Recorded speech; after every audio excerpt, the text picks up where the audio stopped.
US. In the event that the public is unable to access the meeting will be adjourned and rescheduled. I want to introduce the staff that are assisting us today. Jennifer Four, who is our committee researcher. Please note that all votes that are taken during this meeting shall be done by roll call vote.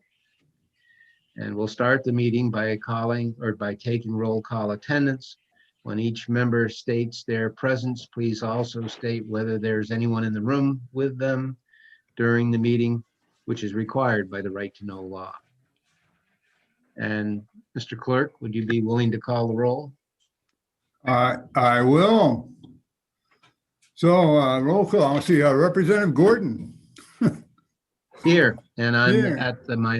at my home in Bristol, and I am by myself, although my wife could be through the room to pass upstairs. Representative McLean.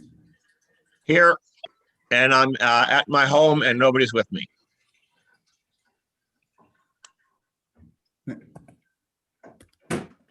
Representative Sylvia. Home alone in Belmont, New Hampshire. Clerk, come on, is here. Representative Alexander. Oh, I'm on. I'm in my house and my wife's doing what she has to do. Representative Welper, I'm here in Goffstown. My roommates are in and out of the room. What happened here? Okay. Now we're better. Representative Rice. I am here at home and I have 2 kids here and my dog. Representative Silber. I'm here at home in my home office in Guilford. And the only person here is, other than myself, is my Yorkie Millie. Representative Green. I'm here in my home in Hudson with my wife. Representative Kelly. I'm here in Temple, New Hampshire, alone with my dog. Representative Tosh. I'm here alone in my office. Representative Trottier. Good morning. I'm here in Belmont at my residence. In my office, I do have 3 children in the house. Representative Smith. Good morning. I'm here in Durham alone. Representative Birch. Good morning. I'm here in Westmoreland alone. Representative Horrigan. Oh, good morning. I'm here in Durham alone. Representative DiLorenzo. I'm here at my home in Newmarket and I'm alone. Representative Chase. And my husband is also in the other room.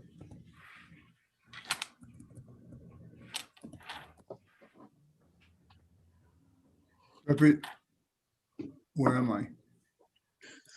Lost my spot. Okay, Representative Kenny. I am here in my apartment in Durham. I'm alone in my room, but my roommates are in the apartment. Representative Langley. Morning, here in Manchester, and my husband will be in and out. Representative McBeath. Good morning. I'm alone in my office in Portsmouth, but I have an adult daughter that's in the house today. Representative Page. Morning, I'm in Exeter in my home with family, but I'm in my home office. Representative Simpson. So I can't see. Hello, I'm here in Exeter at my home. I'm alone. My husband and 2 sons may pass through at some point later in the day. Just close the video. Thank you. Mr. Chairman, we are all here. Excellent. Excuse me, our first bill is, we have an aggressive agenda today, and I'm hoping that we'll be able to get through it well. Our first hearing this morning is on House Bill 227. It's relative to termination of tenancy at the expiration of the tenancy or lease term.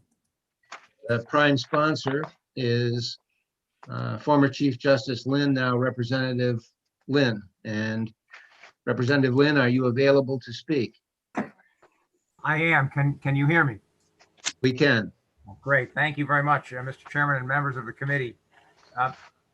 The purpose of this bill is to ask the legislature to overrule what I consider to be a very unadvised decision of the Supreme Court rendered in 2005.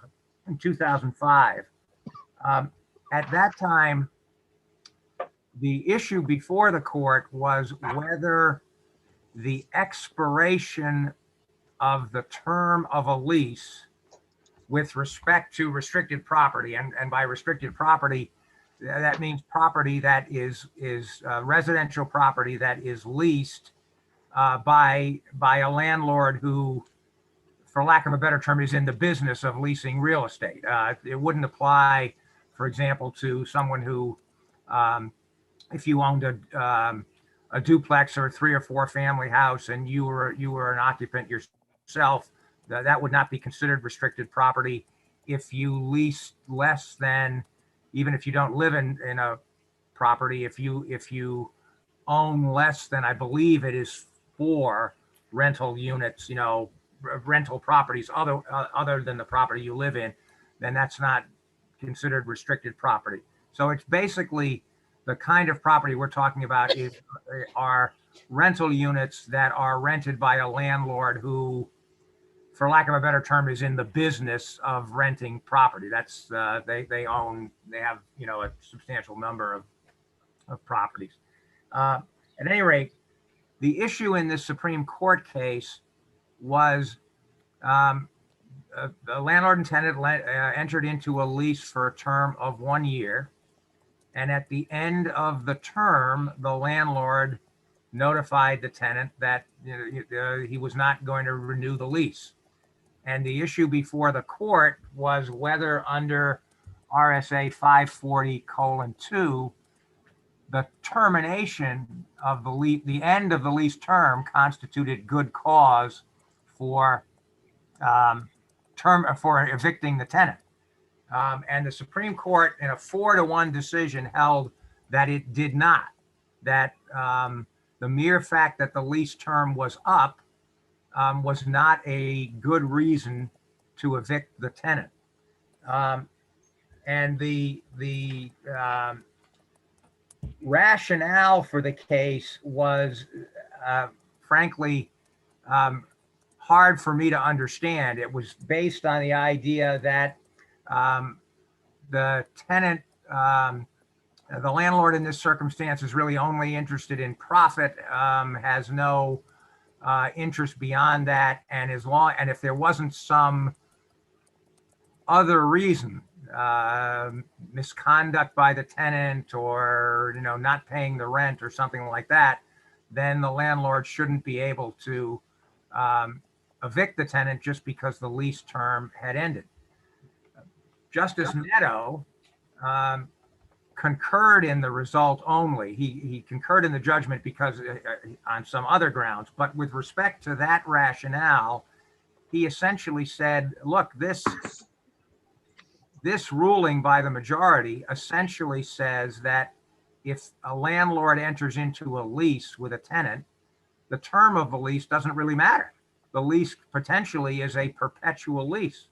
So that if unless the tenant has done something else, like failed to pay the rent or, interfered with other tenants or damaged the property, the mere expiration of the lease term is not enough to evict the tenant. So I think Justice Netto was absolutely right in his disagreement with the majority. It really says to a landlord, when you enter into a lease, the term of the lease is in many respects meaningless. It doesn't, because you cannot evict the tenant even when the lease term expires. It seems to me that is really sort of fundamentally at odds with the notion of freedom of contract. The landlord and tenant enter into an agreement, whether it's for a year lease or a 5-year lease or whatever the term of the lease may be, they both enter into that. And there was no suggestion in that case, and there's nothing in the proposed legislation that would say that, if somehow a landlord has misrepresented something to a tenant about the term of the lease or whatever, that wouldn't be a basis for granting the tenant some relief. But assuming both the landlord and the tenant have knowingly and understandably entered into a lease for a specific term, the proposed legislation would say that the expiration of the term of the lease is a grounds for evicting the tenant. The one caveat that you'll notice in the legislation is, I did think that the majority and the name of the case, by the way, is Aimco Properties versus Diesowitz. It's reported at 152 New Hampshire 587. It was decided in 2005. The one thing that I thought that the majority did have a point on, and that's the reason that I'll get to why the proposed legislation is drafted as it is that if you have a very short term, for example, a month-to-month lease term, unless there are other circumstances, I think that there probably is an expectation on the part of both the landlord, but particularly the tenant, that if the lease is on a month-to-month basis, that assuming the tenant abides by the rules, pays the rent, whatever, the tenant is not going to be told to leave at the end of the first or second month, some very short period of time. So to account for, and I think in those circumstances, I think that an argument could be made that the landlord shouldn't be able to just end it at the end of the first or second month or whatever. And so to account for that, this proposed legislation is drafted so that the expiration of the term of the lease would only constitute a basis for eviction at the 6-month point. In other words, if the lease is for 6 months or longer, then the expiration of the lease would be a grounds for eviction. Or to deal with the situation of a month-to-month lease, if there is in fact a month-to-month tenancy, then at the end of the 6-month period of that, in other words, when that tenancy has been in effect for 6 months, then the next time it came up on the 7th month, for example, would be the basis for, I'm sorry, I guess I should say when it came up for renewal at the end, so that it would be now in effect for 6 months. Then that would be the landlord would have the option to say, I'm not renewing it. I think that there are, as I said, I think that fundamentally the majority's decision in that case just really sort of undercut basic contract rights, in my view. And the other thing, I think, as a policy matter, I actually think that having the law the way it is may actually inhibit landlords' willingness to rent to what, for example, what I would characterize as marginal candidates. In other words, suppose that a landlord has the opportunity to rent a property to a tenant, and the landlord is, just based upon meeting with the tenant, talking with the tenant, has some question about, is this tenant going to be able to conduct himself or herself properly? Are they going to take care of the property? Are they going to not interfere with the neighbors? Are they going to be, sort of loud and rowdy, that kind of thing? A landlord might well conclude, well, look, I'm only renting this property for 6 months or a year. So, okay, I'm running a risk that maybe my initial decision to rent the property is wrong, but it's only going to be for a year. But under this Supreme Court decision, the landlord has to basically think, look, when I make this this contract, I'm potentially leasing this property in perpetuity to the tenant, because if the tenant doesn't, you know, actually destroy the property and the tenant pays the rent, then I'm on the hook. I'm at risk for however long the tenant might want to stay there. So, Justice Lynn, I don't want to cut you off, but we're only scheduled for a half an hour this morning. oh, I'm sorry. You're right. So I'm done. I think I've basically stated the reason why I think this is important, and I hope the committee will agree. Are there any questions from the committee? Yes, Representative Alexander. Thank you, Mr. Chair. Thank you, Representative Lynn, for taking my question. Was there before the case was ruled on, was there like existing case law that would indicate that they would rule that way just based on past practices? No, you know, it's interesting. The majority opinion does not suggest that, you know, that there was prior case law that sort of supported its position. They basically said that the statutory language, other good cause, was ambiguous, and they went into legislative history, which said, from which they drew the conclusion that you know, the end of the lease term was not good cause. I respectfully disagree with their reasoning. I guess that's all I could say. Okay, thank you. Are there other questions? Seeing none, thank you, Representative Lynn. Thank you very much. Our next speaker would be Nick Norman.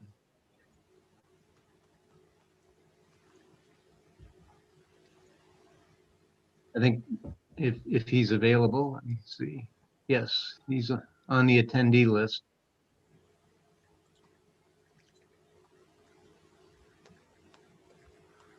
He can only testify if he unmutes. There you go. That took a little bit to find. Can you hear me? We can. Okay, awesome. Let me clarify one thing. When I signed in, I was going through the options. There was no option for advocate. The only option that seemed closest appropriate was lobbyist. So I picked that because there was no better choice. I'm not a lobbyist. I'm an advocate for property owners. I heard that question. Okay. Okay. So many of you know me well. Short introduction. I lead the group of landlords across the state involving new landlord-tenant law. We give a weekly update that goes out to about 4,000 different emails and different associations around the state. So I'm involved with the landlords across the entire state and many associations. I hear from many contacts. We're definitely in favor of this bill. I agree with the points that the sponsor made. And the problem that exists here is that when a contract expires, we feel that the contract should be up. This just makes basic sense. One of the issues that is plaguing property owners is that it can be very hard to prove situations that would warrant evicting a tenant or having them move if it's not non-payment of rent. And there are many, many issues where you have a tenant maybe smoking in the apartment that's against the rules. You have a tenant that's dealing drugs, using drugs, a tenant that's damaging the property, a tenant that has unauthorized roommates, unauthorized pets, being a disturbance to the other tenants in the building. These things, although theoretically you could evict for, they're extremely hard to do, and you have to prove that in a court of law. And almost 100%, none of the other tenants that are in the building complaining about this bad behavior are willing to testify in court because they're afraid of retribution. So the easiest thing to do in this case would be to say at the end of your lease, we're not renewing. Now that's not allowed, and it causes a lot of problems. And speaking to some of our landlord specialist attorneys that specialize in real estate, it's virtually impossible to get somebody out that's dealing drugs. You can't prove it.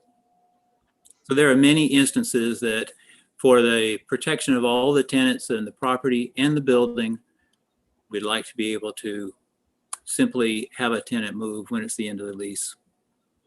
I'm very willing to take questions. I would very much welcome questions. I often observe that people don't quite understand the real estate business, and I'm very familiar with it. I'm completely ready for questions. Go ahead. Thank you. Are there any questions for Mr. Norman? I see none, Mr. Norman, at this point. So thank you for your testimony this morning. Thank you very much. And I'll call upon Elliot Berry.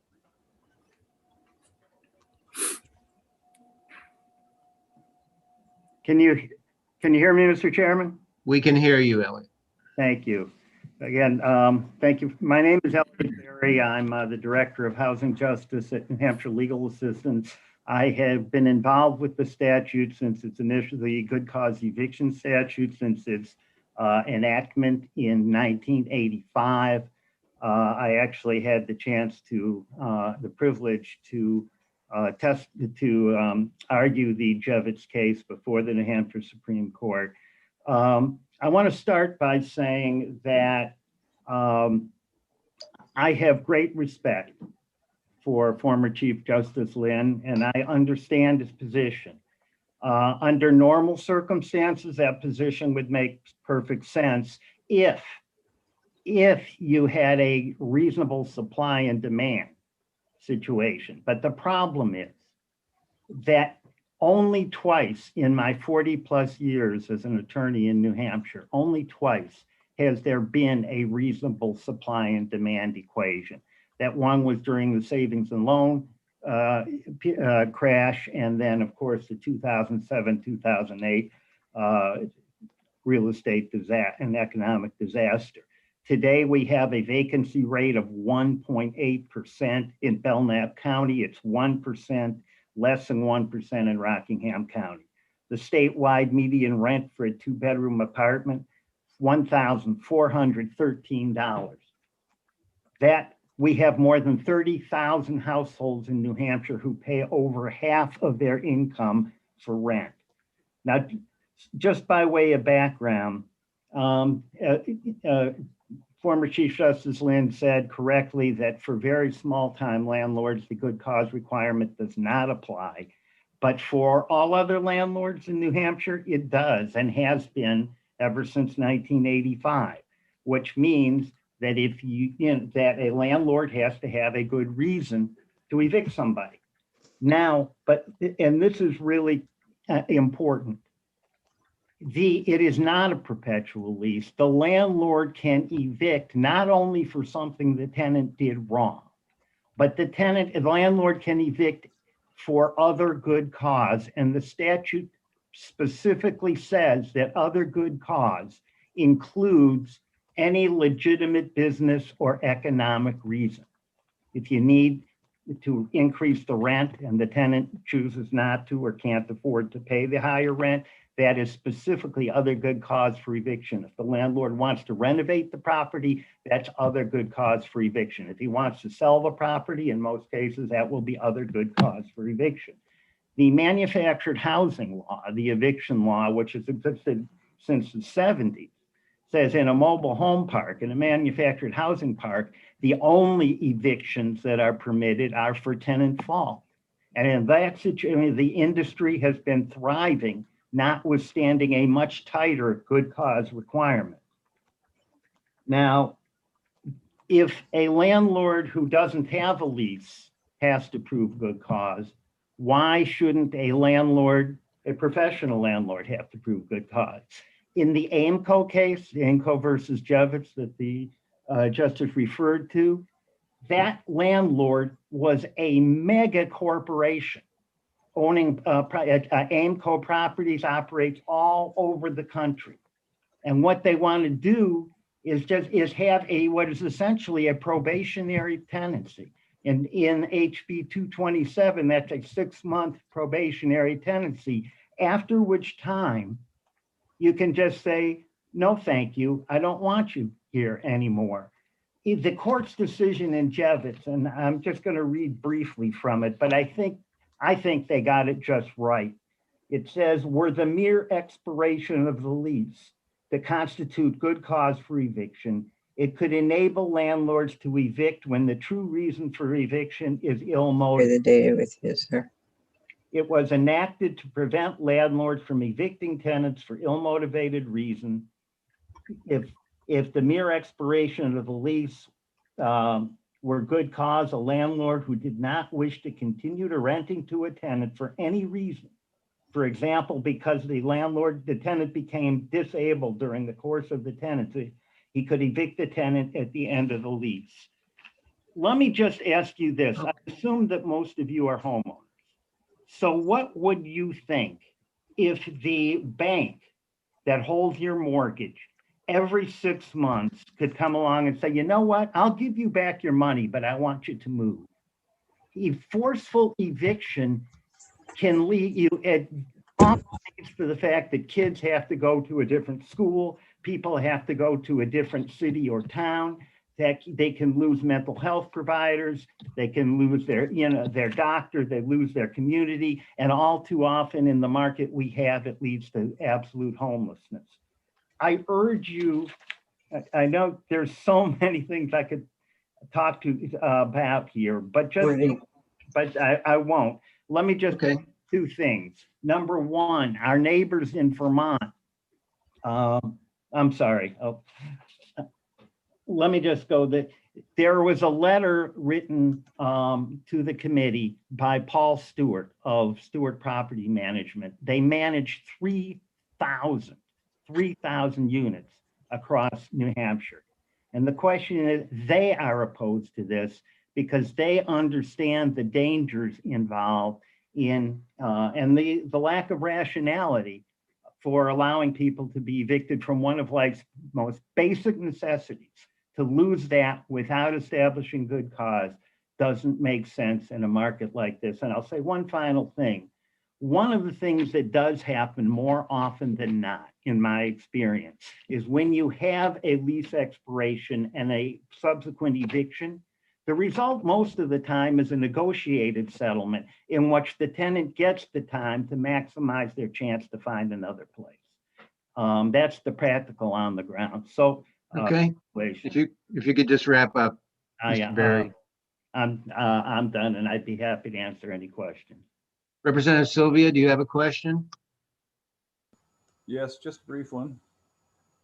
If we acknowledge that there is a supply problem in rental, can you understand how the state interference with these contracts is causing such a problem, Mr. Berry?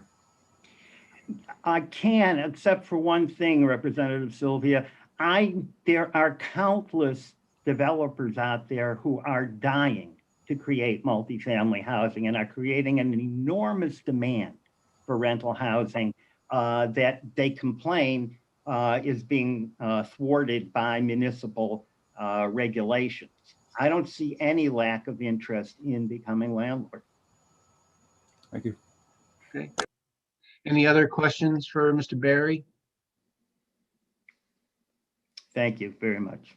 Seeing none, thank you for your testimony today. The next person to testify would be Tara Reardon.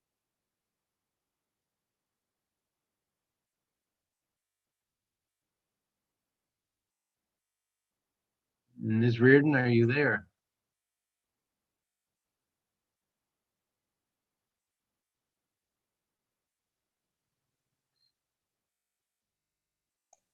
I'm sorry, can you hear me now? We can. Thank you. I appreciate it, Mr. Chairman. Good morning, Mr. Chairman, members of the Judiciary Committee. My name is Tara Reardon. I am the director of the resident-owned communities at the New Hampshire Community Loan Fund. And by way of background, I practiced law in the real estate area for 20 years and have served 7 terms in the legislature on the Commerce Committee. I'm currently in my position as the director of resident-owned communities. Those are resident-owned manufactured housing parks that are run by the residents that live there. We work with 134 communities that represent over 8,200 households. And RSA 540 is not the only eviction statute. I think Elliot Berry just referred to this. The manufactured housing eviction statute is contained in 205A. And it also covers, almost mirroring the same provisions, causes for eviction, non-payment of rent, failure to comply with local regulations, disturbing the peace of other residents, and the failure to comply with rules. Our only difference is also a park closure is the only exception to the cause for the eviction. And we have done evictions for all of the things that have been named in this testimony: violation of rules repeatedly, drug dealing in the community during my tenure at the resident-owned community, within those confines. And we don't have the other good cause or business or economic reason piece that is in 540. So our manufactured housing statute is a little more restrictive when it comes to evictions. It has been there for 50 years though, and I would say it has worked every time we have needed it when somebody has to be evicted. I want to just reiterate what Elliot just said. In a time when rental vacancies are almost non-existent, the housing supply for purchase is less than a month. If no new homes came on the market, the supply would be completely exhausted in 3 weeks in the state of New Hampshire. That housing is really critical for all kinds of lifetime reasons, as Elliot was just saying. And I think public policy warrants making housing more secure, not less secure at this point, more stable, particularly when, because of our New Hampshire Constitution, that burden is going to fall on your cities and towns if in fact people are homeless because they can't find housing. That's what our Constitution provides. So I would go back to Justice Lynn's marginal candidate that he talked about, and all of those examples that he gave about, conducting themselves properly, damage, noise, all of those are already contained as cause in the statute. And in my practice and in what I'm seeing in manufactured housing, those are working just fine. So I would caution, I'm opposed to the passage of House Bill 227, and I would caution the community to think of, not from a contractual standpoint, but the broader public policy reasons to not implement this at that time. Thank you, Mr. Chairman, and I'd be glad to take any questions if there are any. Are there any questions for former Representative Reardon? Seeing none, thank you for your testimony today. The next person to testify, we have two more people to testify, one of whom is Keith Tebow. Are you there? I am here. Can you hear me? We can. Terrific. Thank you, Chairman Gordon and members of the Judiciary Committee, for giving me the opportunity to speak today. My name is Keith Tebow. I represent Southwestern Community Services. We're a community action agency and serving Cheshire, Sullivan counties.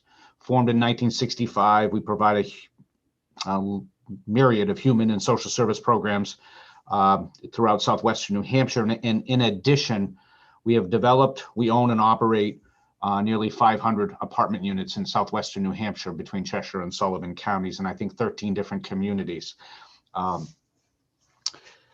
We oppose this bill. Any bill that potentially reverses a Supreme Court ruling really does need, or I think bears a need for heightened level of scrutiny, and for good reason.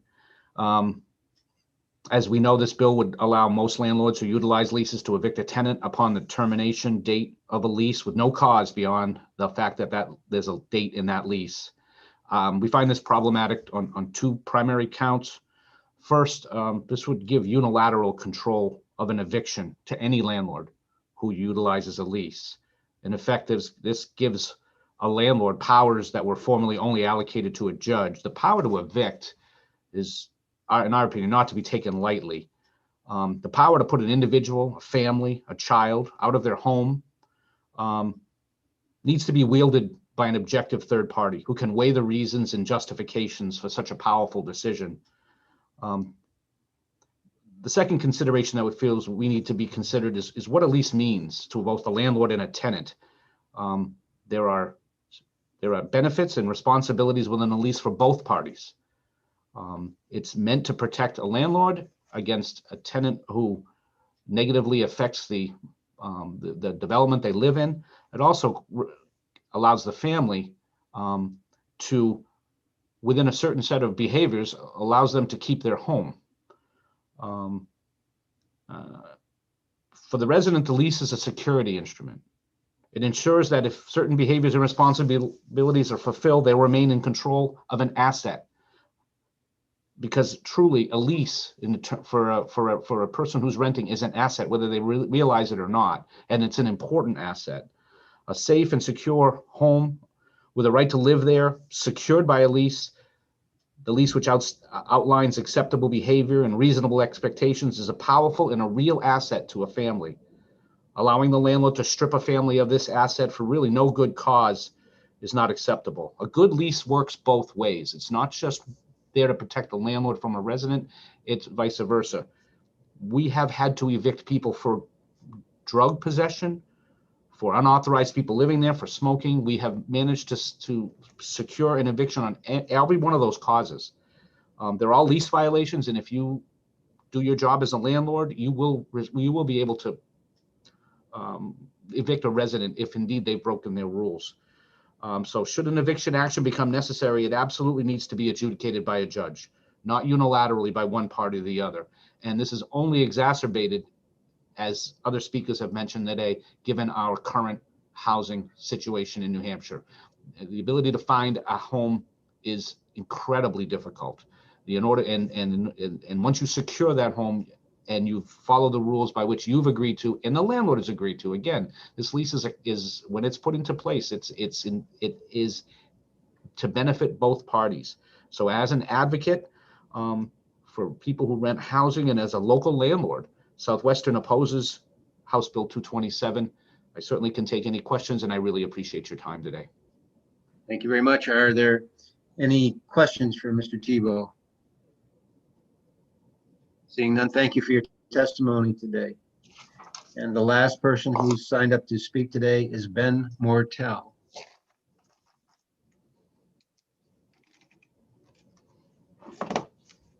And Mr. Mortel, are you there? I don't see him in the attendee list. If you could raise his hand, maybe we could find him.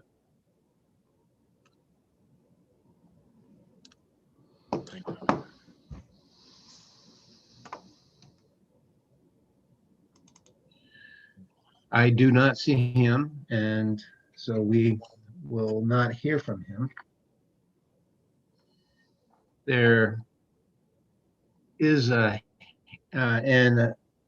would note that people who had who had entered their position prior to the hearing, there were 26 people who indicated that they did not wish to speak, but they were in support of the bill, and there were 7 people who indicated they didn't wish to speak but were in opposition to the bill. Is there anyone else who wishes to speak today? I see there's a hand up for a Martin Toe.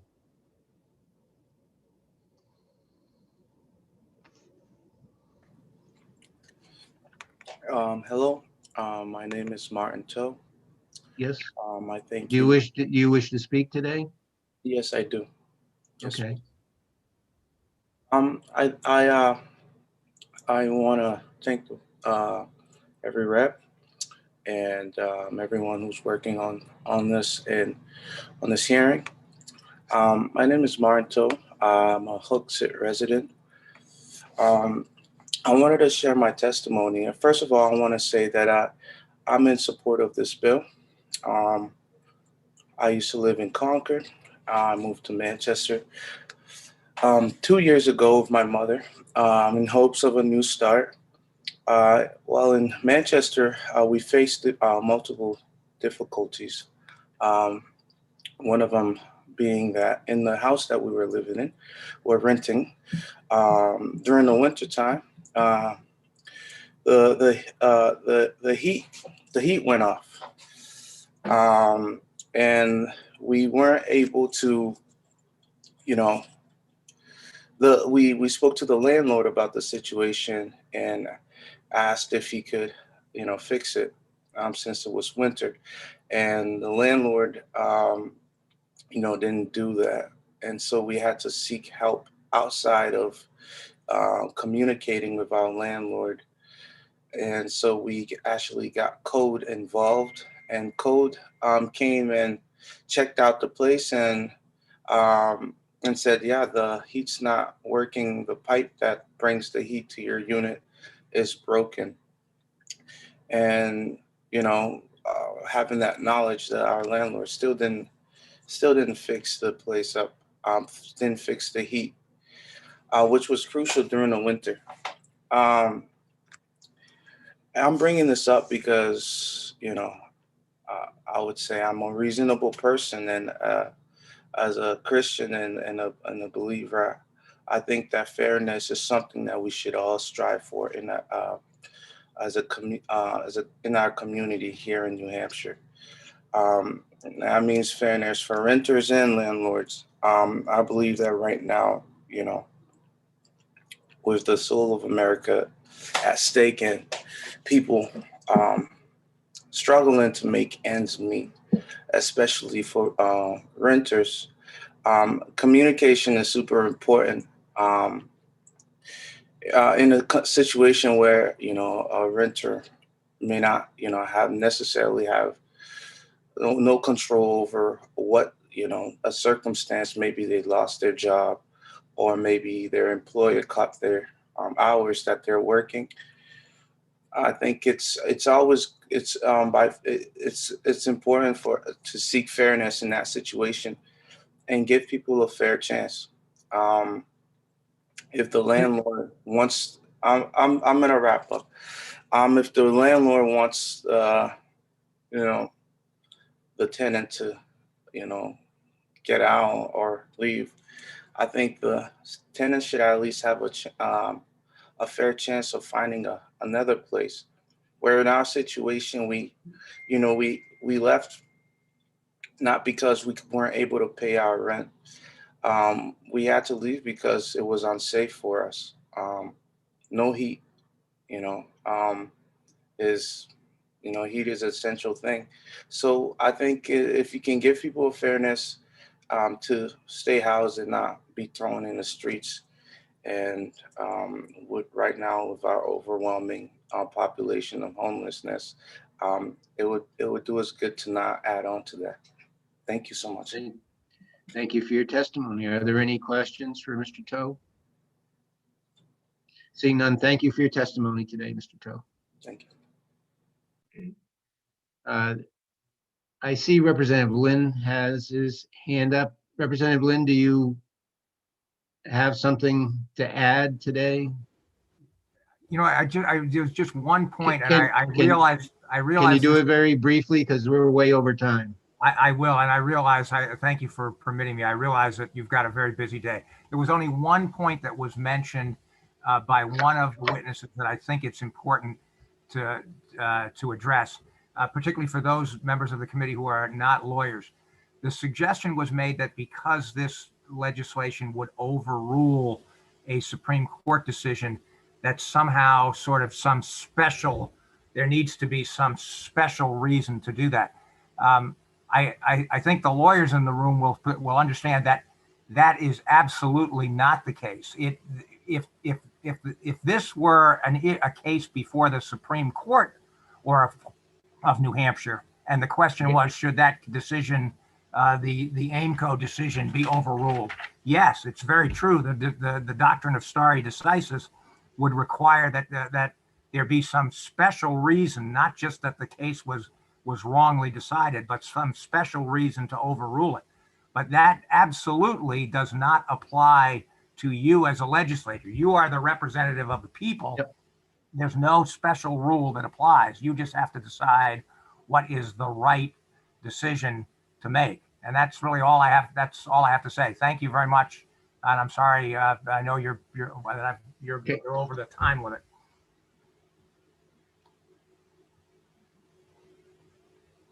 thank you for your testimony. And with that, I'm going to close the hearing on. Representative Smith had a question. Oh, Mr. Chair. I'm sorry. Representative Smith.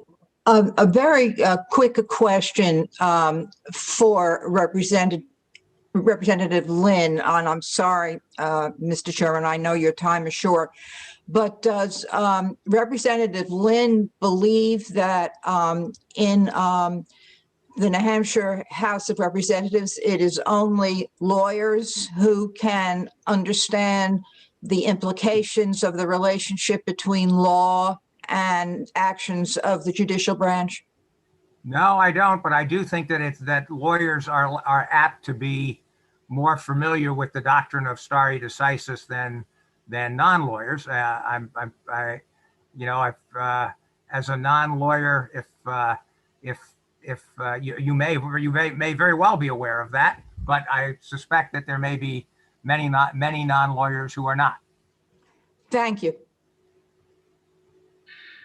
Thank you for your question. Thank you for your response, Representative Lynn. And with that, I will close the hearing on House Bill 227. And I'm going to give the clerk a couple of minutes to change his computer, which he has asked me to do. What's next, Mr. Chairman? It's House Bill 160.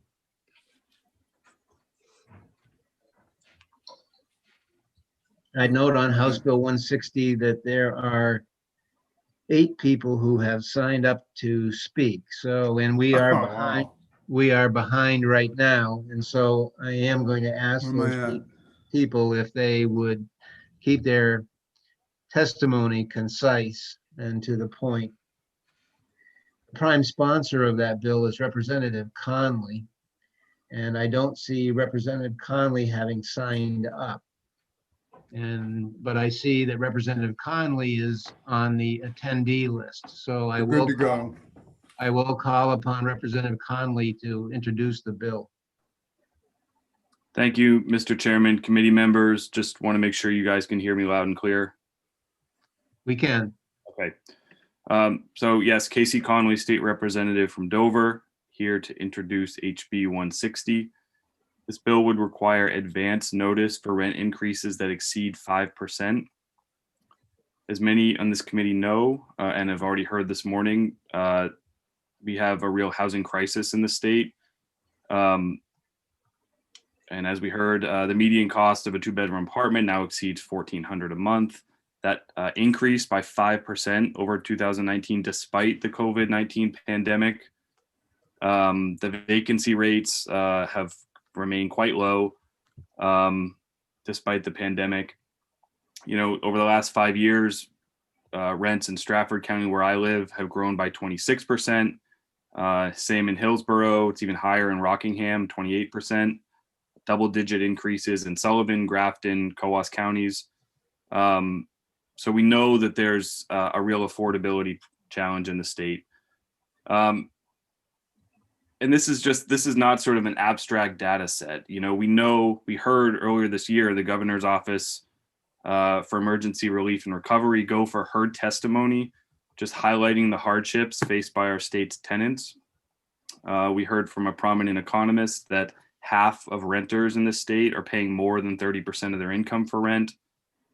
So in this era of steadily rising rents, very low vacancy, this bill has one key objective. It's just to give renters sufficient time to find replacement housing in the event that their existing rental is set to increase beyond what they can afford when their lease ends. So we know the current law gives 30 days or requires 30 days notice for these higher rents. Many landlords in the state voluntarily give additional time. They let their tenants know with much more notice, but not all of them. So 30 days, you know, in this low vacancy market, where it's hard to find replacement housing, just isn't enough time. It used to be, as many of us can recall, you know, if you're priced out of one unit or you want to move for some reason, you can just look around the corner or look elsewhere in your community, but that's not the case anymore. It's not hard to imagine, you know, someone forced to move due to, you know, rising rent, having to change jobs, take their kids out of school, find new childcare, all these things. And it's a direct link between the high cost of housing in New Hampshire and the worsening homelessness crisis that we're seeing playing out in our cities and communities around the state, including on the seacoast.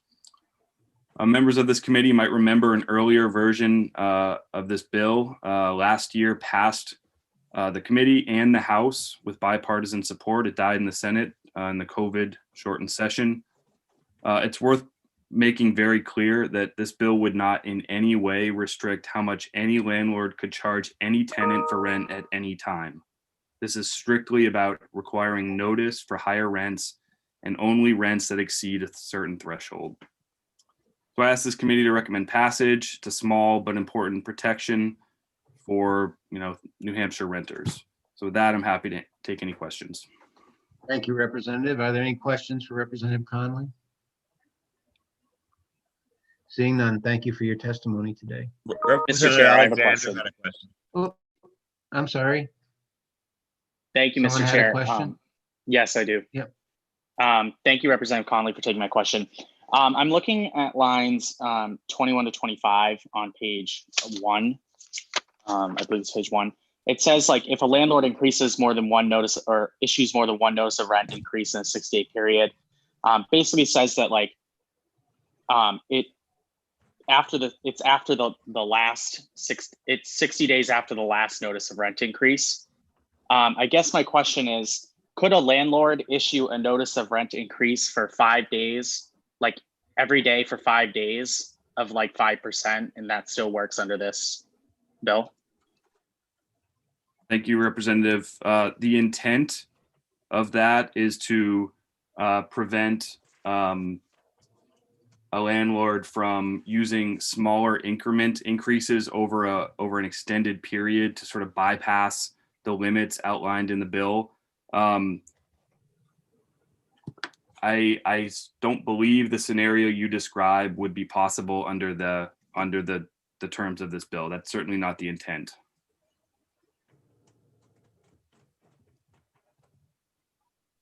Are you all set, Representative Alexander? I believe so. Thank you, Mr. Chair. Are there any other questions for Representative Conley? Seeing none, thank you again. Thank you for your testimony. The next person to testify will be Nick Norman. There we go. I found it quickly this time. Thank you very much for giving me the opportunity to speak. Okay, thank you very much. And so same introduction before. We would be against this bill. I'm talking about property owners and landlords.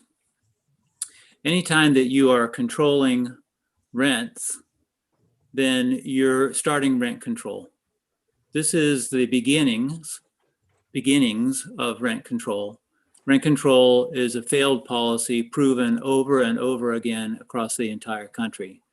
It leads to warped rental markets in terms of amounts of rent, unmaintained properties, just many, many problems. So this is, although you may think it's small, it's the camel's nose in the tent of rent control, and definitely should be stopped because of that. There are many situations where landlords are faced with enormous increases in expenses. It might be new heating systems, new major systems, roofs. We've had some landlords that have had 20% increases on property taxes. How landlords recoup those expenses really ought to be up to the landlord. There's a fundamental flaw with the way that the bill is designed. And what happens in our rental market now is that tenants are required to give a 30-day notice whenever they want to leave. So if tenants are giving 30-day notices, but the landlord is giving 60-day notice of rent increase, and someone says, okay, I want to take this extra time to look for something on the market, they're going to find a very limited supply on the market that's 60 days out, and extremely limited supply on the market that's 90 days out. What that's going to do is create waiting lists and extra demand for apartments, and falsely yet again increase the demand for rental housing without increasing the supply, and that's going to drive up rents. So there's an extremely fundamental flaw with the way that the bill is written. It's going to actually cause a worsening of the housing, affordable housing issue. And this goal can be entirely accomplished by existing contract law. Tenants and landlords can make agreements about rent increases. Tenants can ask 3 months before the end of the lease about what the new rent's going to be. All of this can be worked out by mutual agreement. There's no need for a law. We would please recommend that this be killed and voted inexpedient to legislate. I am very much available for questions and would very welcome questions. Thank you very much. Are there any questions for Mr. Norman? Oh, yes, Representative McLean. Yeah, just a quick question. Yes. Given the limitations in the housing market right now, if the bill were amended to say that 60-day relationship had to be both sides, you know, not just from the landlord, but also from the tenant, would that equilibrate things? Or would you see that as problematic as well? Well, it would make it more equal. It would be better. I think it's still problematic to be legislating things like this. We have an essential problem with affordable housing. That's definitely a problem. I agree that's a problem, but that problem is created by legislation. Anytime there's an additional regulation, an additional restriction, ultimately that furthers the pushing up rents, rental supply down, and continues to worsen the housing affordability problem. So yeah, it'd be a little bit better, but it still is causing a problem. Representative Horgan? You need to unmute yourself. There.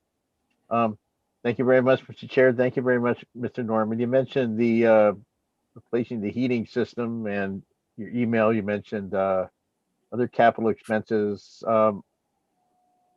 Why is it unreasonable to expect landlords to do what other businesses do and, you know, maintain a capital budget, you know, set money aside for possible capital expenses, especially if you're a large landlord, even though you don't know when the heating system in one building might fail, it's fairly predictable over time. So why not expect landlords to deal with capital expenses the way all other businesses do, rather than just allowing them to, you know, raise the price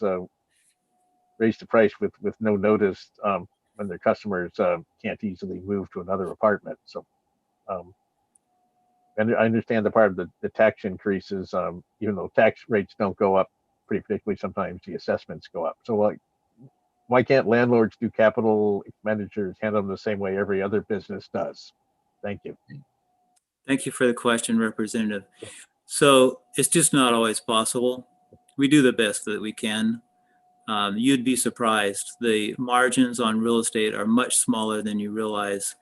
And it's not that simple is your answer. If we can, yeah, we're building a capital reserve and that could be replaced over time. But it's just many times not possible. The amount of rent versus the amount of expenses and the increased regulation that costs more and more money is making it smaller margins on real estate. Thank you. A follow-up, Mr. Chair, if you, yeah, although I know we're, what is, and I guess I'm not an attorney, so I'm asking a question I don't really know the answer to, but how does this work in the commercial real estate market, where the power differential between the tenant and the landlord is, you know, much less? So how is this issue resolved in commercial leases, which are very different from residential leases, I understand? Right. Thank you again for the question. I'm going to have to say that I am not an expert in commercial real estate. Well, me neither. All of my real estate is residential, and I would say probably 95% or more of the contacts in my large network that I deal with landlords are all residential apartments. So I could not give you a good answer to that question. All right. Oh, thanks. That's fine. Representative Rice. Thank you, Mr. Chairman. So my quick question is, does this bill even pertain to commercial real estate? I thought it was just for residential. And I'm new at this, so bear with me. Line 4, it says this section shall apply to all residential rental property. So this doesn't even apply to commercial, is that correct? That's the way I would understand it. Exactly. Line 4 says specifically residential property except non-restricted, and non-restricted is residential, a small subclass of residential. Thank you. Any other questions for Mr. Norman? I see none. Thank you, Mr. Norman, for your testimony. And next person to testify is a Martha Stone. Ms. Stone available? Yes.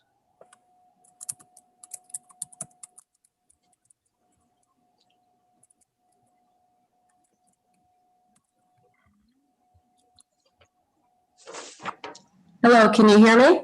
We can. Okay, sorry. Zoom froze right at the right moment.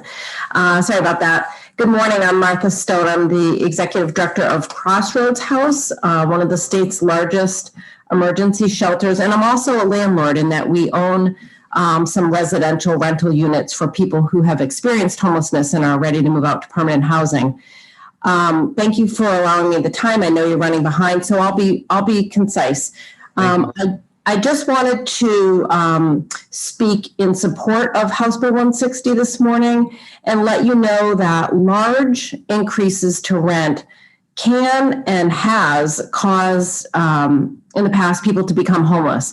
I testified regarding this bill last year when you were hearing it and shared a story which I will just very briefly summarize for you today.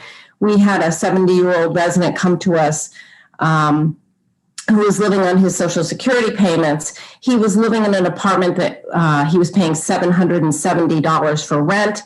There was a change in management. The rent went up to $1,595.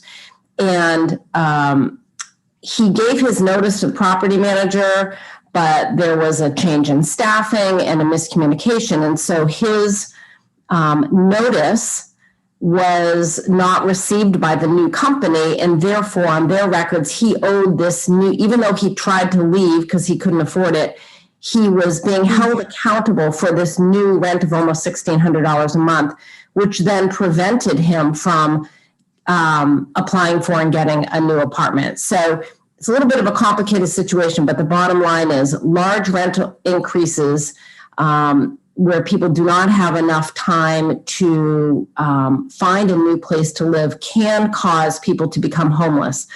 As one of the largest shelters in the state, I can tell you that we serve people who have experienced a lot of different challenges. I won't reiterate what's already been spoken about the state of the housing market, but I will say that the lack of affordable housing is one of the greatest challenges that we face in helping people exit our shelter.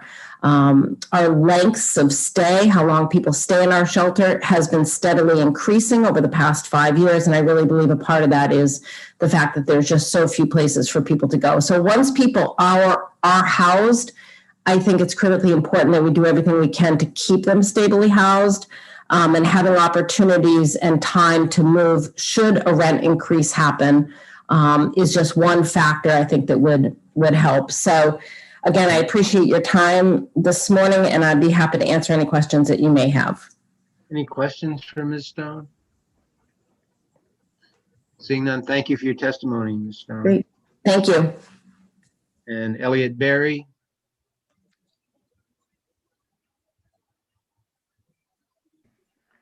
Thank you again, Mr. Chairman. I speak in support of HB 160. I'll be as brief as I can. Thank you. Number one, it's important to note the number of exceptions in the coverage of the bill so that small landlords are not affected. But more fundamentally, if you're renting a $1,413 a month 2-bedroom apartment, the statewide median, you can increase your rent $70 a month and not be affected by this bill. Say you're lucky, you found a place for $1,000 a month. Because a 5% increase, which is a threshold where the bill kicks in, you can still have to eat a $50 a month rent increase. And the bill has no effect whatsoever. To call this rent control, I'm sorry, but that's absolute nonsense. But Vermont, by the way, requires a 60-day notice for all rent increases. Maine, 45-day notice for all rent increases. The landlord can raise the rent as much as he or she wants, and the only effect is that of this bill is that you may have to give up to 60 days at 2 months notice.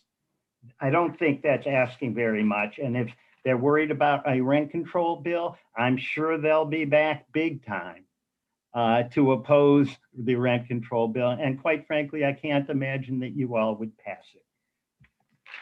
I think one other thing, when you get into the issue of repairs, right, you may have to make some capital improvements. Guess what? You don't just go into your bank account and take the money to do that. You go to the bank and you figure out some financing for the repairs. And as Paul Stewart pointed out in his letter in support of HB 160, the very large landlord, you're going to arrange your financing in a period that'll take 60 days. There's no problem in building in a 60-day period while you're negotiating your financing for the rehabilitation. This is just a simple bill to give people the maximum opportunity possible to find a replacement housing in a very, very tight market. So I urge you to pass the bill. I promised I would be brief, and this is brief as I ever am. Thank you. And it's much appreciated. So are there any questions for Mr. Barry, Attorney Barry? Seeing none, thank you for your testimony today. Thank you very much. Next person to testify is Chris Norwood. Hello, can everyone hear me? We can. Thank you. My name is Chris Norwood, and I'm the Public Policy Chair for 2021 for the New Hampshire Association of Realtors. I represent some 7,000 members, and we are opposed to House Bill 160 as drafted. I do want to reference Representative Horrigan's question about commercial tenancies, and while this is a residential bill, I think that Representative Horrigan's question does reference what we feel is the remedies provided to landlords and tenants right now are to sign a longer term lease that protects both landlords and tenants by fixing their cost and their income stream. And that's what currently takes place in the commercial market. And that's by and large what I predominantly practice in our business. We recognize that there's vacancy challenges and cost of rental. We do feel that the solution is increase in inventory, not to provide measures such as House Bill 160. Increasing cost, liability, and regulations, we feel will lead to consolidation, whereby the mom and pop property owners will leave and consolidation will take place with larger landlords acquiring more property, thereby limiting competition. We do not think that that helps tenants. Other folks have talked about property owners not being able to accurately predict their expenses.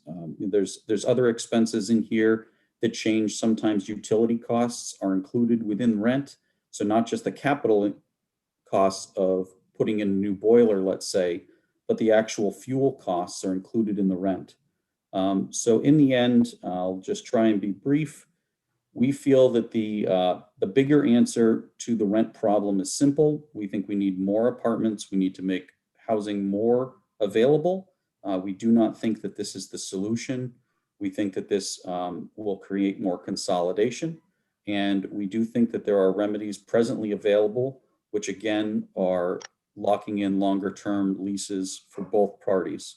So we would appreciate you to ITL HB 160. Thank you, Mr. Chair. Thank you for your testimony. Any questions for Mr. Norwood? Seeing none, thank you. Keith Tebow? Thank you.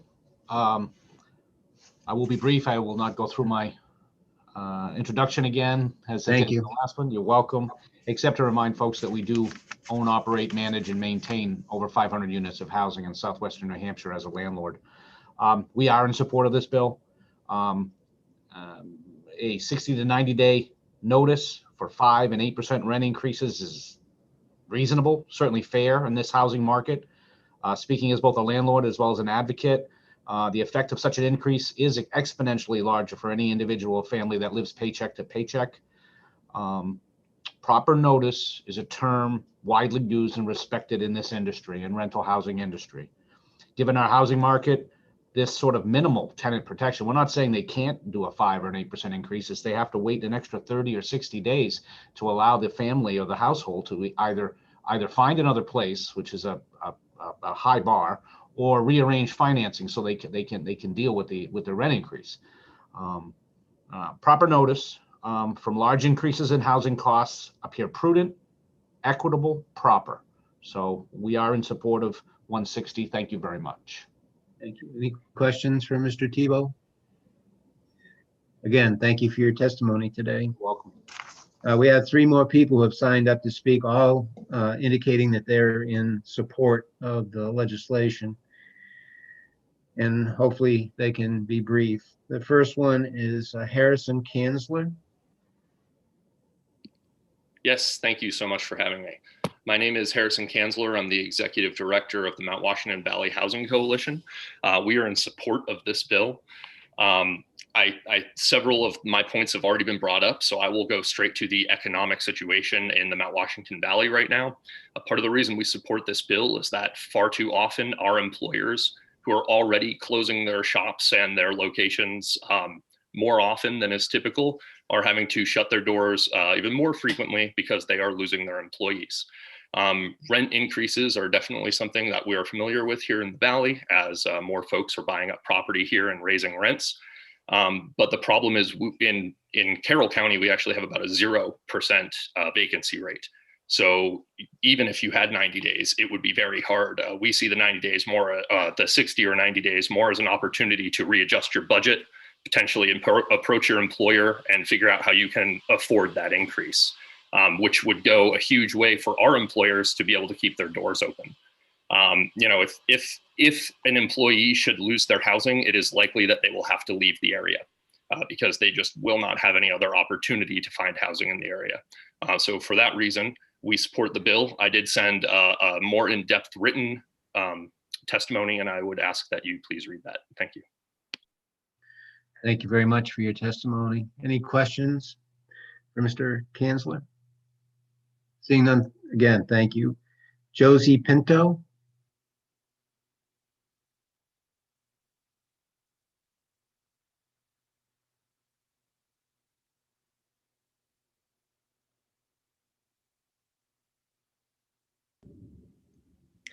Hi, everyone.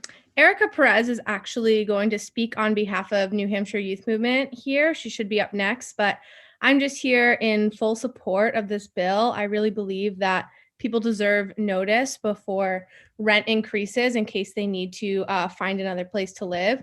I live in Dover. I know the housing market here is extremely expensive, and I know a lot of people have had to move out of the area because of rent increases. Young people in particular are often renting and, you know, struggling to afford places, especially here in the COVID pandemic. So I just ask you to be kind to renters and give them more of a heads up notice, but I'd love to pass my time over to Erica Perez.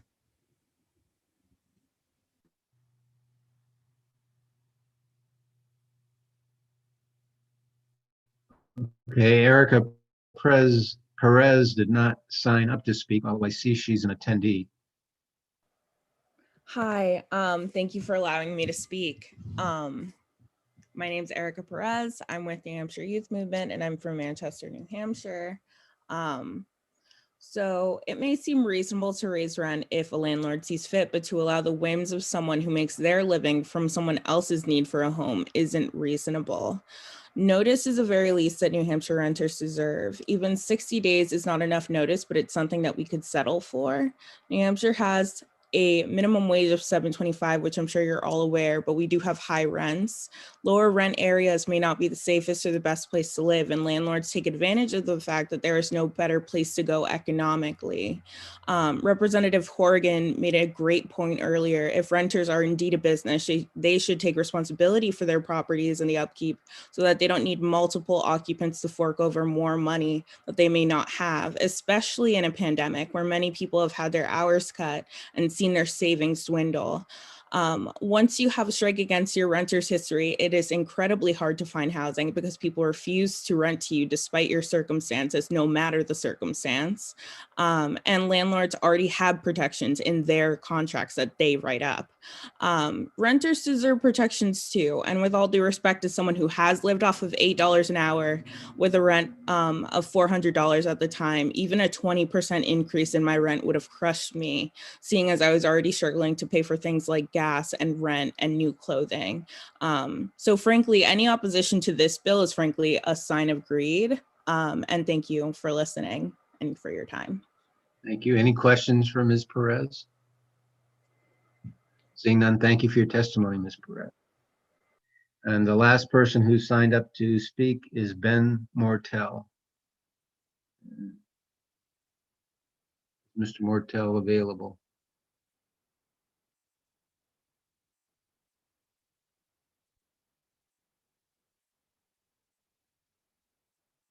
I don't see him on the list of attendees. Is there anyone else? I see there's one hand up, Alyssa Margolin. Do you wish to speak?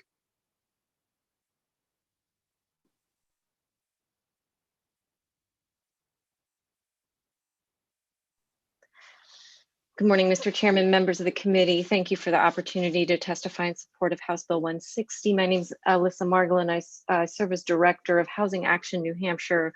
We're a statewide coalition of 80 organizations united around affordable housing policy. Our members are affordable housing developers, folks who manage affordable housing properties, those who finance affordable housing properties, also family and children's advocates, and supportive housing and homeless service providers. We're very pleased to support this proposal. We view this bill as a notice bill essential to creating housing stability. The issue of housing stability has moved front and center during the pandemic. You know, how do you comply with a stay-at-home order if you don't have a home? How are you safer at home if you don't have a place to live? We need notice because of our supply program. The latest data are that New Hampshire needs 20,000 more units to meet demand. We are very appreciative of Mr. Norwood's association's attention to the supply problem, but it will take some time, and notice is just a good policy. As been noted, the bill doesn't limit in any way what a landlord can charge. It can certainly pass along increases to capital expenses, fuel. What it does simply acknowledge is that if you go forward with an increase and that's more than your current tenant can afford, that you just give them enough time to find a new place. And I really don't think there's any economist that would say that giving more notice drives up costs. Is housing a right or a widget purchased on the market? I noted this when I testified in support of this bill last year. I imagine that every member of your committee may feel a little bit differently about this. And no matter where you fall along that continuum, we can all agree that if you don't make enough to afford a major increase in your rent, that it's just good public policy to give you enough time to find another one. So we urge your auto pass recommendation for House Bill 160. Thank you. Thank you. Any questions for Ms. Margolin? Seeing none, thank you for your testimony. That's all I have for speakers currently. And I see a hand up for Martha Stone, but she has already spoken, I see. So with that, I'll close the hearing on House Bill 160.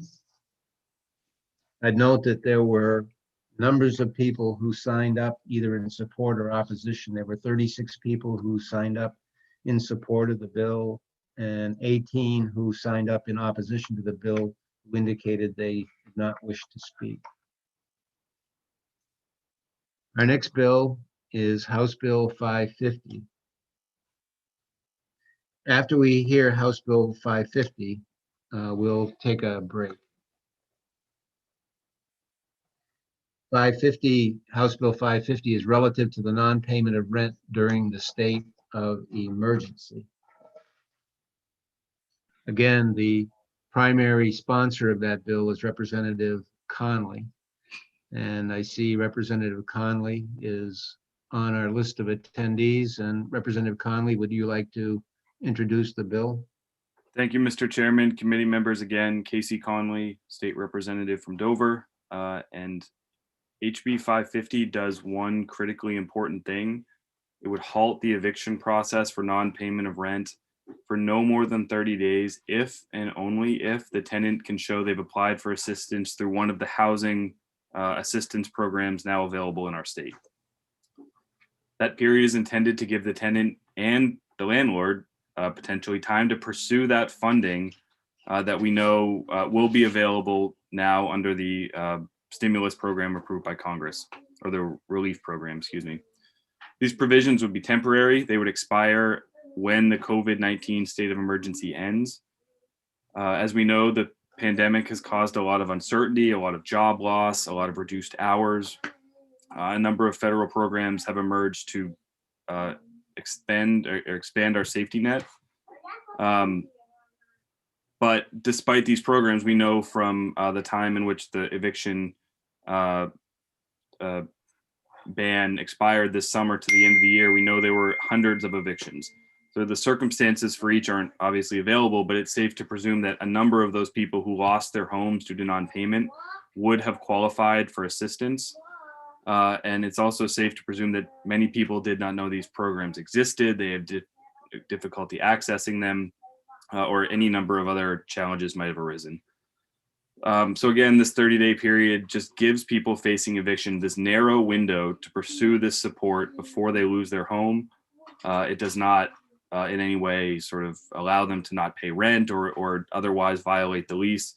So in short, it's just a temporary and critical lifeline for tenants facing financial difficulties due to the pandemic.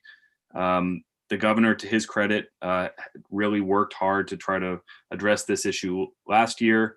And I would consider this bill to be something that meshes with what the governor and Gopher has already acted on. So thank you for your help or for your time, and appreciate your time, and I'm happy to take questions. Representative Conley, did you submit written testimony? Representative, I did not. I'm happy to do so. I would seriously appreciate it. Okay. Are there any other questions for Representative Conley? Seeing none, thank you. Thank you for your Mr. testimony. Chair, I have a question, if that's okay. Yep, you sure. Thank you, Representative, for taking my question. What is the difference between this bill and the current executive order that the emergency order that the governor enacted? Thank you, Representative. So the key objective for this bill, and I'm not directly answering, I'm going to get there, but I'm going to go a little wider, is to address the uncertainty around the federal eviction ban through the CDC that's been extended through March, and the uncertainty around the application of the COVID-19 relief funded by Congress.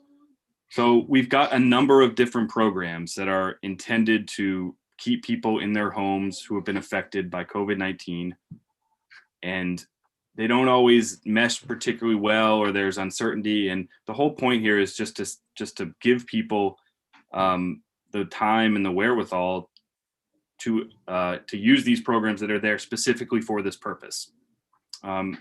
So to the specifics of, I would leave it to another person to maybe address that in specifically, but that is the objective of this particular bill. Are you okay, Representative? If a follow-up, if I could. Thank you, Mr. Chair. Certainly. So I guess I'm wondering, because the governor's order that's currently enacted has to be renewed every 21 days due to the state of emergency. So this was just extended 9 days if this passed, and it would expire at the end of a state of emergency. So if once this bill goes through the entire process of like passing a bill, would this bill even be needed? Forgive me. Yes. So that I anticipated that question. So we don't know what's going to happen in the future. And we certainly didn't know what was going to happen with COVID-19 relief and with the CDC extension back when this bill was filed. That said, this is just a way of ensuring that those protections exist when we have other things that are out of our control. This is something the legislature can control, and that's why I think it's important to move forward. Thank you. Thank you. Any other questions for Representative Conley? Seeing none, again, thank you for your testimony today.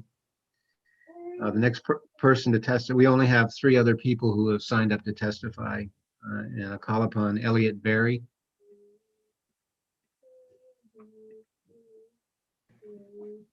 Thank you, Mr. Chairman.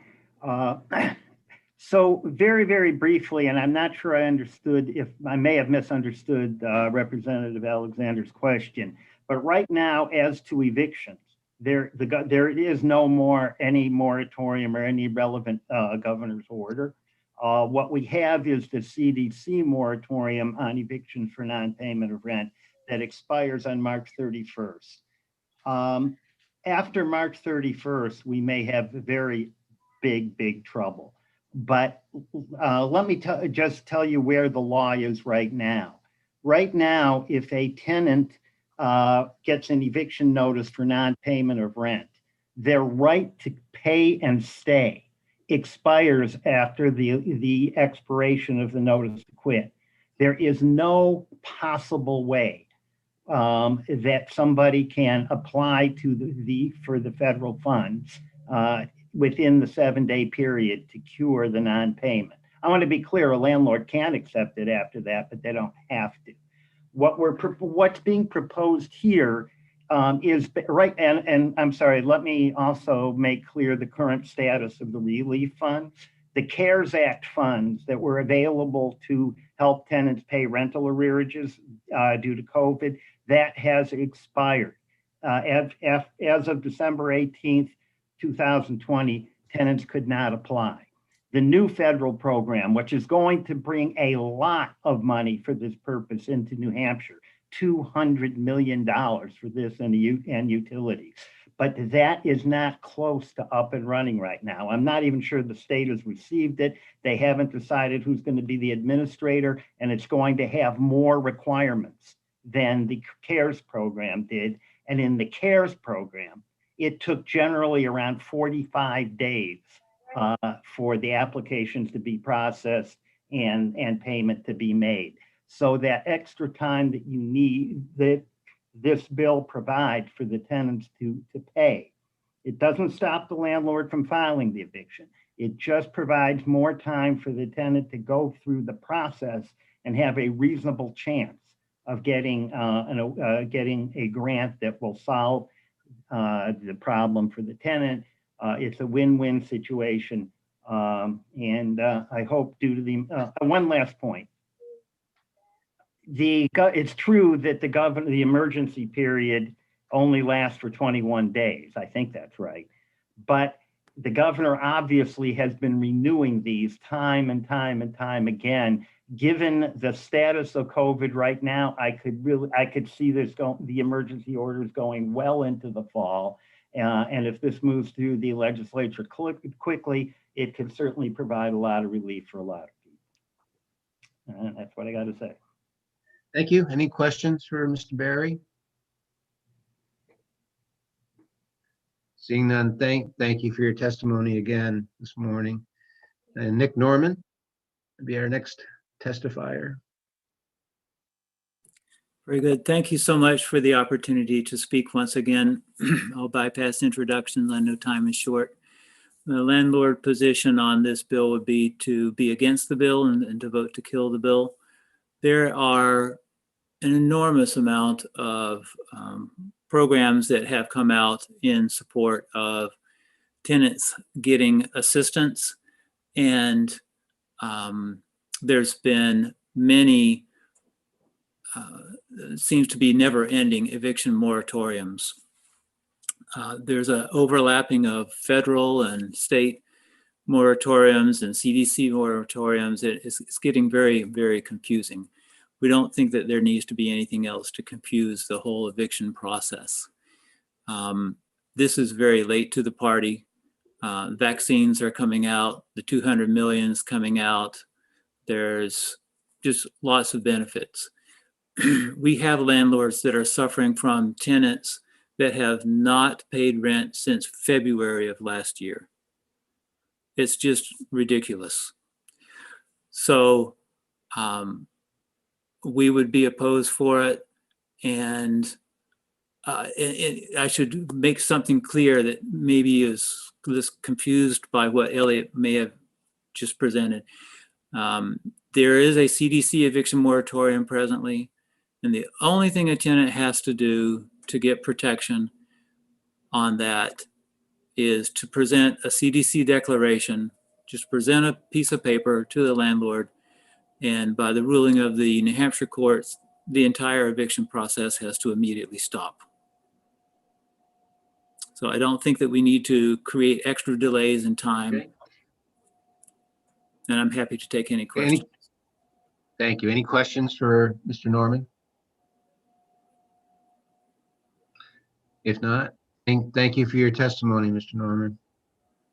And the last person we have to testify is Ben Mortel. And I don't know if Mr. Mortel is with us.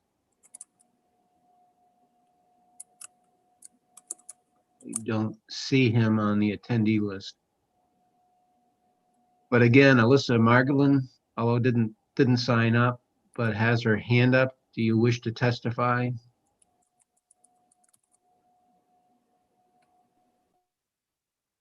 I do, Mr. Chairman, and I'm sorry, I did sign up this morning, albeit a little bit after 9, so perhaps I didn't make your list.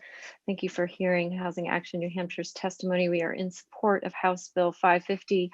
Our coalition has been very involved in helping secure housing stabilization resources. We were really pleased when the Governor's Office for Emergency Relief and Recovery stood up that New Hampshire Housing Relief Program very early in the pandemic, and we were really an example to other states and a step forward on housing stability. But as other testifiers have noted, it's a very dynamic landscape. There's currently no state moratorium on eviction. There is the CDC eviction moratorium that's due to expire on March 31. There's the expiration of the early relief program and the anticipation of the new program created by the relief bill passed in December. And of course, we're all waiting to see what happens in Congress with the newest proposal for relief. We think that putting this kind of policy in play would actually create some needed stability and understanding of the process in a dynamic and ever-changing landscape. There is some lag time between the time a tenant applies for the relief and then when the landlord is made whole. And of course, we are counting on our state agency partners to vet these applications and be good stewards of taxpayer resources. So we think this would be good to help us, navigate the landscape right now, but also any kind of state of emergency in the future. We really shouldn't create housing instability, and we shouldn't create homelessness when tenants are simply just awaiting their assistance. We really shouldn't let bureaucracy get in the way, and just having the courts hit pause for 30 days in order for our systems to respond thoughtfully, it, makes good sense, and therefore we recommend that you pass House Bill 550. Thank you. Are there any questions for Ms. Margolin? Seeing none, thank you again for your testimony. And I believe that ends the list of those people who wish to testify. There were a number of people who expressed opinions. There were 34 in advance of the hearing today. There were 34 in support and 18 opposed. And with that, I'll close the hearing on House Bill 550. And I was told that people might appreciate a break at some point in time in the morning. So why don't we take a brief recess and come back at about 11:15 and give everybody an opportunity to refresh themselves. So we'll reconvene at 11:15. Thank you.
Okay, I'll call the House Judiciary Committee back to order.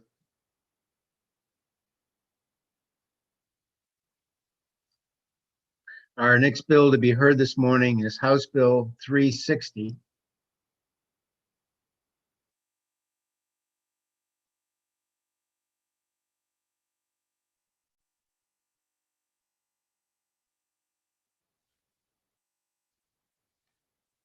This is relative to the rental of shared living facilities. The primary sponsor is Representative. There are 4 people who have testified to testify, 4 people who have signed up to testify today. And the primary sponsor is Representative Frost. And Representative Frost, would you like to introduce your bill?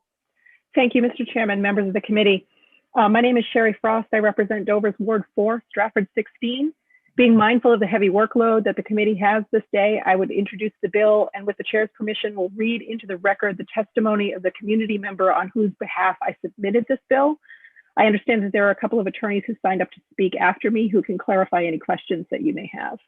Okay. HB 360 is a bit of housekeeping to clear up some ambiguity in rental law that applies to shared owner-occupied spaces. So when an owner rents a room to a tenant, but the living spaces are shared in common. Specifically, it requires that in the event of a dispute, the tenant must disclose that the situation is a 540B shared space rental and is not subject to the remedies outlined in 540A. I will happily email this testimony to the committee as soon as I'm done here. Jonathan Dowling of Dover asked that this be submitted into law, and this is his testimony. HB 360 needs to pass because it's imperative that our rental laws clarify a confusing situation for tenants, landlords, and the courts. NHRSA 540B deals with owner-occupied rentals. These shared space rentals have a tenant living in a room and sharing common spaces such as a kitchen and/or bathroom. Knowing the sensitivity of shared space when things do not work out, the statute provides different procedures for removal or eviction of a tenant. The problem is that many of the parties do not have adequate knowledge of the procedures in the 540B that differ from a traditional rental property eviction process. This includes both the tenant and the court. Due to ambiguities in the law, I lived in a potentially dangerous shared space. Even with a protective order given to me by the court against the tenant, I was still told by the court to allow the tenant to remain in the property for 2 weeks after I took lawful possession. The issue was that after publicly shaming me on social media, the tenant received incorrect advice and filed for 540A protections, not once stating that it was a shared space rental under 540B. The court then applied the typical process and accused me of a lockout. After the tenant refused to participate in the hearing, a permanent protective order was given to me and the tenant was removed. This was weeks after being lawfully evicted, the eviction that followed all state laws and was served by a third party. This measure would clarify the process to protect people who rent rooms in shared spaces, 540B properties. Our state's eviction laws are important to protect tenants from disreputable landlords, but they also allow for bad faith by tenants who abuse the system. Requiring a tenant to state clearly the type of property they are filing a 540A petition for will inform the court if tenancy laws have been followed more clearly than currently and prevent a tenant from abusing the situation. And in 540B properties, protect landlords trying to get out of a poor situation. Courts would need to recognize that laws differ and not to give temporary order that may violate the 540B statute. This will also provide a penalty for filing false information to the court. Thank you, Jonathan Darling. And that's all I have. Does that conclude your, okay. And Yes, are there Chair, any thank you. questions for Representative Frost? Seeing no questions, thank you for your testimony today. Thank you. There are other people who have signed up to testify today, and one being Attorney Leif Becker. Is Attorney Becker available? If you could raise his hand, I might be able to find him. Yeah. Not seeing him on the attendee list. Being the case, we'll move on to Nick Norman. Thank you very much again for the opportunity to speak to the committee. This is hopefully, as you've just noticed, is a very, very simple bill. It actually doesn't change anything in the existing law as we read it. What it does is it clarifies the existing law, makes it easier for courts to understand what set of rules they're looking to adjudicate.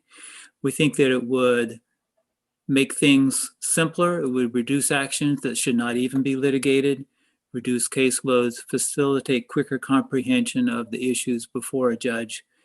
It's very reasonable to ask a tenant to just state on a 540A petition that they're in a shared facility. And if you think that it might be confusing for a tenant to know which class of property he's in, the court forum could just be simply to answer a couple questions. And then the judge and the court system would know which set of rules to apply. That's really it for my testimony. I think it makes a lot of sense and it doesn't change present law. I'd be happy to take any questions. Okay, any questions for Mr. Norman?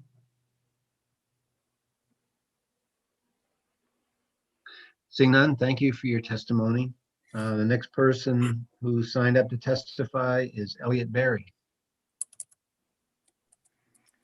Hello again. Again, I can be very brief here. I don't have a problem with the concept in this bill at all. I should say that I was one of the people who negotiated what turned out to be RSA 540-B. I just want to make sure that, number one, that you understand that this only applies to the uncomfortable situation where the tenant is sharing part of the facility, a dining room, a kitchen, a bathroom, with the owner of the premises.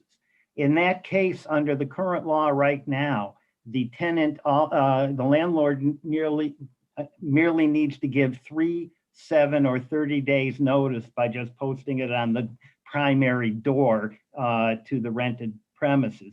They do not, after that expires, they don't have to go to court at all.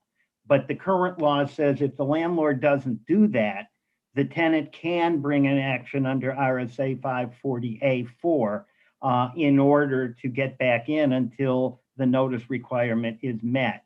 I agree that there probably is a problem here, and all I would like to ask that you do, or let me just say one thing to explain my position.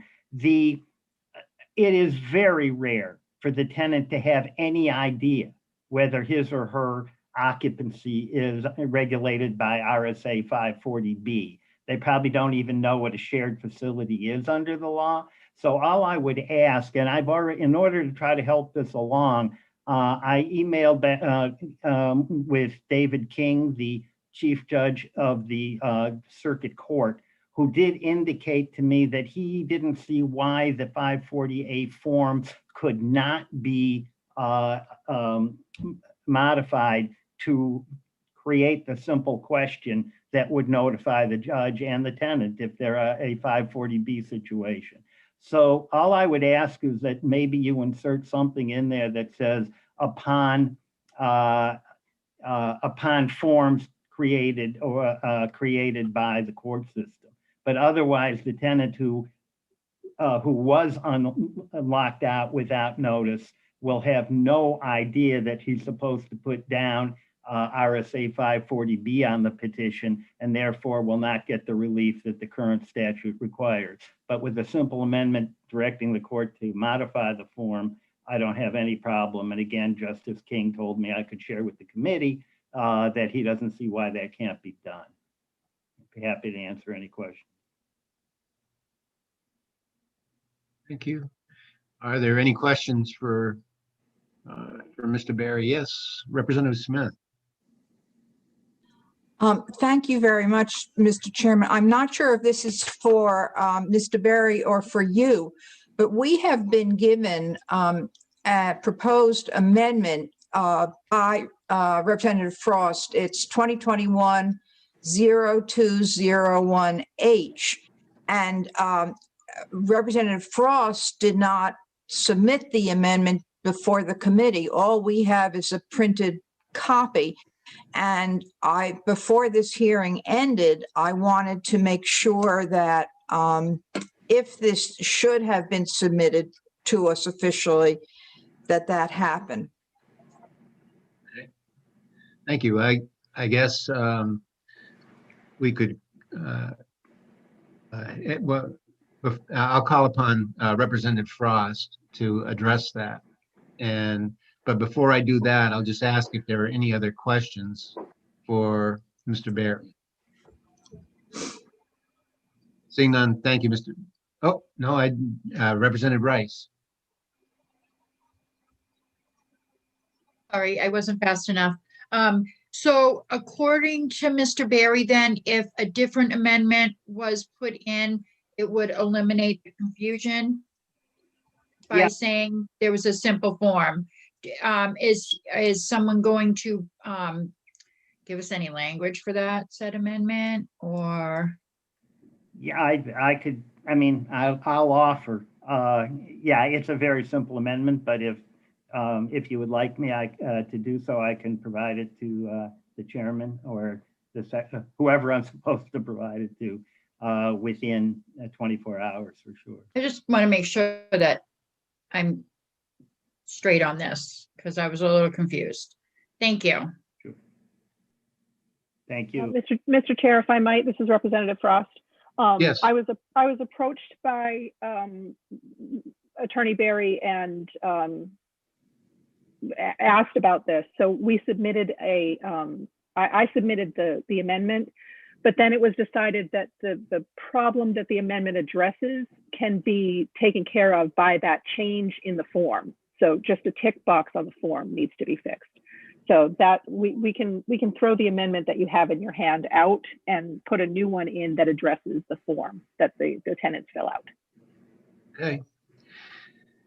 And so the amendment that you had previously submitted, we can ignore, and you're not intending to go forward with that. But Mr. Barry, you're going to be providing us with the language for another amendment to address the issue which you've addressed today. I would be happy to do so. Who should I send it to you, Mr. Chairman? Either me or I guess Representative Smith. Would you like to take care of that? I'd be happy to. Okay, if you could forward it either to me or to Representative Smith, I think Representative Smith would take care of that for you. Thank you. Mr. Chairman, is it possible that all members of the committee could be favored with a copy of the amendment by email? Yes, for sure. Before anyone had an opportunity to vote on it, everybody will have a copy of the amendment. Since I have not seen, and we'll make sure that it's distributed. I have not. We'll make sure it's distributed to everybody. Thank you. I did not receive the prior amendment that's now going to be replaced. I believe that the prior amendment was sent to everybody on the committee, Representative Silver, but if you are like me, you're drowning in emails and sometimes it's hard to make the connections with the particular bill. Thank you. Okay. And again, thank you for your testimony, Mr. Barry. And thank you for your indulgence. Not a problem at all. And is there anybody else who wishes to testify today? I now see Attorney Becker on the with the hand raised. So Attorney Becker, would you like to testify? Yes, thank you, Mr. Chairman. I just wanted to testify today. I worked with Representative Frost on the crafting of this amendment. I've had several of these kind of unique situations come forward in my practice where a landlord rents a room in their home, shares their home with an individual, and right as the landlord seeks to kind of terminate the tenancy, things go south very fast. These can become very volatile situations, as I think RSA 540B kind of contemplates with the short termination of tenancy process. And I think that this this bill is important because in my experience, there is some ambiguity in the law, and it's misunderstood by a lot of lay people, landlords, tenants, the judiciary, and law enforcement. So it creates a real headache for landlords that are seeking to terminate a tenancy, and it can be a really volatile and dangerous situation. Okay. When you started off by saying that you helped craft the amendment, but did you mean I helped craft the bill. Okay, thank you for that. And are there any questions for Attorney Becker? Seeing none, thank you for your testimony today. Thank you, sir. I don't see anybody else who wishes to testify who hasn't testified. I do see Nick Norman's hand up. Are you asking to testify again, Mr. Norman? No, just asking to receive a copy of the amendment that Elliot is preparing. Elliot and I have worked together many, many, many times. So just like to get a copy of that so you can see the landlord's view on that before you vote on it. That's all. Okay. And I'm not, Elliot, are you going to send him a copy or of what you're preparing, or is that something that the committee is to do?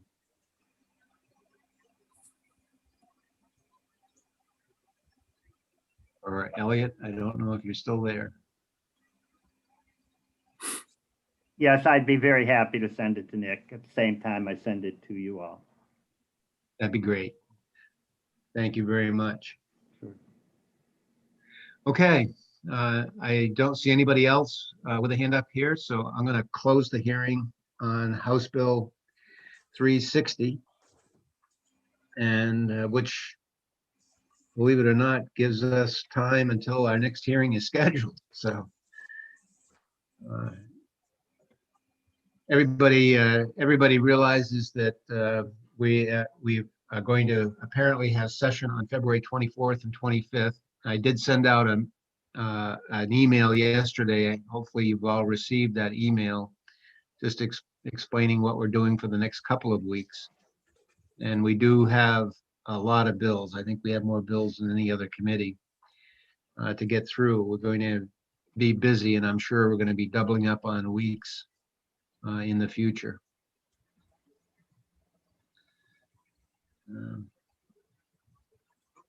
With that, if you want to take another break, we'll break until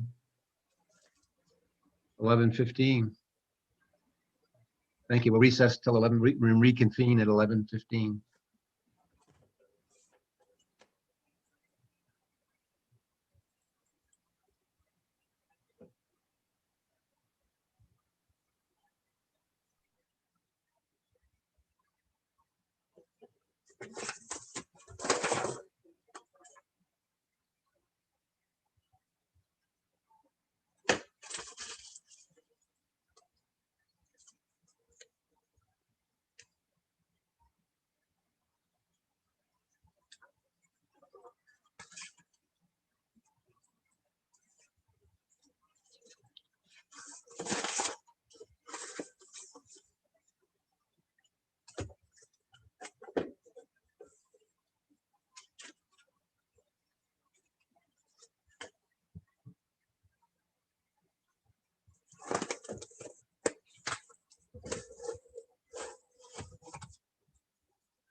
Hello, everybody.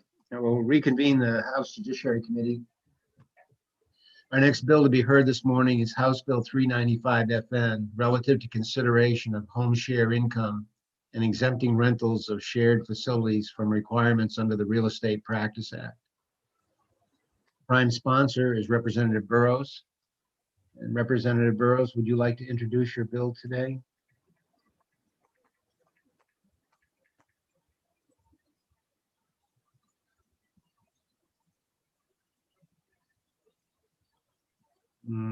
I don't see Representative Burrows on the attendee list.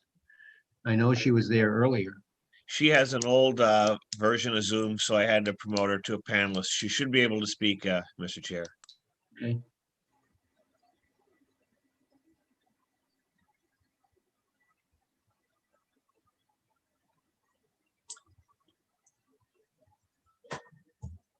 She's on now, Mr. Chair. I don't know if, and it doesn't look like she's muted. So Anita, can you speak?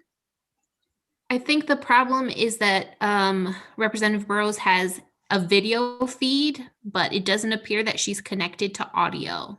Ah.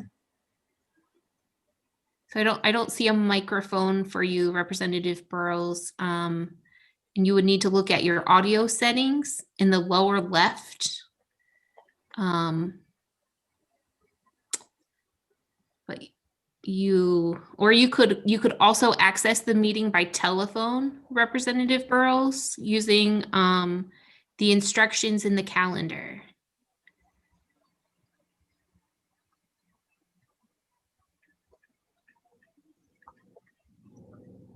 This is similar to what happened to Supreme Court Justice Convoy last week. So she's in good company. But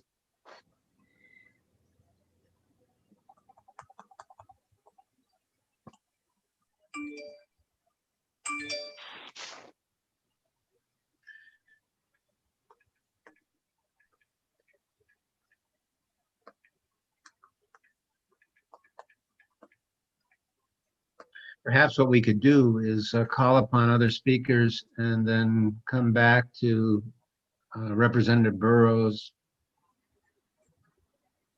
And perhaps if she can't have her computer function to make that work, perhaps she could call in. Mr. Chair, I would be happy to introduce the bill on Representative Burrows' behalf so that you have a formal introduction. And then we could get her connected as best we could as the hearing progresses. That would be fine. I would note that we have 4 people, including one of whom was Representative Burrows, wishing to speak, but everyone was speaking in support. So Representative Smith, if you wanted to just begin by introducing the bill, that would be fine. Thank you very much, Mr. Chair. It's always a pleasure to appear before the Judiciary Committee.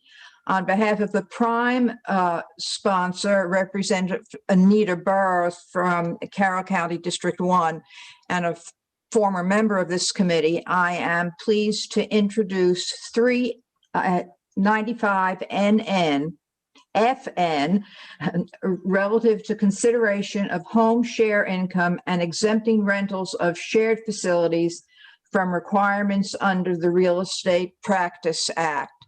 And having introduced the bill, I will surrender the witness seat in favor of others who have signed up to speak on behalf of this bill. Thank you very much. And we do, as I indicated, there are, other than Representative Burrows, 3 other people who wish to speak, and there is Will Stewart. And Mr. Stewart, are you available to speak? Yes, Mr. Chairman, can you hear me? We can. Excellent. So thank you for allowing me to speak today. Mr. Chair, members of the committee, for the record, my name is Will Stewart. I'm the Executive Director of Stay, Work, Play New Hampshire, and we're a statewide nonprofit whose mission is to attract and retain more young people here in the Granite State. and I am here today to speak in favor of House Bill 395. So attracting and retaining more young people really is critical to the future of New Hampshire. We are at present the second oldest state in the country with one of the lowest unemployment rates. And on top of this, we're the #1 exporter of high school graduates seeking a 4-year degree, with some 62% of these young people leaving the state every year. Some eventually come back, but many don't. In short, New Hampshire needs all the people we can get in general and all the young people we can get in particular. Our businesses need workers and customers. Our towns need volunteer board members. Our nonprofits, churches, and civic clubs all need volunteers to accomplish their vital missions, without which our communities just can't function. So about 3 years ago, Stay Work Play commissioned a survey to collect data on why young people stay in New Hampshire and why they might leave. And the #1 reason we found young people leaving is that they can't afford to live here. Our housing on both the rental and home ownership sides is just too expensive. And we heard this again and again and again last fall and winter as we were out talking to young people in 9 locations across the state as part of our Policy and Pints series. So, housing in New Hampshire is expensive for everyone, but it's especially expensive for young people who, by being early in their careers, generally make less money than their more experienced counterparts. Young people also face the additional burden of student loan debt. Indeed, here in New Hampshire, we have one of the highest student loan debt loads in the country. And when you're paying hundreds of dollars in student loan payments each month on top of a car payment, it makes it that much harder to afford housing that's already pretty expensive. And so at Stay Work Play, we're in support of this bill because it seeks to remove some of the disincentives to home sharing.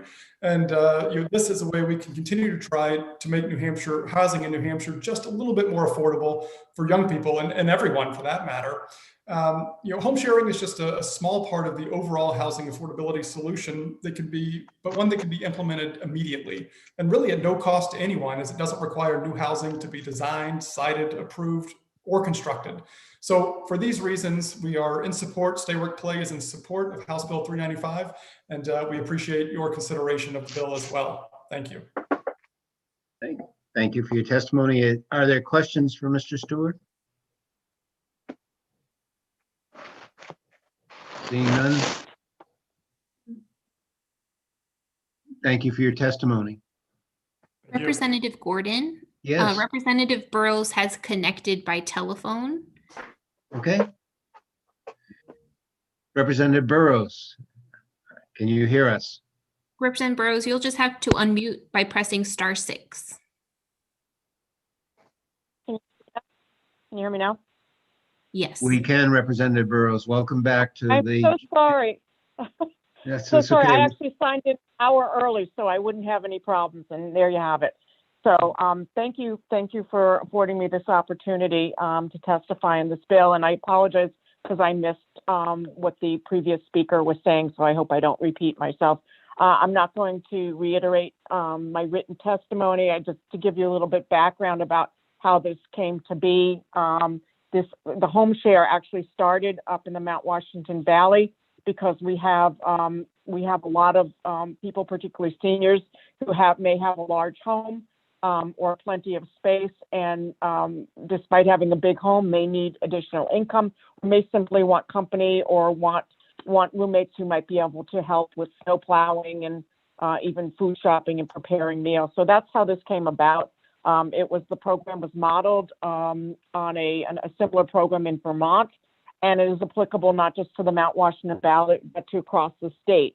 It was put on hiatus because of COVID, but I believe somebody will be Dr. Marianne Daxon will be testifying that there's been increasing interest in the program once COVID it becomes safe to do so, because we have so many people coming to the Valley to help out in the hospitality industry and the ski industry, and this would really be helpful. I personally know of a number of people who are in this situation who either can't find housing, they're forced to live an hour away in Berlin or in Brownfield, Maine.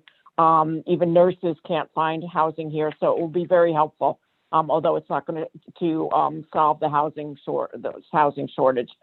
This bill was put together, HB 1305 and 1324 from 2020.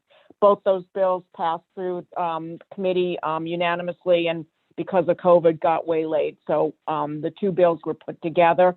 The first part of the bill would exempt income from a home share arrangement from the determination of net assets for the purposes of determining eligibility for certain property tax exemptions and public eligibility determination. And the second part would serve to not categorize these transactions as a real estate transaction and to exempt them from licensure and regulation by the New Hampshire Real Estate Commission. And I'll talk to that one very briefly. And first to say that both the Real Estate Association and the Professional Licensing Bureau are neutral in terms of this part of the bill.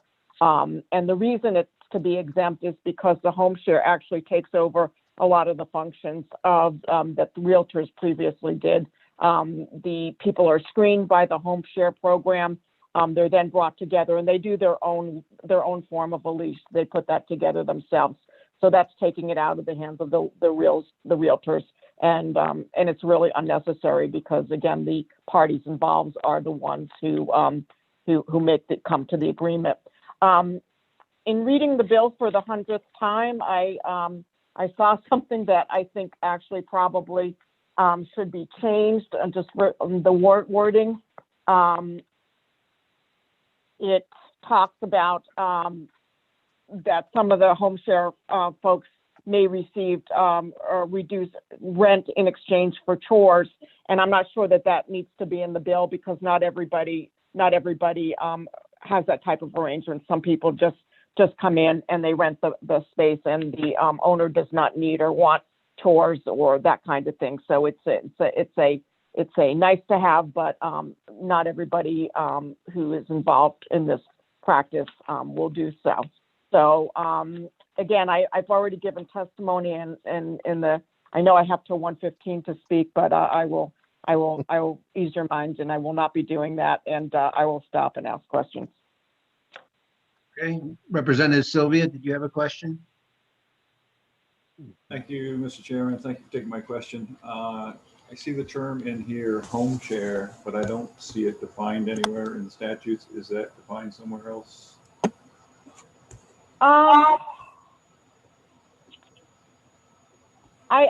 We don't have a specific definition of it, but I think I think in the name itself is pretty explains it. You're sharing your home with somebody. In this case, you know, we're targeting workers and either individual workers or families. And to my knowledge, the program that was initiated in the Mount Washington Valley was the first of its kind. They suggested that we not specifically talk to that in the language of the bill, but just make it more generic. Thank you. And Representative Birch. Thank you, Mr. Chair, and thank you, Representative Burrows. It's good to see you here in Judiciary again.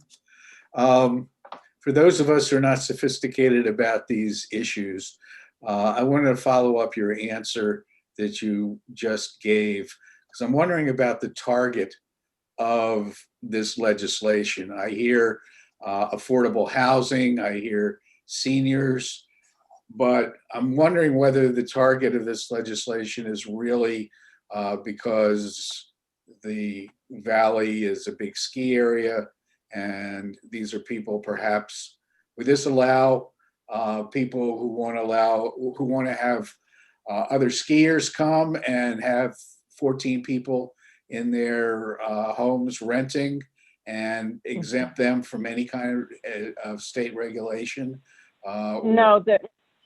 No, how, I'm sorry. how would this, just to finish, how would this not apply to that?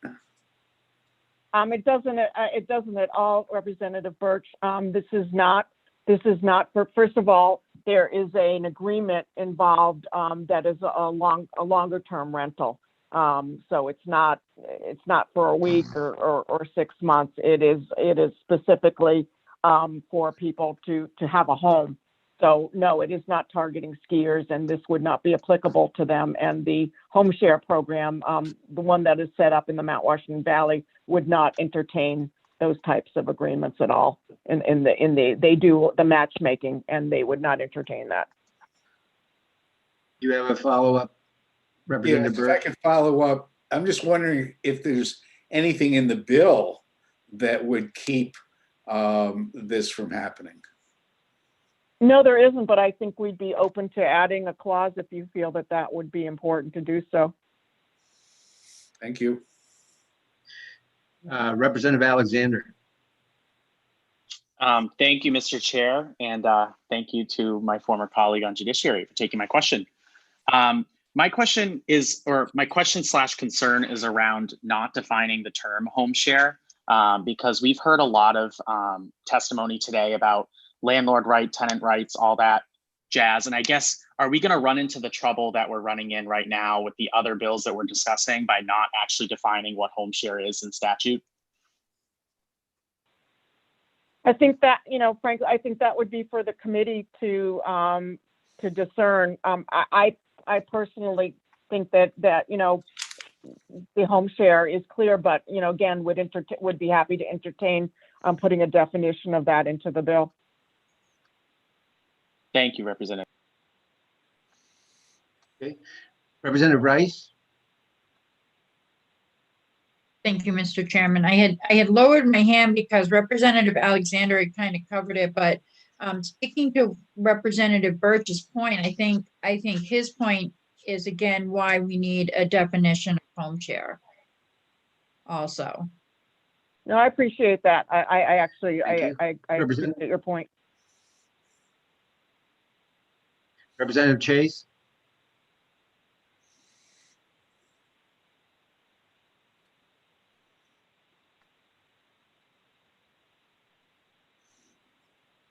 You're muted, Representative Chase, I think.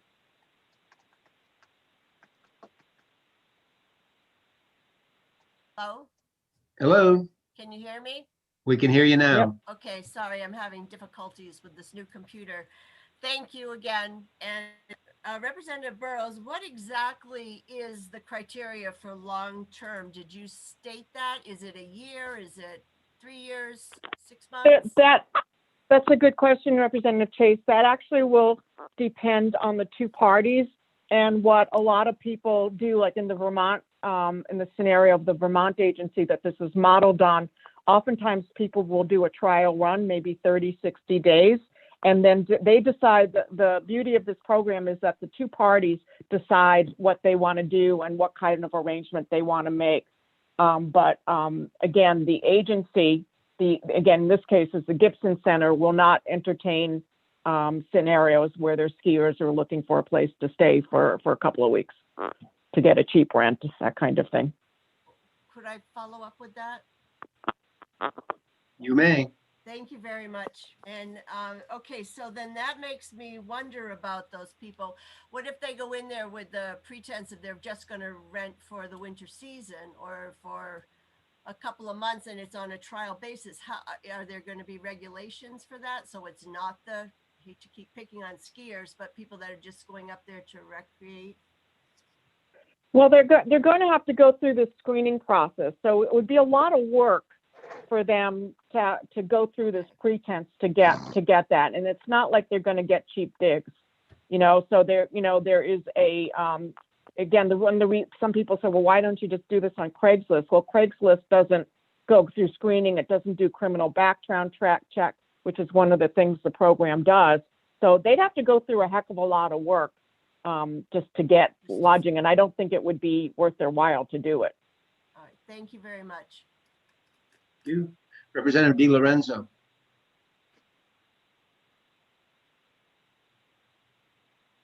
Thank you for taking my question. Good morning, Representative Burrows. It's great to see you. I have a couple of questions. And one is, how is this arrangement different from a rooming house? Oh, okay. Well, I think the main differential here it's a screening process again. And there may be programs that are going to be set up in different parts of the state. So right now, the Gibson Center being the only one that I know of, I can only speak to that. But it's not a rooming house because there, you know, there's this, again, it's the screening, it's the criminal background check, and ultimately the two parties do agree upon what the terms are. But there's a lot of background that goes into it that might not happen with a rooming house scenario. So it also provides a safety net for a senior who may be concerned about who's coming into their home, and they have some security knowing that the person doesn't have a criminal record, you know, not involved with drugs, that kind of thing. Thank you. May I ask a second question, Mr. Chair?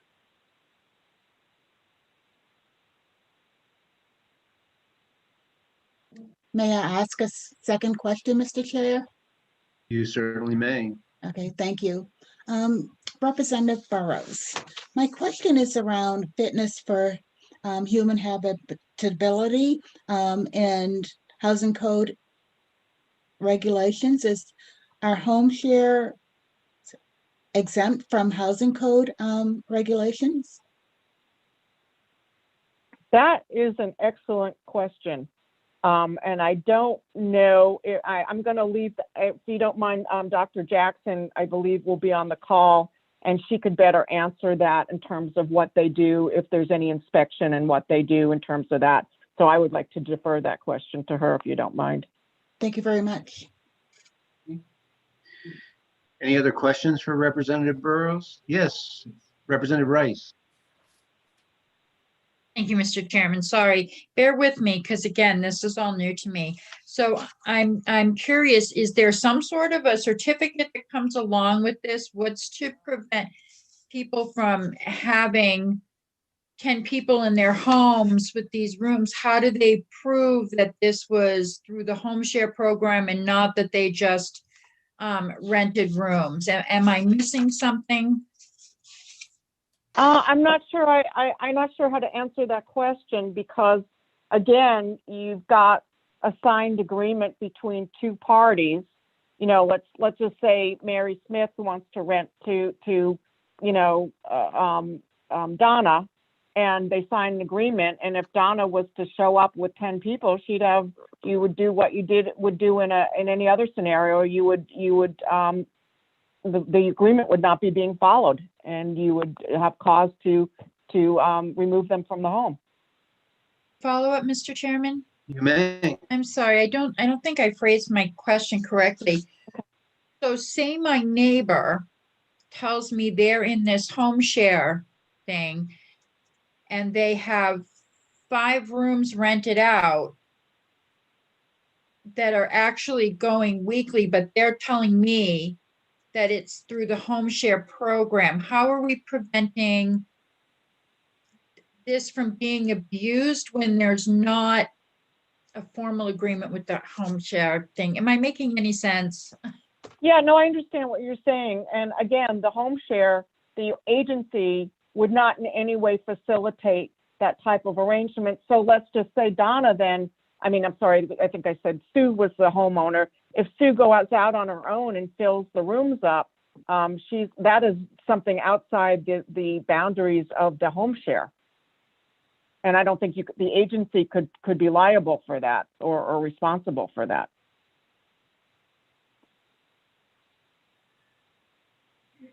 Could I just follow up on that? As I look at the bill, does the bill require that this be done through an agency? It does not require it, no. Okay. And there are other questions for Representative Burrows.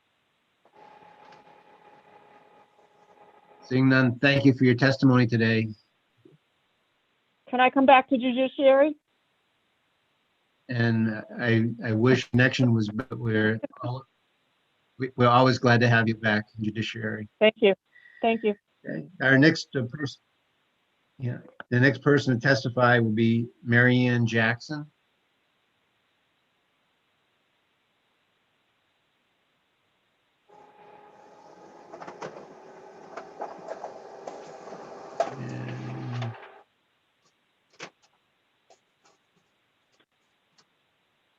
Representative McLean, do you see her on the witness list? No, I don't see her. If she could raise her hand, maybe that would help identify her.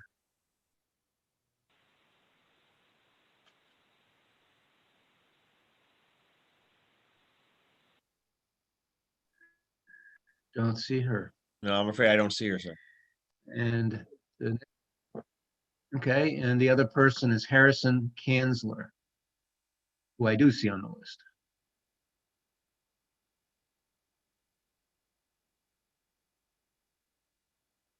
Mr. Kanzler? Yes, thank you so much, Mr. Chair. I spoke with you all, or I just want to start by saying I spoke with you all earlier representing the Mount Washington Valley Housing Coalition. And I just want to state for the record that I am not representing the Mount Washington Valley Housing Coalition in this testimony. I am just a member of the public. And in fact, I am acting as a former representative. I served Carroll County District 2 during the last session, and I was one of the co-sponsors on these bills, and I was the lead sponsor on the real estate portion of the bill. And so I did want to just follow up actually before I give my testimony on some of the questions you all had been mentioning. This is a complicated topic. There is some definition in statute. Home share is in reference to the rental of shared facilities. Shared facilities are defined in RSA 540B. Shared facility is real property rented for residential purposes, which has separate sleeping areas for each occupant, and in which each occupant has access to and shares with the owner of the facility one or more significant portions of the facility in common. This would be something like a kitchen, a dining area, or a bathroom. So just, I know that that was kind of a concern a lot of you had raised. So I just wanted to note that that is what home share is. It would fall under that. I believe it would fall under that definition. That was my understanding when I worked with OLS last year. By that definition, that I think answers some of the other questions you had as well. Each occupant must have their own sleeping facility. So as far as having, 10 people in one room, that would not count. That would just be called Airbnb, and we see it all the time up here. In fact, if you want to regulate that, I would please let me know, because it is currently not regulated really. But no, this is just a program wherein specifically elderly folk can work with, can come to an agreement with some other folks, and they're brought together through this program. So how the home share program facilitates this is essentially they take in homeowners, they do a personality profile test with them. They take kind of, what they're offering as a living facility and what they're looking for compensation. Sometimes it's purely monetary. Sometimes there's no money involved at all. Could, as Representative Burrows suggested, it could just be, shoveling the walkway on a day like today, or something of that nature, helping take care of the facility. And what the home share program then also does is reaches out to potential tenants who come in and do a very similar, personality test, and they work with them in that regard. And then what they do is it's very much like a dating app. They basically say, hey, you two are a compatible match, get together. They have lease agreements that are examples that the homeowner can look at. But ultimately, whatever compensation is decided upon, whatever agreement is decided upon, is between those parties, and the home share program does not actually facilitate that transaction. All they do is pair them together. So that's how that piece works. And just to give you some ideas on that elderly piece, again, Carroll County, it was already stated that New Hampshire is one of the oldest states in the country by Mr. Stewart. Carroll County, where this would be operating, is one of the oldest counties in the state and one of the most rapidly aging. AARP actually did a study looking specifically at rural communities and elderly communities in rural areas. They found that 72% of retirees in rural communities said that they want, what they'd really like is to remain in their community as long as possible. And 73% said that not only do they want to remain in their community, but they want to remain in their current residence. This bill would allow for programs, nonprofit programs who want to operate this matching system to operate within our state. And so that is why I wanted to give you all my testimony. I sent you a written testimony that really gets into the weeds on kind of the real estate aspect of it. I won't go into that detail unless you would like me to, and I'm open to any questions. And though I am not representing the Mount Washington Valley Housing Coalition in this testimony, I do know that they support this bill, if that is worth anything.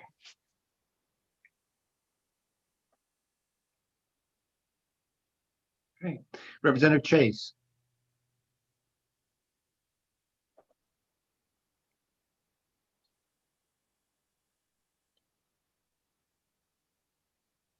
Ooh, we can't hear you. Sorry. Yeah. Question. This sounds like this is all what you're talking about is going through an agency. Representative Burrows said that it's not required to be done through an agency.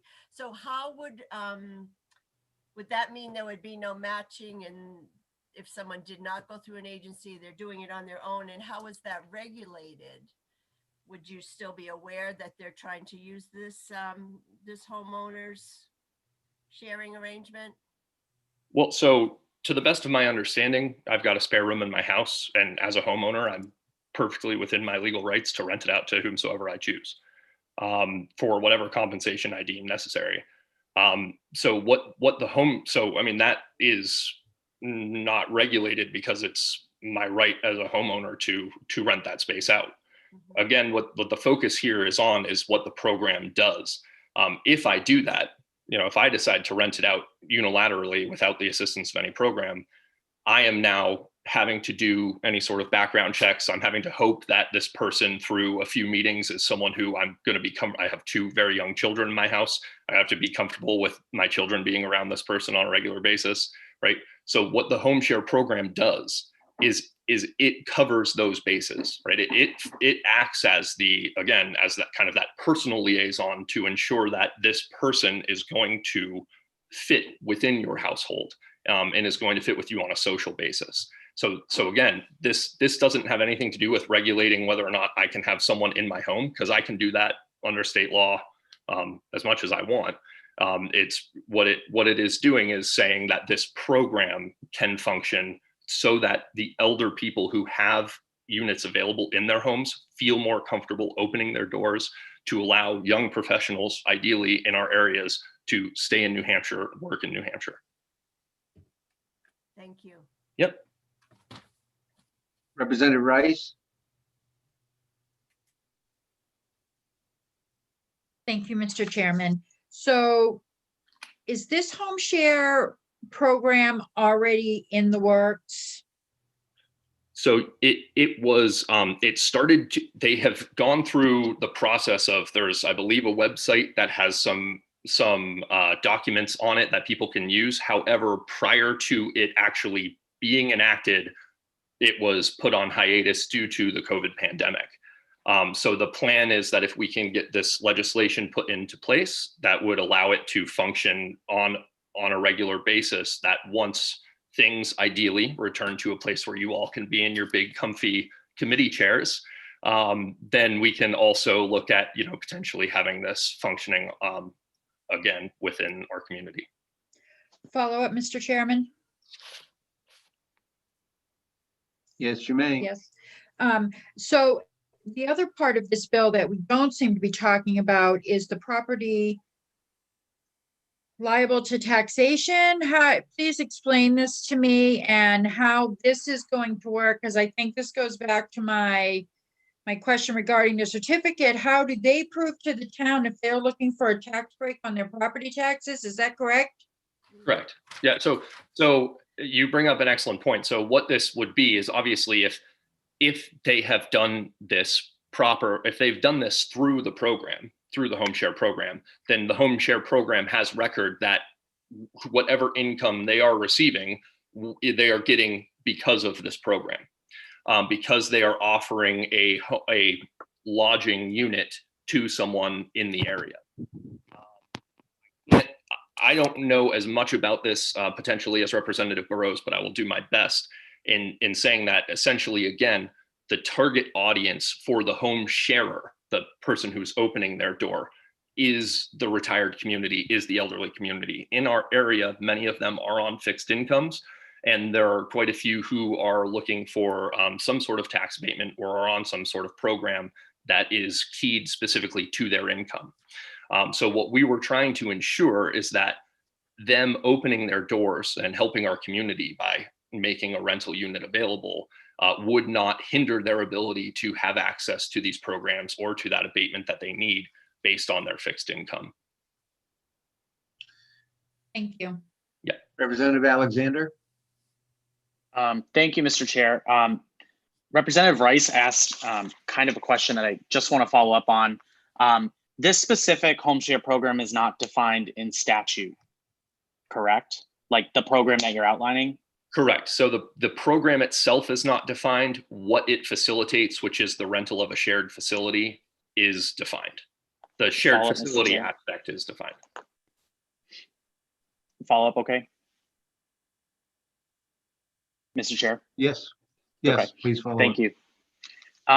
So my question being is the situation you outlined with your spare room, would you be able to, through this bill, actually qualify for the tax abatement status because it's not technically outlined that it's specifically to this program? That is a very good question. I can't speak to that. Again, I think how this is worded, it's saying that if the income is coming from home share, the onus would be on me to defend that this was in fact some sort of home sharing that I was doing. And so that is where the program would come into play, because they could say, yes, this was facilitated through our home share program, as opposed to me saying, yeah, I'm home sharing. I just, put this room up on Craigslist and someone came in, because that is a lot more just like subletting a room out of my house. Thank you. Representative McLean? Representative Alexander kind of asked my question. It's along the same lines. Thank you. Representative Horgan? Thank you very much, Mr. Chair. Thank you very much, former Representative Kanzler. It's a pleasure to have you back. This may be a dumb question, but the intent of this is to exclude, from the net assets and so forth, not just, there's obviously, first of all, the value of the in-kind services that the home share is providing for the, I guess would typically be an elderly or disabled person, but also to exclude the cash rent that the home sharer is also paying to the, to their host, to their landlord, or whatever you want to call them. Correct. Yes. Yep. And yeah, and to the earlier point, I mean, I'm sure I can't speak for Representative Burrows. If you all wanted to come up with a definition specifically of home sharing and amend that into the bill, I don't see as we would necessarily have an issue with it. Obviously, we would be happy. I would be happy. I'm sure Dr. Jackson, I don't know if she has joined or not. And I'm sure Representative Burrows would all be happy to work with you on kind of what that definition would look like to ensure that programs that are operating in good faith to serve their communities would still be able to function under whatever that definition is. So we're not, so again, it's not my bill anymore, but I wouldn't be opposed to that definition being added. Great, thanks. Are there any other questions for former Representative Kanzler? Seeing none, thank you for your testimony. Thank you so much. I'm looking at the list of attendees. I do not see Dr. Jackson on the list. I do see Ms. Burrows having a hand up. So Representative Burrows, is it your desire to speak again? Yeah, I just wanted to add. I think you have two devices going at the same time, guys. We're getting feedback.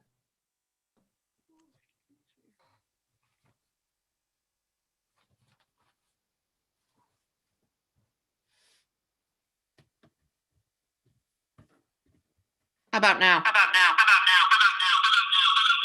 We're still getting the feedback, the echo.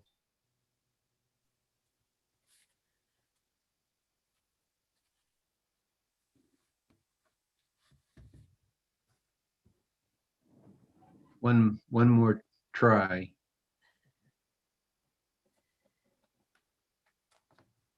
Representative Burrs, if you unmute your telephone, if you're still connected by telephone, there we go. If you press *6, Representative Burrows.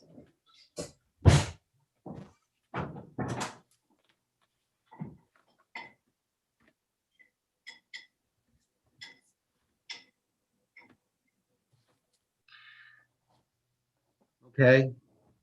Is there anybody else who wishes to testify today? Jim Michaud signed up at Seeing no 9. one, I think we will give Representative, excuse me? Jim do have a Michaud couple of, signed up earlier this morning, but Oh. after the registration sheet was printed. Okay. So, Mr. Michaud, you wish to testify?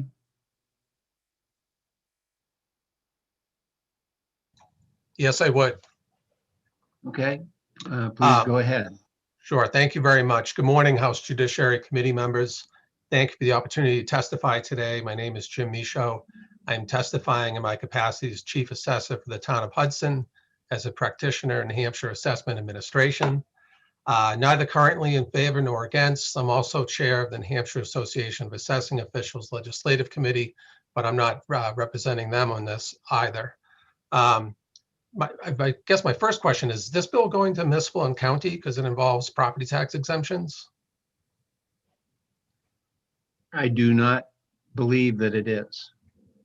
Okay, thank you. Thank you, Mr. Chair. My comments are only in regards to sections 1, 2, and 3 of this bill proposal. I believe that the intent is to shield income in a home share arrangement situation, to shield that residential apartment, bedroom, rental income from being considered for purposes of the elderly, disabled, and deaf property tax exemptions. If that is the case, the change in law is misplaced. It seeks to bar that income from being considered as an asset. However, assessing officials are not and would not be counting that income as an asset in the first place. As income is not an asset, it's income. The RSA that they would want to insert this into, there's 3 separate RSAs for the elderly, disabled, and deaf. And there's areas in those where income is described. Currently, there's only 3 exclusions from income for purposes of all 3 of those exemptions. The exclusions in income are life insurance paid in the death of an insured. Number 2, expenses and costs incurred in the course of conducting a business enterprise. And 3, proceeds from the sale of assets. This would now add a 4th exclusion. So I think as it's currently worded, I would not be excluding the income in a home share arrangement if this were to pass as it's worded. I do have statutory references. I can email those separately. Beyond that, there's an RSA 72:27-A, and that is the statutory mechanism by which municipalities modify and adopt property tax exemptions and credits. One of the areas, section 4, says an amendment to a statutory provision listed in paragraph 1. Paragraph 1 of that statute deals with exemptions and credits. An amendment to a statutory provision shall apply in a municipality which previously adopted the provision only after the municipality complies with the procedure in this section. In other words, let's say this bill is modified so it's in the right area, and then it's passed into law. It wouldn't apply in Hudson until we've readopted our elderly or disabled, we don't have a deaf, but until we've readopted them. And NHMA is pretty clear on this direction to municipalities. So I just want to make sure that the people understand this doesn't just apply to the 200 plus municipalities just because it's adopted. Another comment is I want to make sure the DRA retains rulemaking ability to possibly provide some direction on this to municipalities. It may already be in the overall RSA 72. I'm not quite sure. I believe that is the one other thing, definition of home share arrangement. That would be very helpful for municipalities, so we can fairly and equitably and consistently from municipality to municipality apply this change. That is all. Thank you. Thank you for your testimony. Are there questions for Mr. Michaud? Yes, Representative Smith. Thank you, Mr. Chair. I wonder if Mr. Michaud would agree to submit written testimony to us detailing his concerns and including the specific RSA references. It would be very helpful if he could do that and do it very quickly so that we could review that perhaps in time to consider any appropriate amendments. I would be glad to do that. Thank you very much. Thank you, Mr. Chair. Be much appreciated. Any other questions for Mr. Michaud? Seeing none, thank you for your testimony today. And was there anyone else who wished to testify?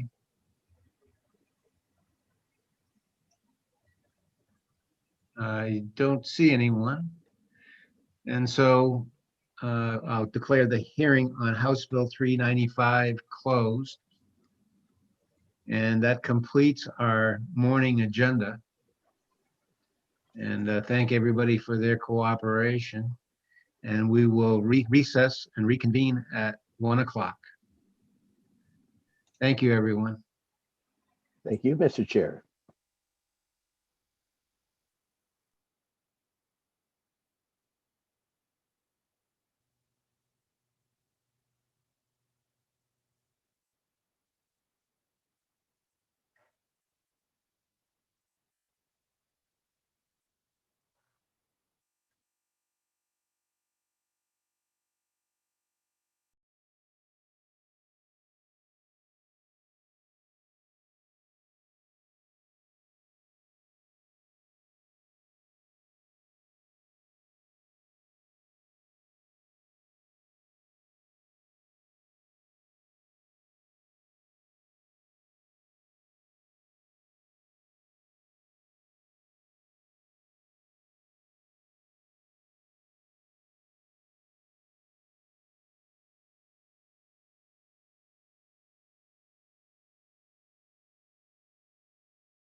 Representative Gordon.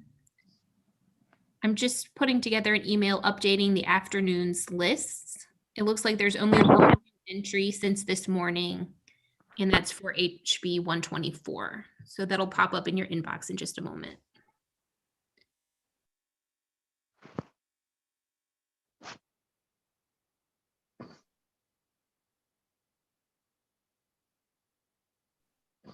Oh,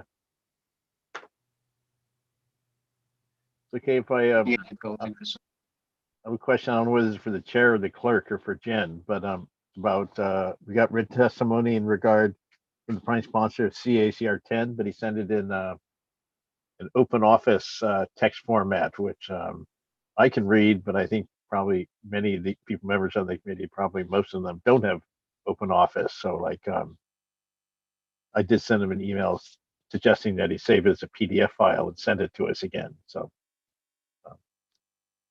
that's not, we don't have to worry about that one until 3 o'clock, but I thought I'd mention that in case.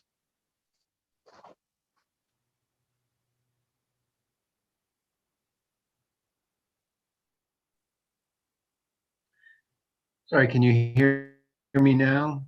Ooh, yes.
Hello, everybody.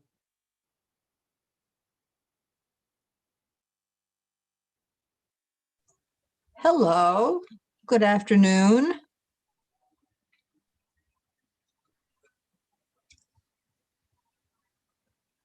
I'll call this meeting house to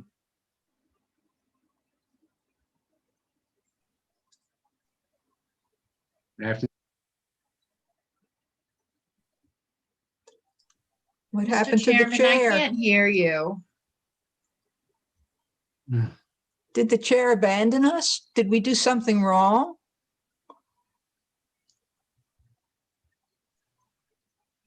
I think he has technology issues.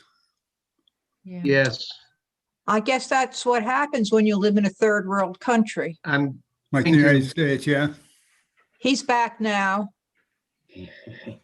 We missed you, Mr. Chair. Can you hear me now? Yes.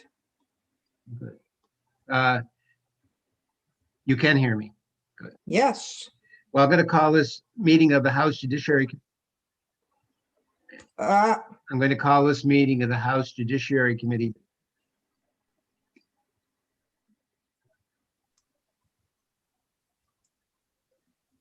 I think you're gone again.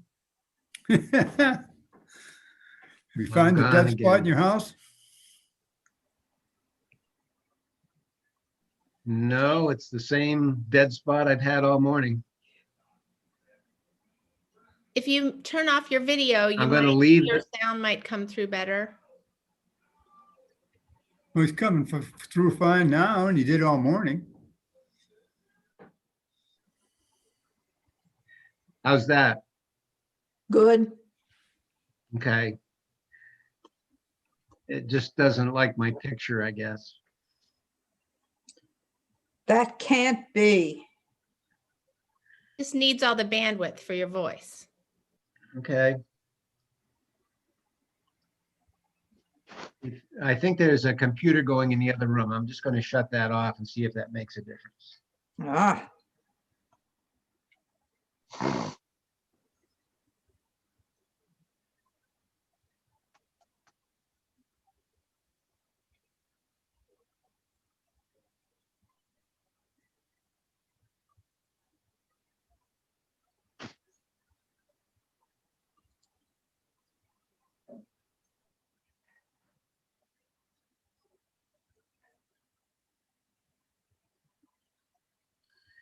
Are we working any better now? Sounds good. Copying you loud and clear.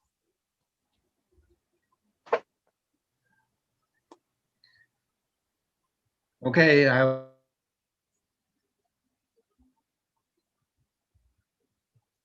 call this meeting of the House Judiciary Committee back to noon.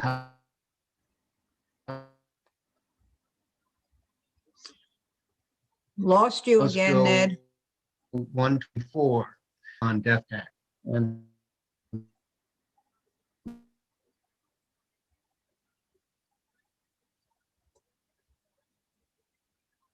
is Representative Schmidt. Representative Gordon, you keep going in and out. Representative Schmidt available to testify. Representative Smith? I don't see, oh, is that her hand raised? The phone number 202. Yep. There we go. Somebody gave me the option to unmute. That's perfect. Hi, this is Representative Jan Schmidt. Good afternoon, everybody. May I begin? Representative Schmidt, if you're on the phone, you'd have to press *6. There we go. I should be there. Okay. Shall I begin? Yeah, we can hear you. Okay, thank you very much. And thank you, Mr. Chairman and honored members of the committee. For the record, my name is Jan Schmidt and I represent Ward 1 in Nashua. And today I bring you HB 124, adopting the Uniform Real Property Transfer on Death Act. Now, like any bill I've ever contemplated for this committee, I believe I had a very simple request when I began. And I found out that there was a very good reason for it to never have been done before. It's a really complicated issue. But of course, it's for a good cause. All the T's need to be crossed and all the I's need to be dotted. Last fall, I received an email from a constituent, Maureen Franklin, who will probably want to speak later, that when speaking with her attorney, she'd been told that New Hampshire, unlike many states, had not added this into their laws as yet. When I discussed this with OLS researcher, Director Padden, she mentioned that this had been part of a much larger attempt a few years ago, and the bill had died simply due to the multiple complex issues that it involved. So we narrowed it down from that much larger issue into something, well, at least more directed, if not more simple. What it means to do, it means to adopt the Uniform Real Property Transfer on Death Act, to provide a mechanism for non-probate transfer of land done by permitting owners of interest in real property to execute and to record a transfer on death deed. So what this means for her in particular is that not probate and setting up a trust could be avoided and therefore be less expensive and a faster method of dealing with the disposition of real property. Now, the bill itself is incredibly complex. I'm sure this is something that you are probably quite familiar with in this committee, complex bills and the language that's absolutely necessary to make it clear. But that is all I have. But I'd be willing to answer any questions anyone else might have.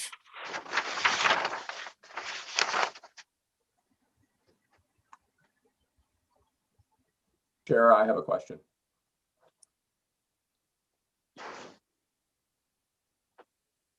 Shall we wait for the chair or shall I just identify? Mr. Chair, are you having technical problems again? Could you raise your hand if you are? Yes, I am. Oops, hold on. Yes, I am. You're fading in and out. I'm having technical problems. So perhaps Representative Representative McLean could call McLean. on. Okay. Uh, I'll take over for now then, Mr. Chair, until you get yourself sorted out. Thank you. And then you can raise your hand when you think you're ready to take back over. So with Will that, do. I'll Thank open you. up I'll open up the questioning to Representative Birch.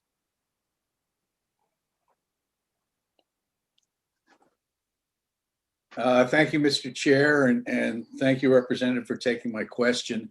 In order that I don't have to go through a line by line, which I have really no interest in doing, can you tell us whether your proposed bill varies in any way from the Uniform Real Property Transfer on Death Act as approved by the Uniform Law Commission? Is it exactly the same, or are there changes? From what I understand from Director Padden, that is exactly where she got this information from, line by line. Thank you. Representative Paul, Macbeth. Paul, who did you say approved that? There's something, am I still on? There's something called the Uniform Law Commission. And New Hampshire has representatives, they have representatives from a lot of states, and they try to put together uniform legislation applicable to all states, but they would have to be adopted by each individual state. So it's model legislation. And my understanding is this particular model legislation has been adopted by about half the states. Yes, yes, that's what I understand as well. Representative Macbeth. Thank you. Is this a taxable transfer?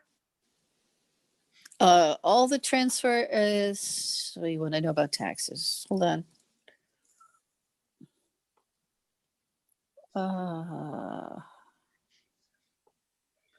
I do not see tax listed at all in the bill.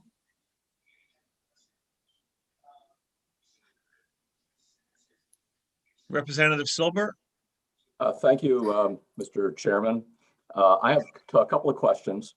Unfortunately, as a lawyer, I guess I have to go through word by word. On page 2, line 33, page 1, line 28, transfer on death deed revocable. A transfer on death deed is revocable even if the deed or other instrument contains a contrary provision. The question is, it's revocable by whom? I think this would go to court, don't you? Yes. The other question I have is, has the New Hampshire Bar's Real Property Probate and Trust Law section, of which I am a member, taken a position on this bill? I have not inquired. And has the DRA taken a position as to whether or not one of these deeds would be subject to the real estate transfer tax? Again, I have not inquired. Thank you. Thank you for taking my questions. Certainly. Representative Alexander. Thank you, Mr. Vice Chair. Thank you, Representative, for taking my question.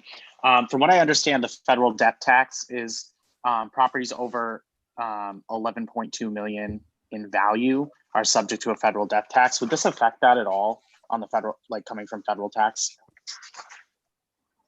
Since probate is avoided and the transfer on death is clearly to be executed on death, I would say that it is avoided. I'm not sure. I'm not being a lawyer. I'm sorry. I can't say definitively. Representative Alexander, do you have a follow-up? Representative Silber?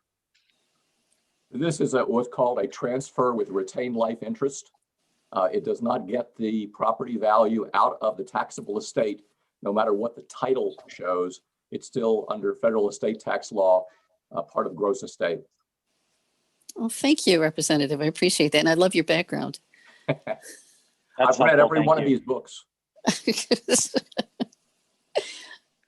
Someone else? Does anybody else have any questions for Representative Schmidt? Okay. I think. So we'd be looking for Maureen Franklin, who is the constituent who is requesting this. Is she waiting in the waiting room? I have a Maureen, so I'll allow you to speak. Is this Maureen Franklin?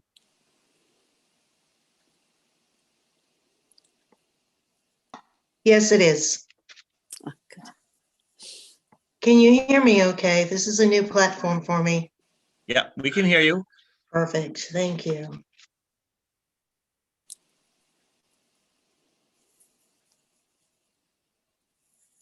I think you could go ahead, Maureen. Oh, thank you very much. And thank you for hearing me. I'm a widowed senior citizen with no children. I live in Nashua. I bought my home in 2009. Previously lived in another state. I was pulling together my documents for when I die, and went to 3 different attorneys and found that the documents that I needed would cost me about $3,500. I'm only on Social Security. I make well under $30,000 a year. My house does not approach $11 million. It's probably worth about $250,000. The reality is that I cannot, nor do I really need, a trust. So I looked into this because, having lived in other states, we did have a transfer on death law. My understanding is there were 38 states that now have this type of legislation.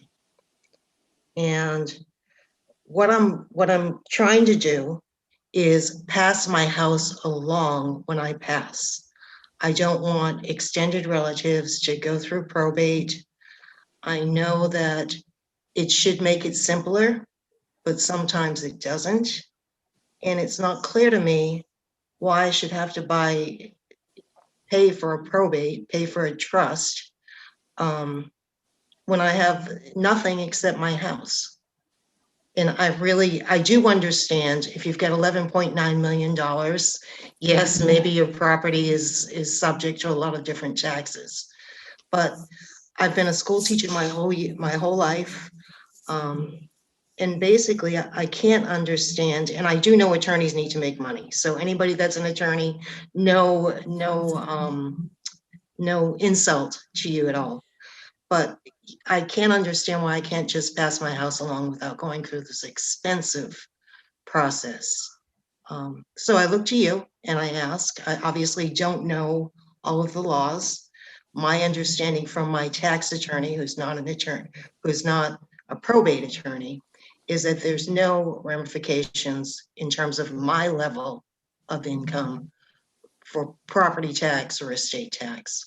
So I guess that's all I have to say. I ask you please to support this.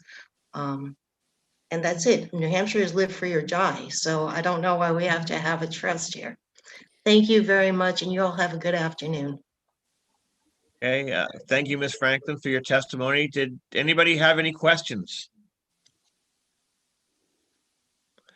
Okay, Representative Di Lorenzo.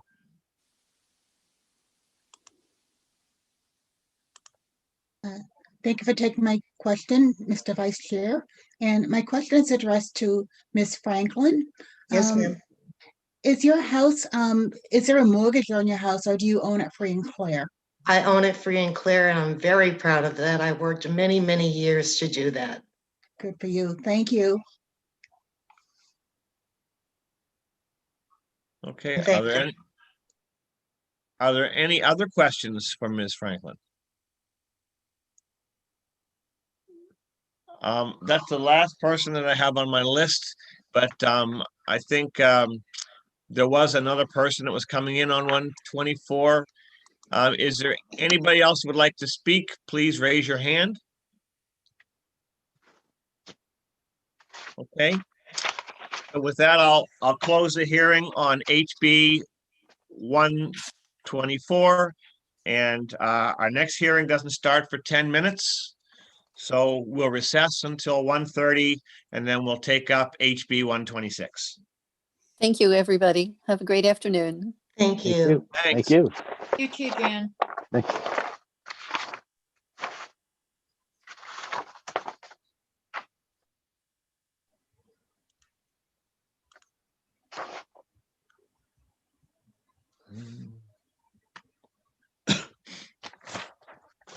Representative McLean, can you hear me now? Yes, we can hear you fine. Oh, that's great. I apologize for the difficulties. I just went out of the old Zoom and created a new one in order to participate. Great.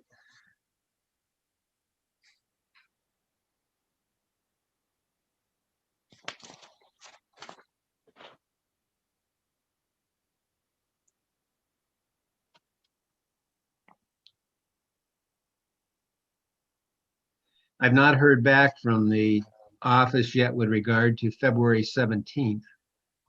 I'm hoping that I will hear today as to whether or not that may be available. If it is, then we'll schedule hearings that day. And we'll have a hearing on the 23rd, Tuesday, the 23rd, as a regular hearing day. And then we expect to be in session on the 24th and 25th. So there'd be one hearing that week. And then with the following weeks, if we're able to have 2 hearing days a week, we'll do that until we can get through our bills.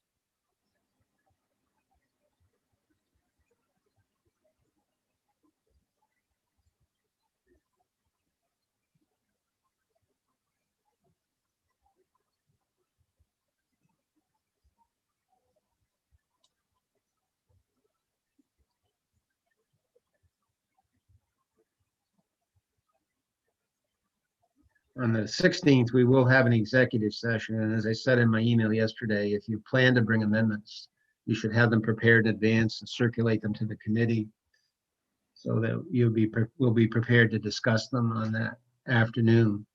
And we need to get out our 5 early bills that day. Well, one of which we've already addressed, which was the bill with regard to the retirement benefits for judges. We retained that bill, but there are 4 others that we need to get out that day, and we'll get done as many bills as we possibly can.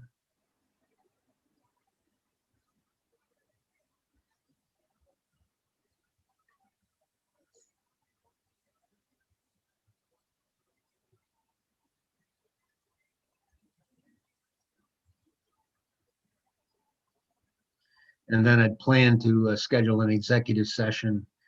We'd have 2 days of hearings, and then on the next hearing day, have an afternoon for executive session so that we can try to keep up and get out our bills as we go along.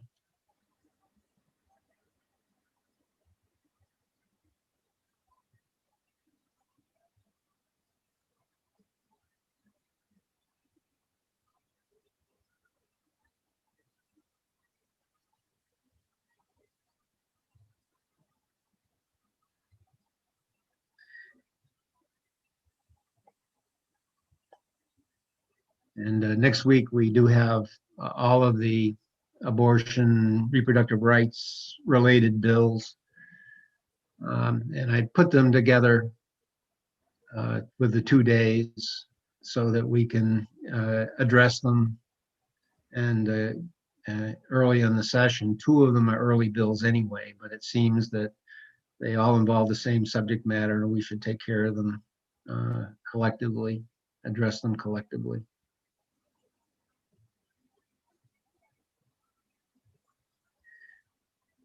There are two there, the 622 and 625, the two early bills deal with the same subject matter, really, and that's with regard to a time frame after which it would be abortion will be prohibited. So I've scheduled the hearings on those contemporaneously, and that's so because I'm sure the same people would speak on both bills dealing with the same subject matter. So we will hear those in the morning on next Tuesday. And then a separate bill, I think it's the bill with regard to the distance around centers, and we'll deal with that in the afternoon. And then the next day, there are two bills, again, will be heard contemporaneously on the 10th. And I scheduled them together because they both deal with the same issue, and that is public funding for abortion. And so, again, we'd have the same speakers, I think, on both bills. So I hear both bills together. And then the 6th abortion bill we'll hear in the afternoon.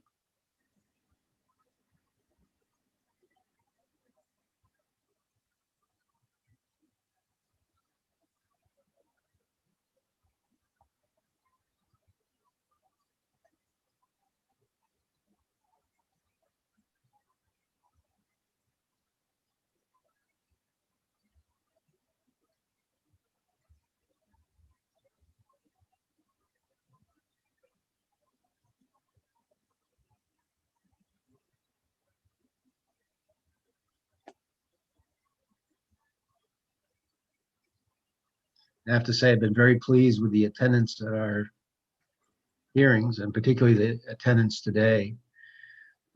Everyone being remote and everybody participating. And no one having to shovel out their driveways.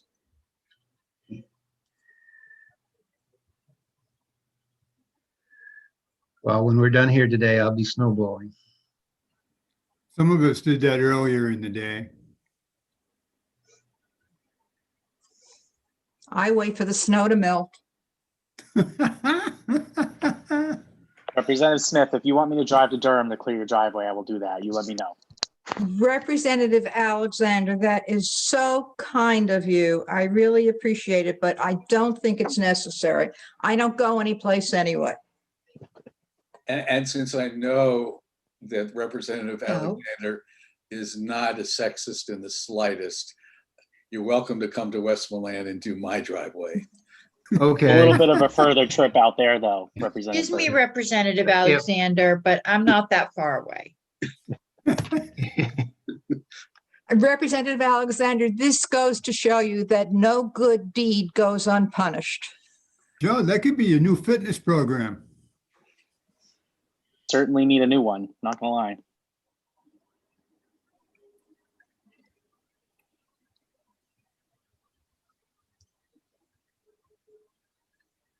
Well, my understanding is that we can start the hearing early as long as the hearing is still continuing at the appointed time.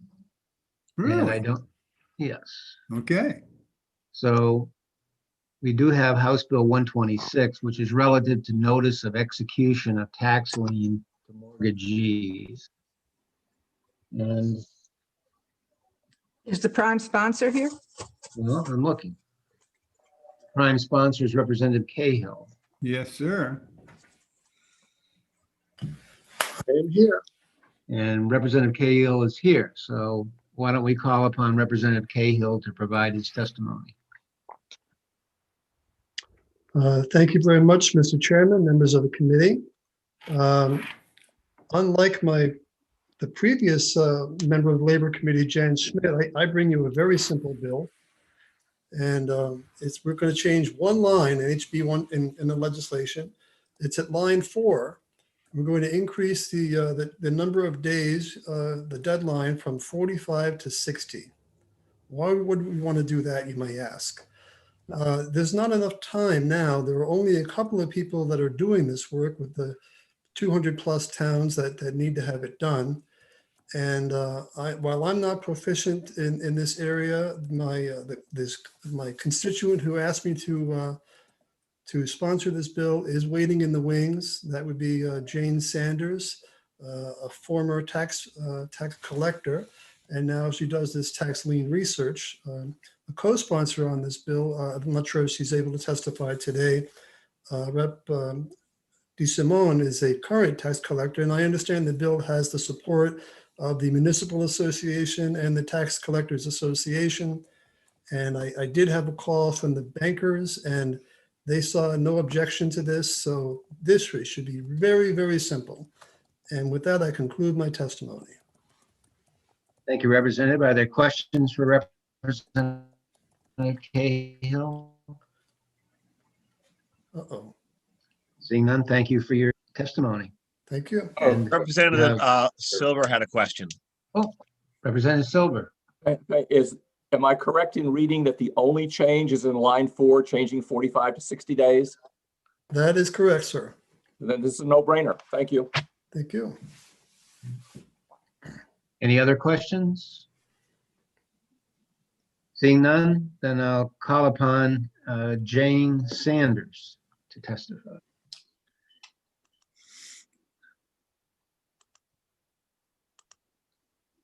Good afternoon.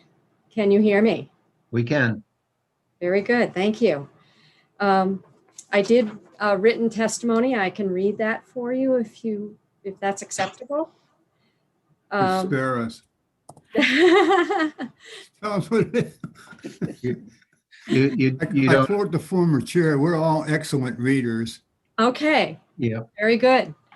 Well, If you just want to explain in your own words would be helpful to us. Okay.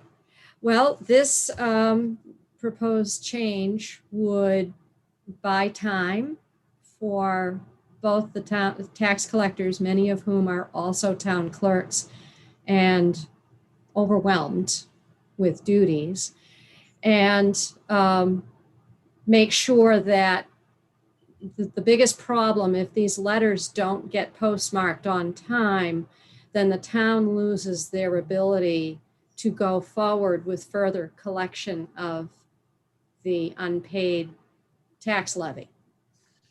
The property cannot go to deed if the letters did not get mailed out in time 2 years before that. So that's the bottom line.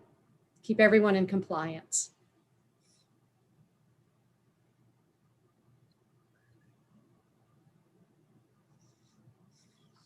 That concludes. Okay. Okay. Are there questions for Ms. Sanders? Yes, Ms. DiLorenzo, Representative DiLorenzo.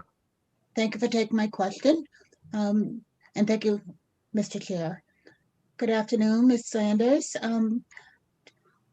So this bill, it seems to be really simple. Do you have the support of your town clerks and tax collectors on this bill?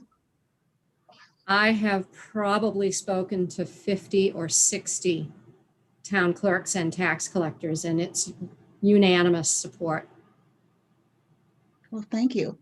And I just want to remark that this seems to be Newmarket Day in Judiciary because Ms. Sanders lives in Newmarket, and we have Ms. Becky Benvenuti in the wings who works for NHMA, and she used to be our Newmarket town clerk. So thank you. Well, thank you. Are there any other questions for Ms. Sanders? Seeing none, thank you for your testimony. My pleasure. Thank you for listening. Appreciate it. The next person is Becky Benvenuti.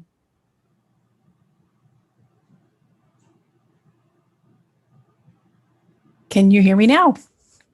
We can. Yes, thank you, Mr. Chairman, and good afternoon, committee members. I will not also take up your time by going through the testimony, which I did submit to you in an email of about a half hour ago. But I NHMA is in support of this bill, perfecting the inherent tax lien which exists on all properties April 1st of every year to ensure that municipalities' interest and position as a secured first priority lien holder is, of course, very important. And as Jane said, if this process, statutory process, is not followed precisely and correctly, or if a deadline is missed, then the municipality loses its ability to acquire a valid tax deed for the properties 2 years later if there are any unredeemed taxes remaining. So again, we respectfully urge the committee to vote in support of HB 126. Thank you for your time. Thank you. And are there any questions for Ms. Benvenuti? Yes. Representative Macbeth. Thank you, Mr. Chairman, and thank you for taking my question. So I understand that this provides some flexibility for the town clerks and tax collectors to provide notice to the citizen. Is there a companion piece of law that we need to also push the 60 days that the citizens themselves, that like maybe that the the fees or interest on this lien or whatever, or their taxes due doesn't start, that they also have that extra month or 15 days to start when the fees start, that they wouldn't start until notice? Thank you for that question. That's actually a really great question. So the way the statute works is the tax collectors are required to provide 30 days certified return receipt notice to the property owners. That's what starts the entire process. And prior to that, they have to provide delinquency notices after the second or the final tax bill is issued. So the final tax bill gets issued. A delinquency notice is required to be sent to all property tax payers that still have remaining taxes due. And then in preparation for perfecting the tax lien, the certified return receipt lien notice is required to be sent to the property owners 30 days in advance of executing the tax lien. Following the execution of the tax lien, that's where the 45 days comes in. So once the tax lien is executed, that search must begin, and there's a 45-day period to conduct that search, get the notices ready, and then the mortgagees are noticed following that being successfully completed. Thank you for that. Thank you, Mr. You're welcome. Are there any other questions for Ms. Benvenuti? Seeing none, thank you for your testimony today. You're very welcome. Thank you for your time. Is there anyone else who wishes to testify? I don't see any other hands up among the attendees. That being the case, I'll close the hearing on House Bill 126. I'd note that there were 25 people who signed up in advance in support of the bill and no one in opposition. Mr. Chair, would it be in order to have an executive session on this bill right now? Is there anyone on the committee who would object to having an executive session on this bill at this point?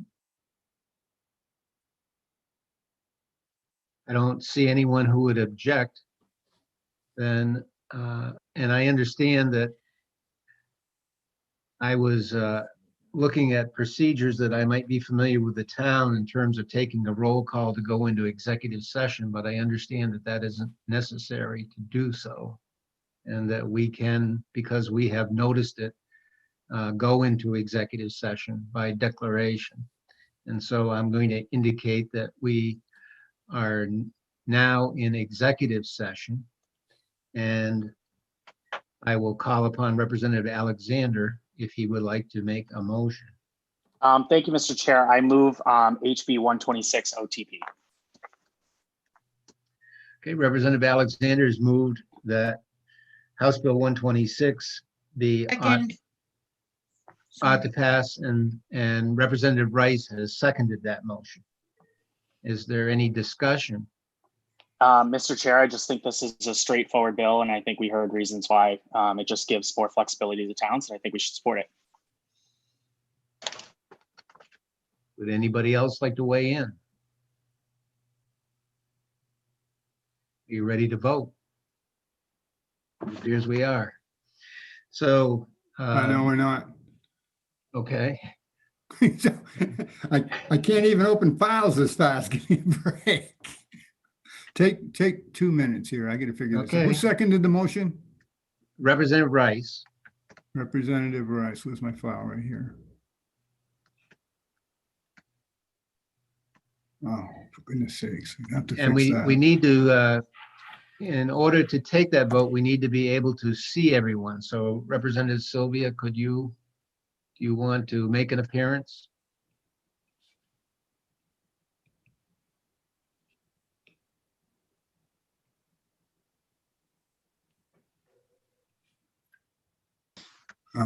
Did I do that yet? No.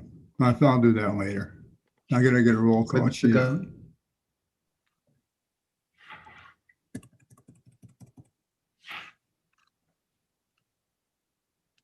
What happened here? Is the vote supposed to go in the same one? Yeah, it is. Okay, we got that. Now we need the roll call sheet.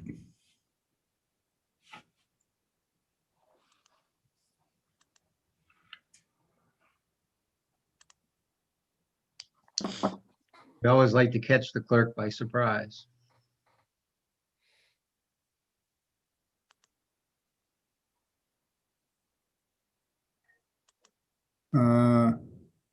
No, that isn't good. Oh, we'll figure it out. File save as, that's the first thing.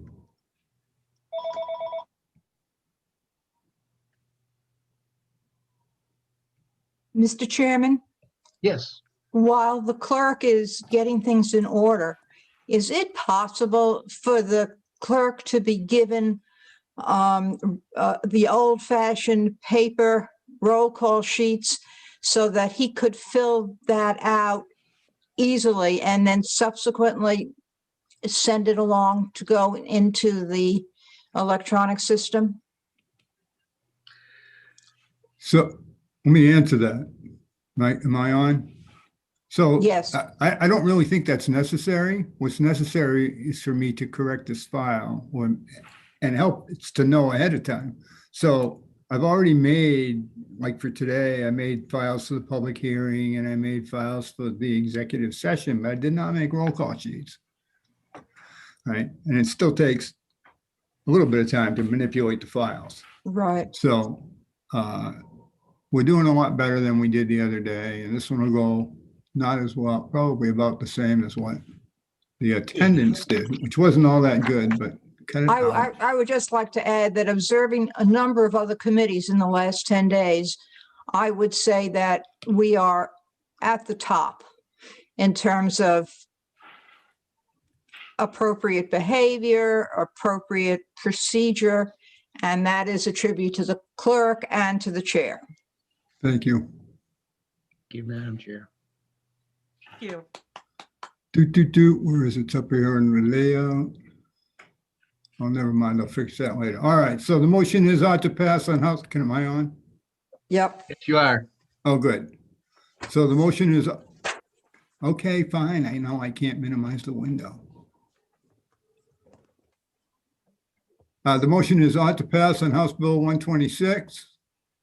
If you're in favor of that motion, you'll say something in that along that line. If you're opposed, you'll say something along a different line.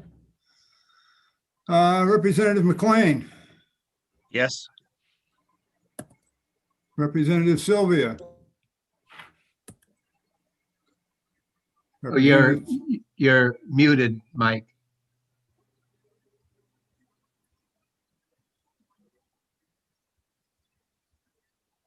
Yes. The clerk votes yes. Representative Alexander. Yes.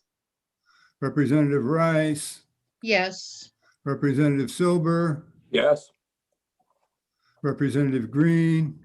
Yes. Representative Kelly, Yes. Representative Tosh, Yes. Representative Trotter. Yes. Representative, how do you actually say your name? Claudia. Thank you. Representative Smith, Yes. Representative Burge, Yes. Representative Horgan, Yes. Representative DiLorenzo, Yes. Representative Chase,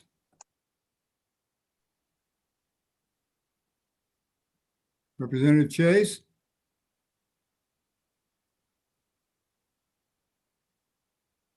Representative, She gave a thumbs up. Not hear me still? got it. Thank you. Representative Kenny, Yes. whoops, gonna hit the one. Representative Langley, Yes.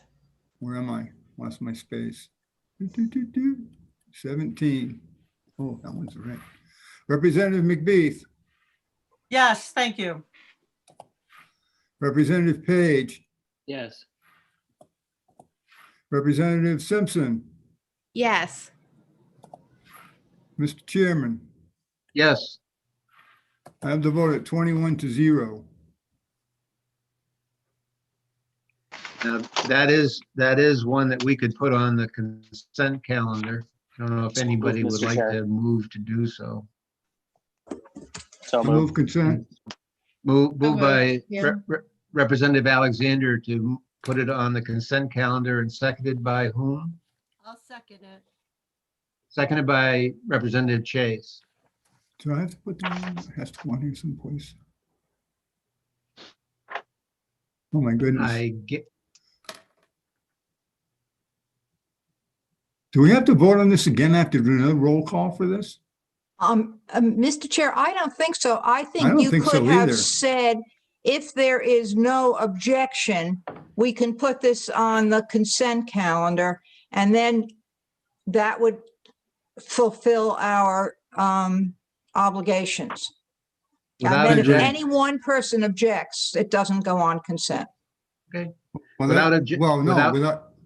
before we go to that, that wouldn't be right. You can put it on consent with more than just a couple, but you'd have to do a roll call to make that Yes. decision. That is true, but if there is no objection, Agreed. then there is no need for the roll call, I believe. That's what our lawyer told the county.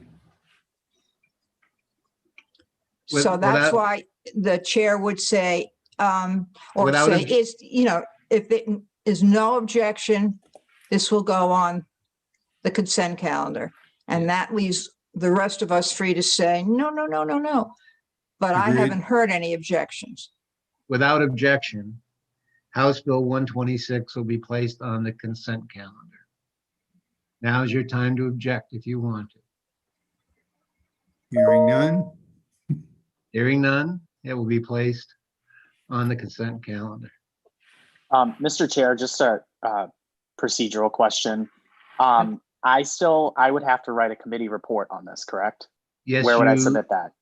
Yes, you will have to do a committee report. And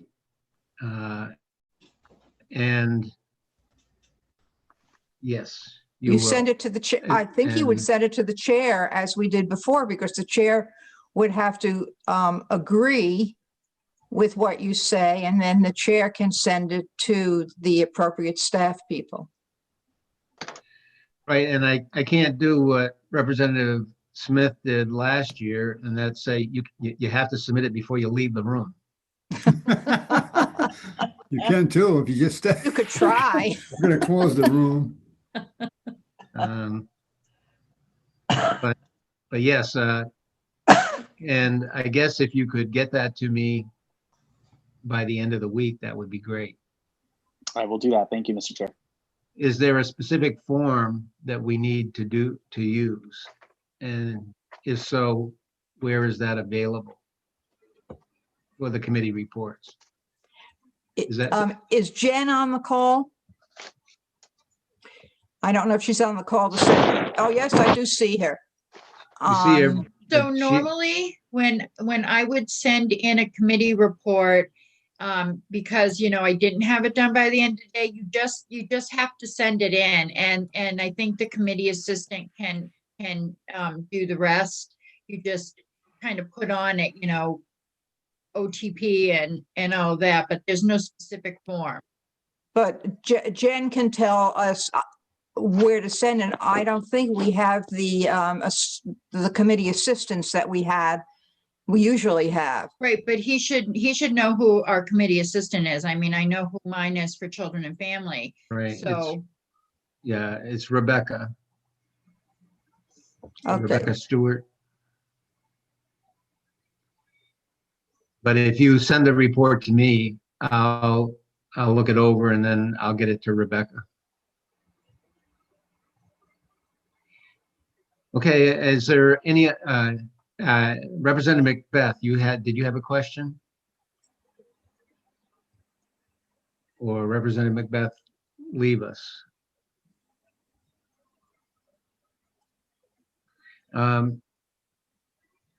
Is there anything else we want to address during executive session? As we have some time.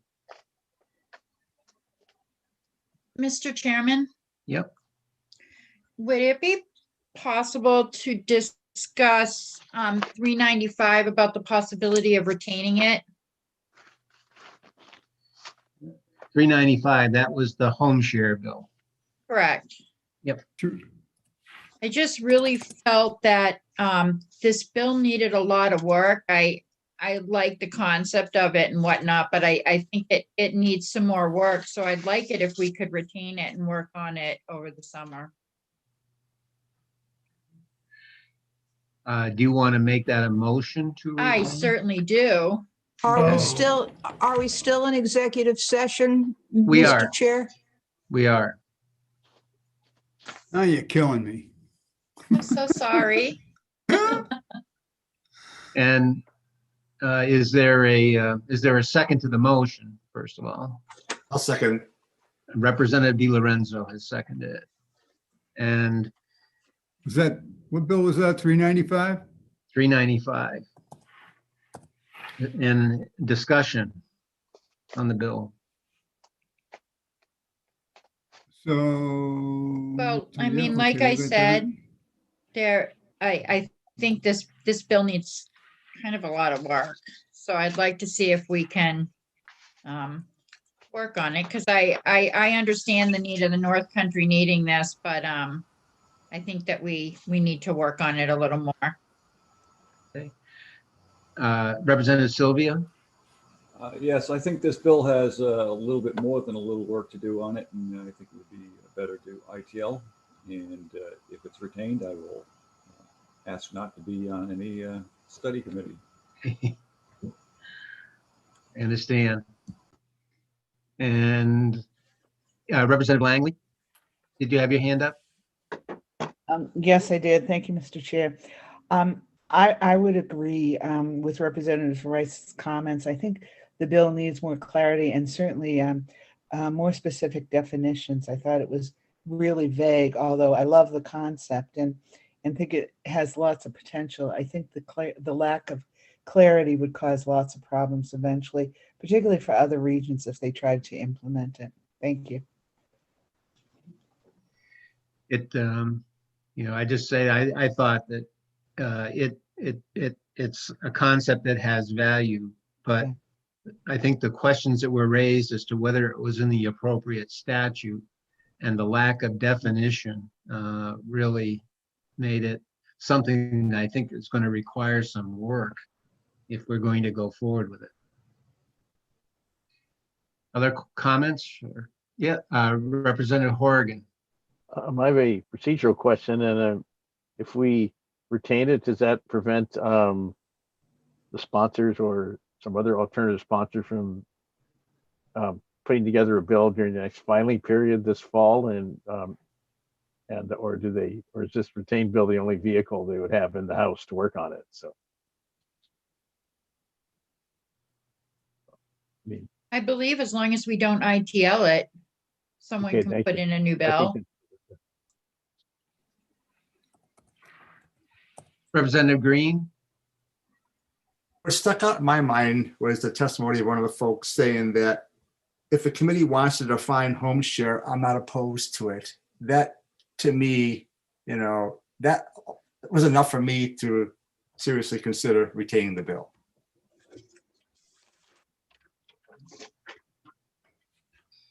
Okay. Any other, Representative Birch? Thank you. In some respects, I agree with Representative Sylvia. This bill is going to require a lot more than tinkering around the edges and some definitional changes. It seemed to me that the premise of the bill was that some organization was going to supervise, monitor, and otherwise filter the process. None of that's in the bill. And so I think if the bill is going to be retained, it's going to take massive surgery, not just trimming around the edges. Okay. Any other comments? Representative Di Lorenzo? Thank you, Mr. Chair. I agree with what Representative Birch just said, that the bill does need a lot of work. And I think one of my main concerns is around life safety issues. And because we're talking about vulnerable individuals in a home who could be taken advantage of, I also worry about fire code, building codes, emergency situations. So, and I hate to add more regulations, but I think that lives could be at stake here if this isn't done correctly. Thank you. Can I just ask Representative Di Lorenzo, does that mean you support the motion or would support a motion to ITL it? I would support a motion to retain it. Thank you. And any other questions or comments? Are you ready? Yes, Representative Smith. Thank you very much. Mr. Chair, if one has prejudices and biases, it's important to always communicate those so people know that you're operating with a bias. And I'm not necessarily referring to this bill, but I'm referring to the ease with which we might agree to retain bills. If a bill needs an incredible amount of work, it is not really the committee's responsibility. But it becomes the committee's responsibility if we retain. And every bill that you vote to retain means you are going to have to spend time in the summer and the fall working on the bill. Otherwise, we're not using retention in a way that it should be used. So I would just urge people as they vote to be sure that it is a bill that they believe is worth improving and working on, and they are willing to put the time in. Just putting off a decision is not a good reason. If the motion stands to retain, I would vote to retain the bill, but I just wanted to make that point. The worst thing that could happen to us as a committee is to suddenly find that we have a very long list of bills that have to be worked on during the summer and fall. Thank you. Well, I guess that's the question I'd ask. And, Representative Sylvia sort of mentioned it and said, I really don't want to work on this. I don't want to be put onto a committee. Is there anybody on our committee who wants to be put on a subcommittee to work on this bill? And maybe that's the answer to the question. Representative Langley, did you have your hand up? I would. I will. Yes, I would. Okay. It I appears think that we it's do. worthy of it. I mean, we may not come out with something we can do. We may find that it's too difficult, but I think it deserves more than a half hour's worth of time in our committee today to come by that. This is a problem they're having in the North Country, and I think we should at least try to address it. Thank you. Representative Wolper, did you have a comment or question? Well, I do, because I agree with pretty much everything that has been said thus far. So I personally think this is an excellent idea, and it's something that's needed not just in the North Country, but across our state. So it's worthy of a lot of work. But I don't want to spend, so first of all, the more I heard today, the more work I think it needs. We don't know where it wants to go in the statutes. We don't even know who the real stakeholders are. The whole idea of agreeing on some kind of an organization or whatever, some kind of an administrative portion of this, to me, it needs to be done. But if that work can get done and a new bill introduced next year, or if people actually think they can get it done between now and, because we have to report this back for a floor vote in January. I don't know. I think it's too much for us to do as a retained bill. I think Representative Simpson. Thank you, Mr. Chair. I was just thinking about all the housing issues that we're hearing about and that we know we have around the state, and there aren't going to be a lot of simple fixes, I think, for that situation across the state. So I think that's why I'm willing to invest some time in just to see if this is a possible, one possible solution there. Representative Silber. Yes, I think that the role for revising this to get it into acceptable form rightfully belongs to the sponsors, not to the committee. So my view is that I would vote against retaining the bill, and I would vote ITL. Thank you. And Representative Horrigan. Yes. First of all, as for the ITL, if we go with the ITL and if the full House agrees with it, then the sponsors would not be able to introduce the bill in the House in the next filing period, unless it was tabled on the floor. But that's beyond the purview of this committee. Even though we have the Speaker Pro Tem sitting on the committee, but that's a separate role that she has. So that, if we retain the bill, certainly the sponsors could come in the process. We probably will be retaining a lot more bills this year. Probably every committee will be, although retaining this one today may be premature and unnecessary, since we seem to have agreed this bill is like pretty far from anything that we can actually pass. So, but that's just I'm not 100% decided on what I want to do with it. I don't feel comfortable retaining this one, but I don't really feel comfortable ITLing it. So with that. Okay. That's right. Representative Rice. Thank you. So I just kind of have a question, and I should probably know the answer to this, but I don't, because I almost feel like this bill would be better as two separate bills. So if we ITL'd it, if they brought back two separate bills in the fall, would they be able to do that? Could they do that, Representative Smith? Oh, sorry, Representative Gordon. That's okay. Sorry. Okay. That's fine. I can't hear Representative Smith, though. Representative Gordon knows that I worship at his chairman's feet, so he wouldn't take offense of you asking me a question. I think that's fair to say. In no way would I want to be chair today, so.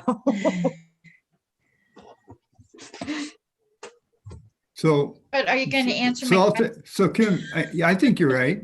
This was two bills last year. And they bring, of course, that was a different session. Right? Right, right, so that's my question is There's if no we reason. ITL this, could the sponsors then divide this into two and bring each bill back separately for the next session? Do you know what I mean, for the Yeah, I next do. time around? But I get a better if- question. If if we ITL the bill, they cannot bring the same bill back for the second year of the session, but they could bring back different bills on the same Subject. general, in the same church, but not the same pew. So I think then perhaps I would like to withdraw my motion to retain. About you, would you withdraw your second, Representative Di Lorenzo? It appears she would, so. Yes. Mr. Chairman. So that means motion having been withdrawn and the second having been withdrawn, we're back to go. Do you want to act on the bill at all, I guess is the question. I'm gonna move ITL. Second, Who was that seconded it? Silver. Representative Silver seconded the motion. Moved by Representative Rice. All those, and any further discussion? Don't see any, oh. Representative Simpson. Can I ask another clarifying question? If it's all right. I was wondering if they bring either Yes, this please. bill.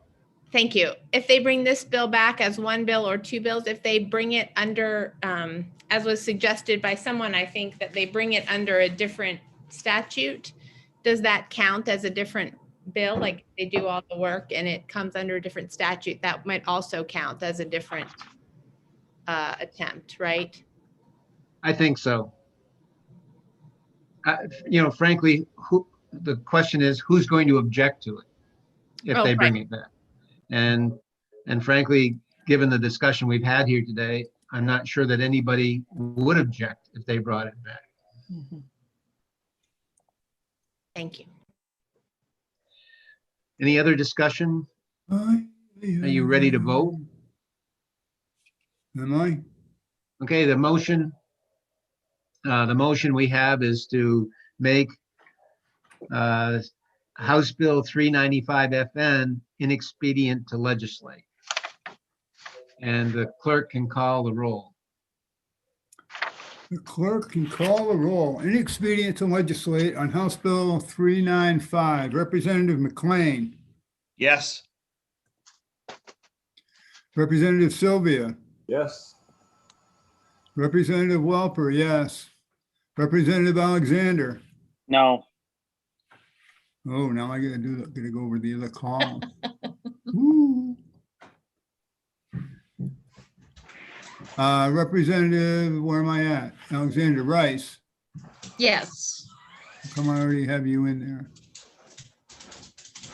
Oh, because I put 3 in Joe's. 1, 2, oh, I see 1, 2. Wait a minute, what's going on here? I have to fix my roll call sheet.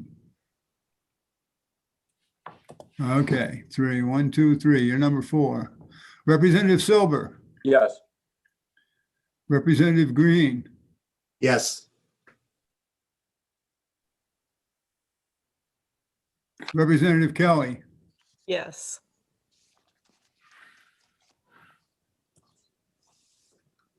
Where'd that go? Get in that block. Kelly, 7. Representative Tosh. Yes. Yes? No? Yes. Representative Trottier. Yeah. Representative Birch. What about Representative Smith? That's a fair question. What did I do? 1, 2, 3, 4, 5, 6, 7, 8, 9. Okay, Representative Smith, Yes. Representative Birch, Yes. Representative Birch, Representative Horrigan, No.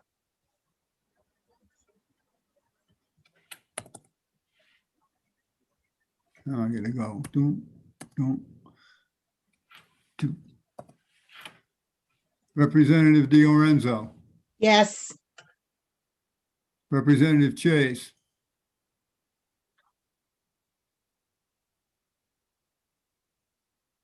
That was a yes from her. Representative Kenny, Yes. Representative Langley, Yes.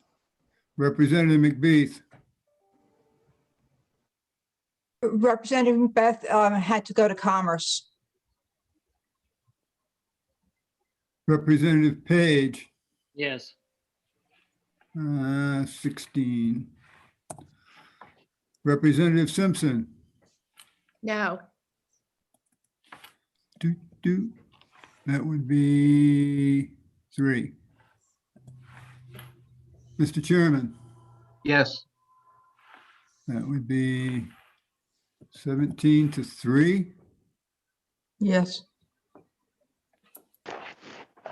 and 1 Okay. abstention. Yeah. What did I do? Maybe I just put not voting in there. and Representative Rice, will you be writing the committee report?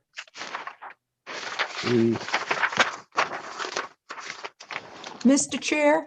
Yes, I will. I forgot about that Yeah. part. Yeah. Mr. Chair, Yes, following up on Representative Rice's enthusiastic acceptance of having to write the report, I wonder if she could be clear in the report that the committee thought many of the issues in the bill were important and deserved further investigation, but that the bill itself was not ready right now for us to act on. I think that it will be important since that's true, I think it would be important to reflect that in the blurb. No, you're not supposed to call it a blurb anymore. What are you supposed to call it now? Report. committee report. Report, thank you. I think it would be helpful to them as they go about drafting another version. So it's just a suggestion. Thank you. Is there anybody who wants to write a minority report? Mr. Chair, I agree with Representative Smith, and I think we just have different ways of getting the same solution. We all understand it should be a priority. We just think I thought it should happen this year, not next year. So I'm not writing a report. Thank you. Well, seeing no one who wishes to write a minority report, then we will report it out as inexpedient to legislate, and Representative Rice will write the committee report. Consent calendar? Well, we have some people who might object. Does anybody Object. object to To having it moving. on the consent calendar? If that's the case, then I'm not sure I can do it without objection. I guess we'd have to vote if we have. Yeah, you'd have to do it without objection. Yeah, and as long as they don't object, you can I go can do it ahead and without have it on the consent calendar, as long as the 3 that voted against it, or even someone that did, as long as they are okay with it going on consent. Okay. To do a Well, vote. then without objection, the House Bill 395 FN will be placed, our recommendation will be placed on the consent calendar.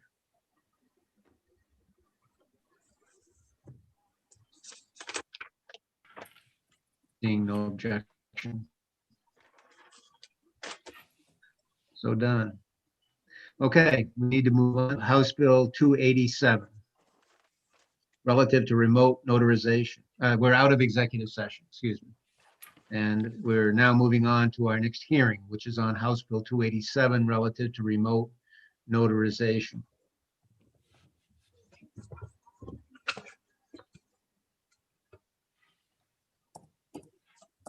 The primary sponsor of that bill was Representative Danielson. And I don't know if he is available under his circumstances to participate today.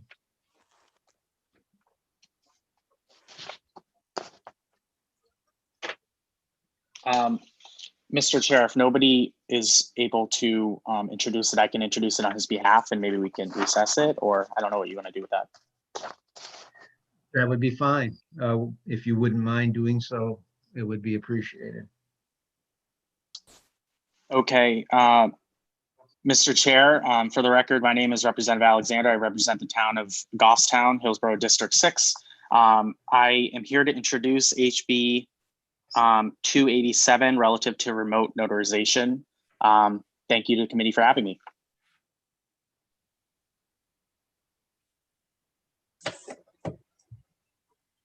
Thank you for your brief testimony. With regard to,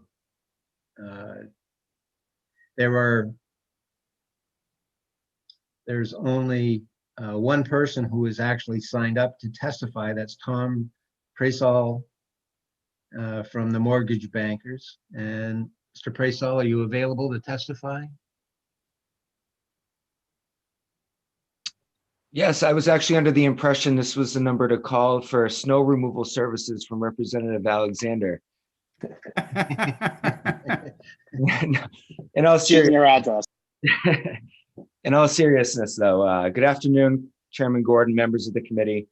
For the record, my name is Tom Praisall from Demers and Praisall, and I'm here today representing the Mortgage Bankers and Brokers Association of New Hampshire. You may have noticed that I noted my position as neutral. However, the Mortgage Bankers and Brokers Association fully support the intent of the legislation.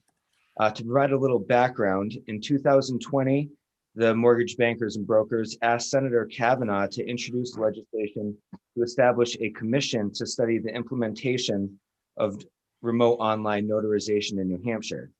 As 22 states have begun to modify their notary laws to move in this direction, we felt the time was right for New Hampshire to explore joining them. Well, that legislation did pass the Senate unanimously. Due to COVID, the bill was unable to be heard in the House and therefore was laid on the table and didn't pass.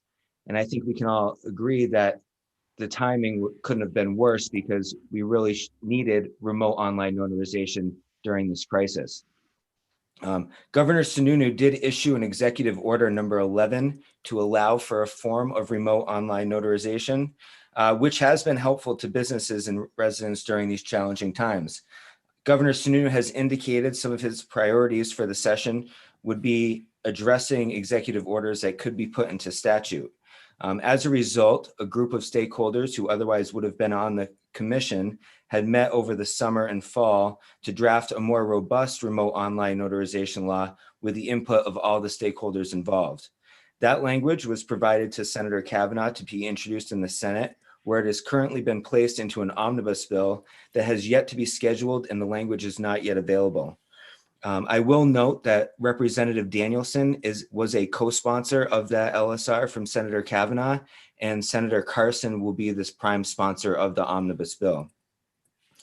House Bill 287 is not an early bill, and so my request is that the committee hold this bill until such time as the Senate has acted on the version that the stakeholders agreed to, and hopefully that will make its way over to you. If that's not the case, then my request would be to retain the bill, or I can provide the language when it's available from the Office of Legislative Services and provide that to you to be brought forward as an amendment. I did want to note that the stakeholders who did participate in the drafting of the Senate language were the New Hampshire Bankers Association, the New Hampshire Credit Union League, the New Hampshire Realtors, the Registers of Deeds, several title companies, as well as the Secretary of State offered their input. I thought it may be helpful to provide the committee with some background on what's happening relative to remote online notarization in New Hampshire. However, Carol Willoughby from First American Title, she was very instrumental in helping to draft the language as she has worked on this legislation in other states. And I don't believe she has signed up to speak. However, she is available in the Zoom waiting room. If anyone has any technical questions or questions on remote notarization, I would defer to her, given her expertise and knowledge in this area. Any questions for Mr. Praisall? Yes, Representative Silber. The question I have is, since I formerly lived and practiced law in Florida for many years before I was able to escape, Florida has a similar statute, but they also have a statutory short form of acknowledgement that specifically indicates whether the notarization has taken place in person or remotely. Is there any plan to have a companion proposal to adopt something like that for New Hampshire? Thank you, Representative Silber. I certainly appreciate the question. Again, I think, Carol Willoughby would certainly be someone that she may be more familiar with the Florida law that you're referencing and may be able to answer that more in depth. And Representative Birch. Thank you, Mr. Chair. Thank you, Mr. Praisall, for taking my question. First of all, if what you presented is in written form, can you submit that so that we can make reference to it when we think about the bill? And absolutely. Thank you. That's appreciated. Stepping back a bit, what in this day and age, in the 21st century, what's the value of notarization in the first place? In the olden days, somebody came in and you knew who the person was, and you could say, yeah, that was John Smith who came in and signed that document, and I can testify to that later. We're moving more and more remote from that concept. Is there a reason to do notarization anymore? That's a great question. And it's a very broad idea and concept that I don't know if I'm prepared to speak to the overall benefits or downsides to notarizations in general. However, we felt that, given many states are moving into a more modern age of moving to a remote notarization, we would at least take that step first. Thank you. Thank you. And other questions for Mr. Praisall? Yes. I saw somebody's hand up. Yes. Representative McBath. I would comment I think that there are a lot more reasons that we would be not just notarizing, but attesting to someone's, it's not just identifying a person, it's attesting to documents, it's attesting to the oath of someone, so there are broad reasons for notarial acts. And I think that this bill covers a lot more than just identifying, yeah, it's Tom Smith. So I appreciate the proponents of the bill bringing it forward. And Mr. Chairman, if I may, I did receive a note from Carol, who's on the call, that she said she could speak to Representative Silber's question if that's something you wish to do. I see her hand up, and we will be calling on her. Great. Well, thank you all for taking the time. Any other questions for Mr. Praisall? Seeing none, thank you for your testimony. And we do have Carol Willoughby who wishes to speak. Good afternoon. Can you hear me okay? We can. You're a little low. You could speak up. All right. I'll do my best. How's this? Okay. Thank you. Thank you, Chairman Gordon and members of the committee, for asking me to comment on this question. On both of them, I'll take Representative Silver's question first. Yes, the New Hampshire draft legislation that the stakeholders have put forward, which Mr. Praisall has discussed, does account for the notion of someone who lives out of state or is out of country. So individuals who are living in other parts of the world, even, depending on the law of that jurisdiction. So yes, even though you've been saved from Florida, we could use that law to work with you remotely in that respect. And to speak to Representative Birch's question, I concur with Representative McBeef in that there is a very broad role of the notary. They're both to confirm the person's identity. They have an important role in assessing capacity to undertake the action that they are taking. They have a broad and responsibility to certify that the signer's acknowledgement is given freely and voluntarily.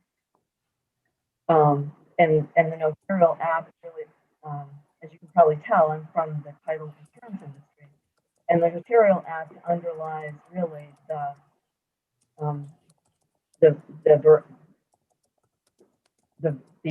our land records, you know, of the ability for our land records to stand as they are, to be trusted, and to not be overturned and set aside. The proposed legislation has a lot of protections in it that speak to those things.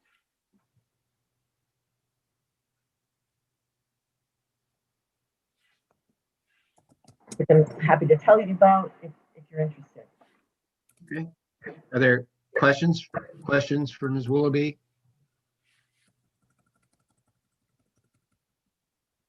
I don't see any. Thank you for your testimony today. Mr. Chairman? Yeah.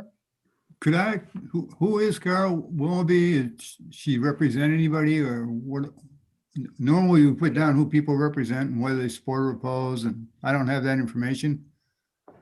Sure. My name is Carol Willoughby.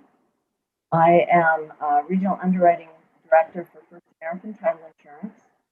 I'm a resident here of the state and a licensed attorney. And I worked with the stakeholder group through the Mortgage Bankers and Brokers Association, who has put forward the proposed bill Tom was talking about.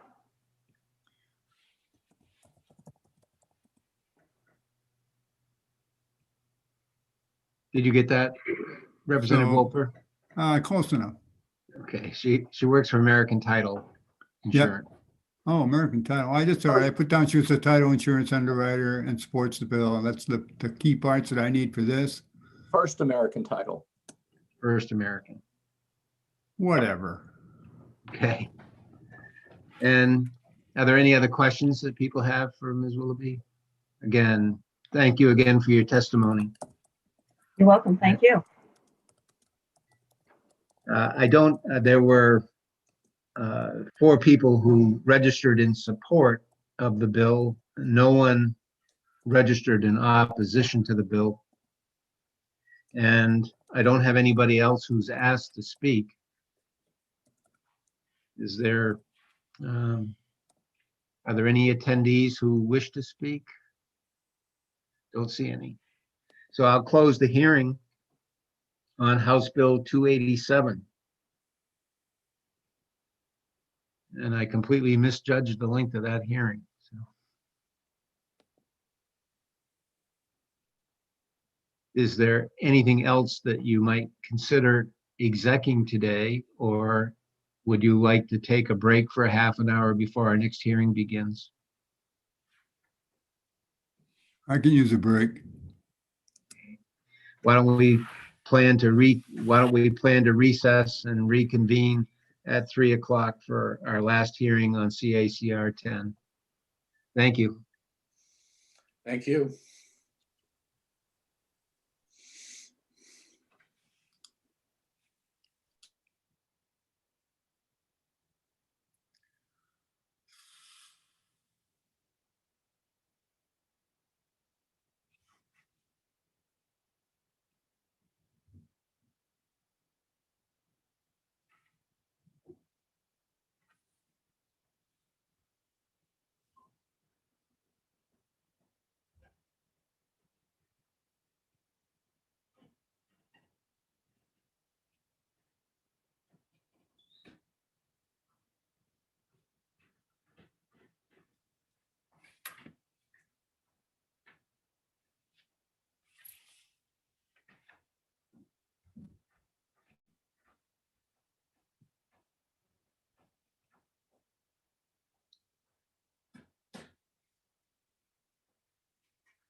I don't have that one either, huh?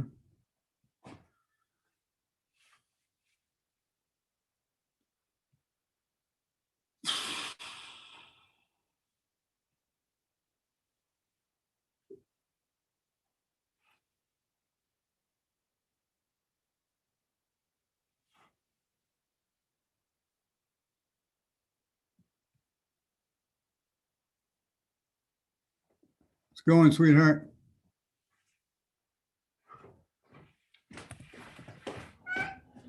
Who are you calling sweetheart? My wife, is that okay? Oh, I thought you're talking to me. I'll put myself on mute.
Hey, Charlotte, how do you think we're doing with the ombudsman? I think we're gonna do well. Got a nice letter from our friend at New Hampshire Municipal Association. Yeah, me too. I sent him back a thank you note Goodell for that. Johnson.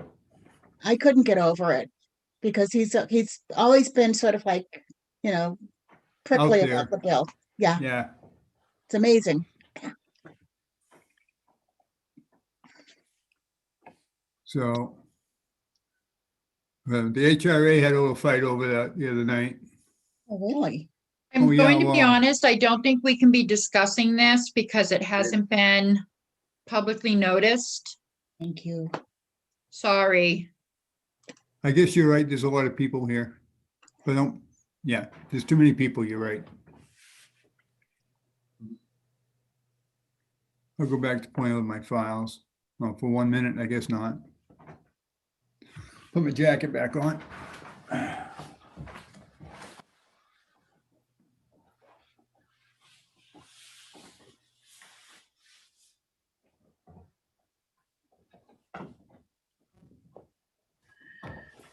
Okay, it being 3 o'clock, I'll call the House Judiciary Committee back to order. We have one more hearing scheduled for this afternoon. That's CACR 10. With regard to the powers of the legislature, the bill provides that the legislature may overturn any decision of a state court concerning interpretation of a state law. Primary sponsor is Representative Lewicki, and is Representative Lewicki available to testify? I do not see him in the list of attendees. We have a call-in user, Mr. Chair. Is that Representative Lewicki? It very don't- well could be because he doesn't have like the whole computer thing. Okay, Representative Lewicki, if that's you, you need to unmute yourself, which is star Am I 6. unmuted now? You are. Am I? Yes, you are. I believe I'm unmuted now. Okay. All right, thank you. Good afternoon, Mr. Chairman and members of the committee. I'm John Lewicki. I represent Hillsborough District 26. Thank you for the opportunity to introduce this resolution.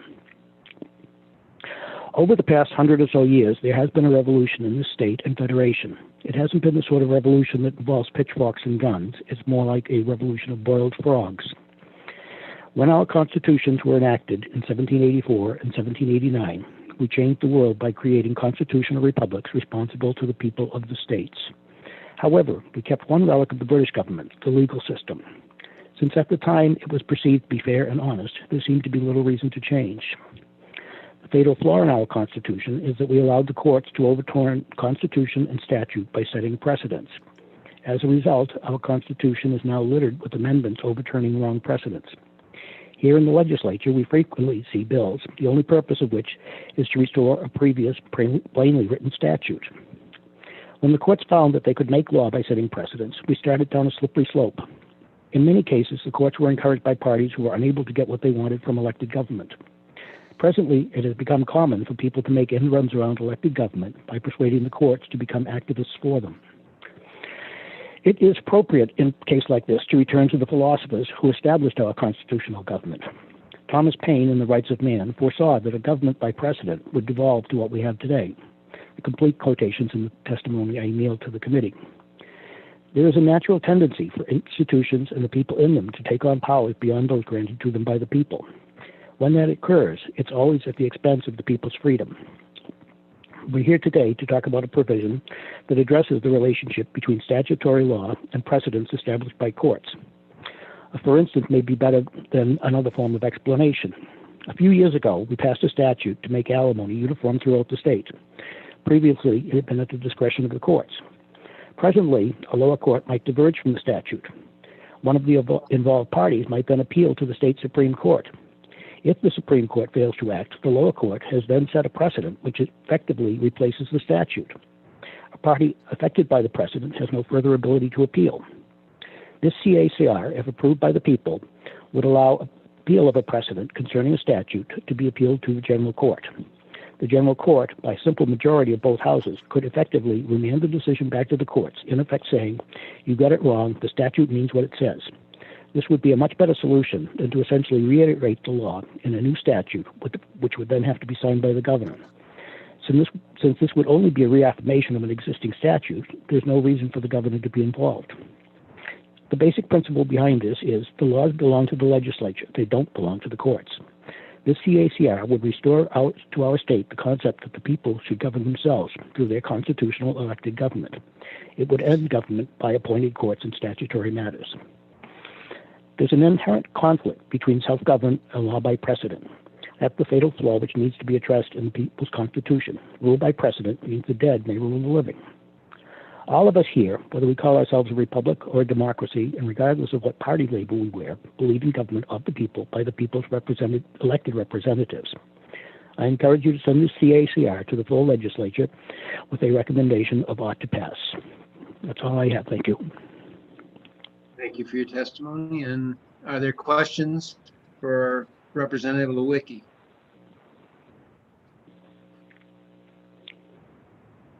I don't see any questions. And again, thank you for your testimony today. I don't have anyone else who signed up to test. I don't have anyone else who signed up to testify today. I guess John Tobin perhaps wishes to testify. Mr. Tobin? Thank you, Mr. Chairman.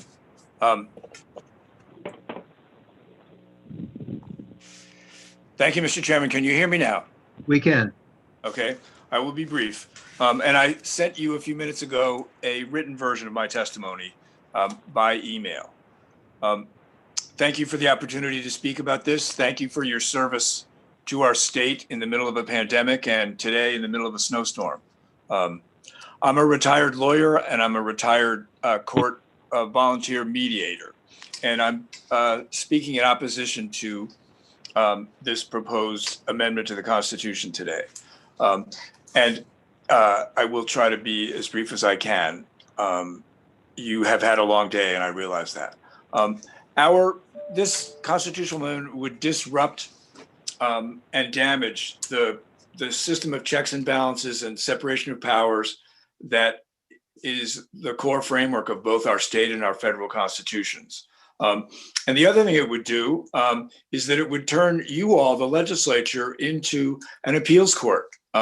Anyone who was unhappy with a decision in their divorce case, their business dispute, their boundary dispute, could hire a lobbyist and come to the legislature and say, I want to get the legislature to overturn this court decision I don't like. There's in this amendment as it's proposed, there's no limit on that. So essentially this amendment would turn you all into the ultra appeals court. And that would mean in practicality that people who had enough money to hire a lobbyist and pursue their case in the legislature after they'd lost it in the court system might be able to do that. It would be one more barrier for ordinary people who have participated in an individual case in the court system. And then there's been a decision that both parties have to live with. In our system, you, the legislature, create policy. You set the rules for daily life in our state. You also have complex decisions to make about budgets. You are not set up to adjudicate individual disputes between individuals and corporations and state agencies. That's what the judiciary does. And it's inevitable that the three branches of government have tension from time to time. You are separate, you are independent, but your roles overlap. And part of the beauty of our system is that creative tension. But this proposal would obliterate that creative tension. It would essentially usurp the role of the courts and put you in the legislature in the role of a super appeals court. It doesn't make sense from a legislative point of view, doesn't make sense in terms of fairness and finality in the legal system. and you have plenty of other things to do. And you also have remedies if you're unhappy with it, with how a statute has been interpreted. You can amend the statute. You can repeal the statute. So you can do what you need to do in your policymaking way to deal with statutes that you don't think are interpreted correctly. But you certainly don't want to turn yourself into an appeals court. That's all I have. Thank you very much.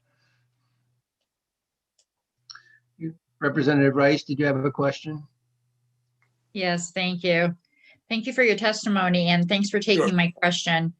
So I guess my question is because I sit on children and family law also, and I hear a lot about judicial discretion and how they're not following policy, but they're using their judicial discretion. And I almost feel like this CACR is in an attempt to sway that from happening. What is your take on judicial discretion? Well, one of the things about that is a limitation of what you can do is that you can't possibly anticipate when you're writing laws every particular fact situation that may arose in a dispute between two parties. You can create, for instance, a very lengthy law on alimony and child support, but you can't necessarily anticipate every single potential way that those issues are going to arise. So you set out the rules, and then somebody has to interpret those rules as best they can based on the facts in front of them. And so judges do not have discretion to ignore the law. What they have is the ability to fill in the gaps when something isn't crystal clear from the law. And that doesn't happen all that often. In most areas, what the statute says is pretty clear and people understand it. It's only in the unusual circumstances where there's some ambiguity or doubt. And that's another perfect opportunity for you all as policymakers to resolve that issue by further writing the law to remove that ambiguity. So some discretion and ambiguity is inevitable when judges are hearing cases about individual facts and individual stories and circumstances. But you always have the ability to change the law as these things arise, to fix it and to make it closer to what you all think the best policy should be.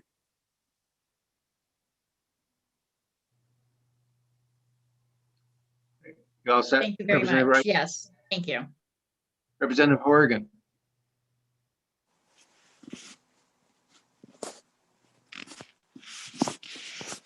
You're muted, Representative Horgan. Oh, you're not missing much, but thank you very much, Mr. Chair. Thank you very much, Mr. Tobin.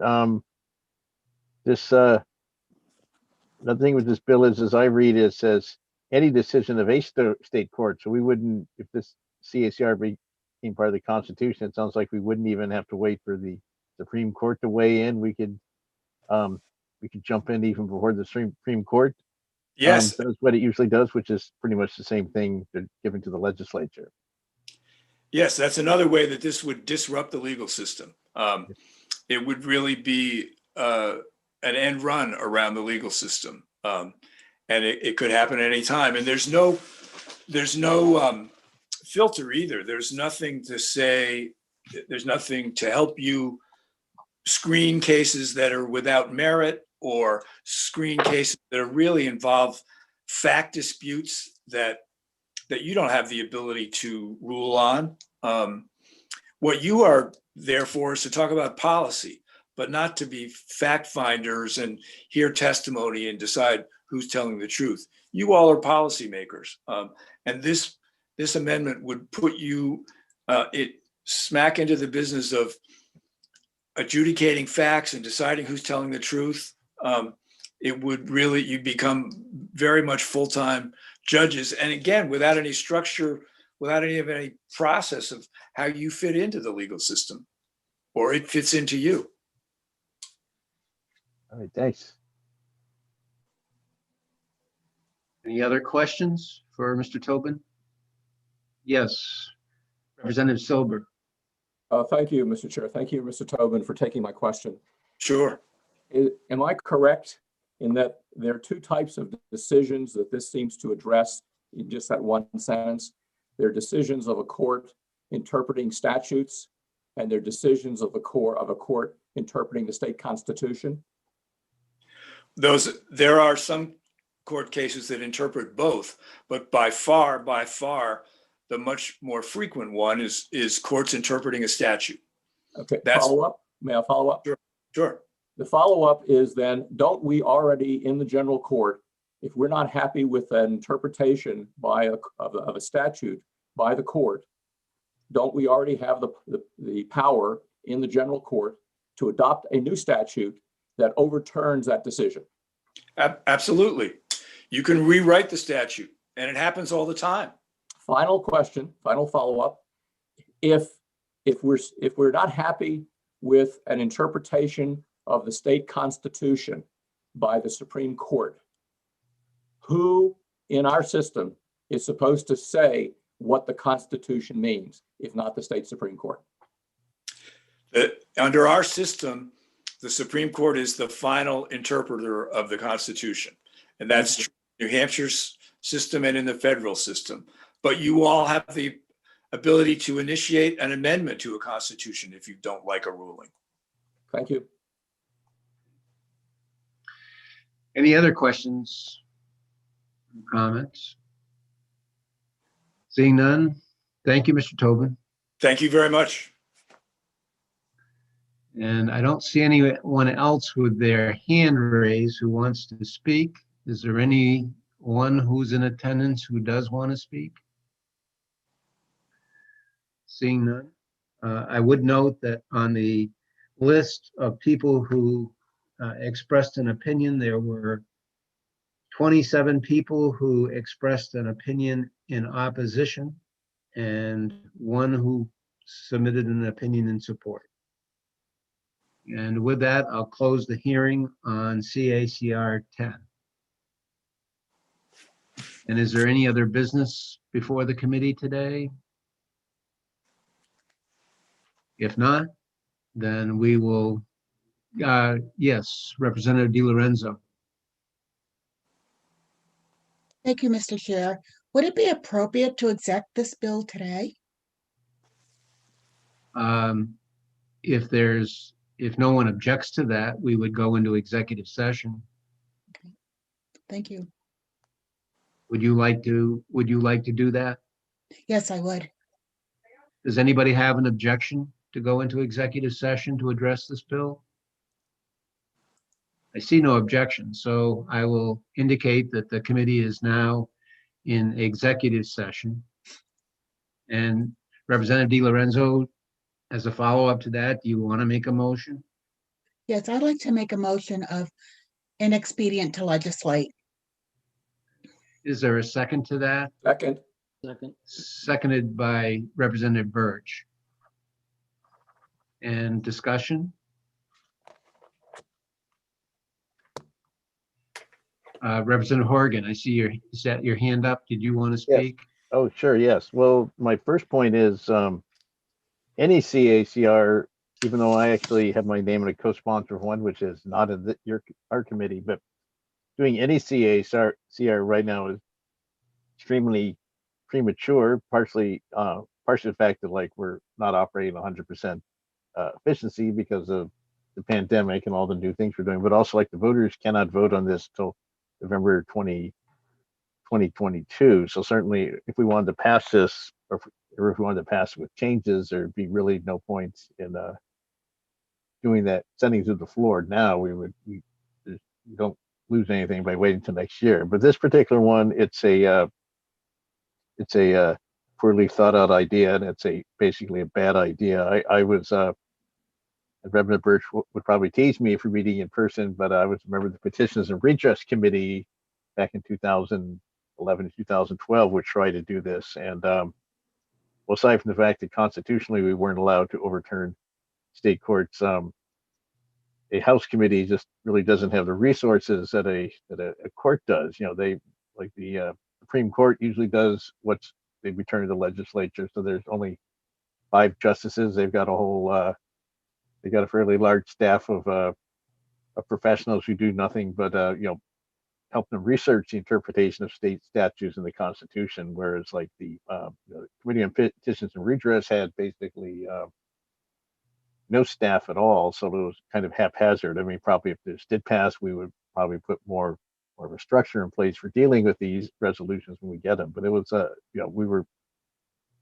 might be a little bit better on the Senate side where, they have desks and they have, staff people assigned to each senator. But for us, for the 400 of us, I think it'd be pretty much impossible for us to come to an informed decision on the types of issues that the state Supreme Court deals with when they're appealing things, or that the federal, I suppose we could even get some things that would otherwise go to the federal appeals courts. I just think this is a totally impractical idea that is necessary given the way this institution, the House is structured right now. It would be really very, very difficult for us to reinvent ourselves in a way that we would be able to deal with these issues effectively, even if we had the constitutional power to do so, and even if it was a good idea to give us the constitutional power. And that's certainly one of the main reasons why it's a bad idea to give us a constitutional power. Of course, is because this would be by simple majority, and the majority flips back and forth from party to party, and there's each of the parties has its own it has its own groups within the party. So like this would like overturn a lot of decisions that right now are stare decisis, established law. We hear a lot about the importance of at least accepting certain decisions as established law, even if we're not necessarily crazy about them. So this would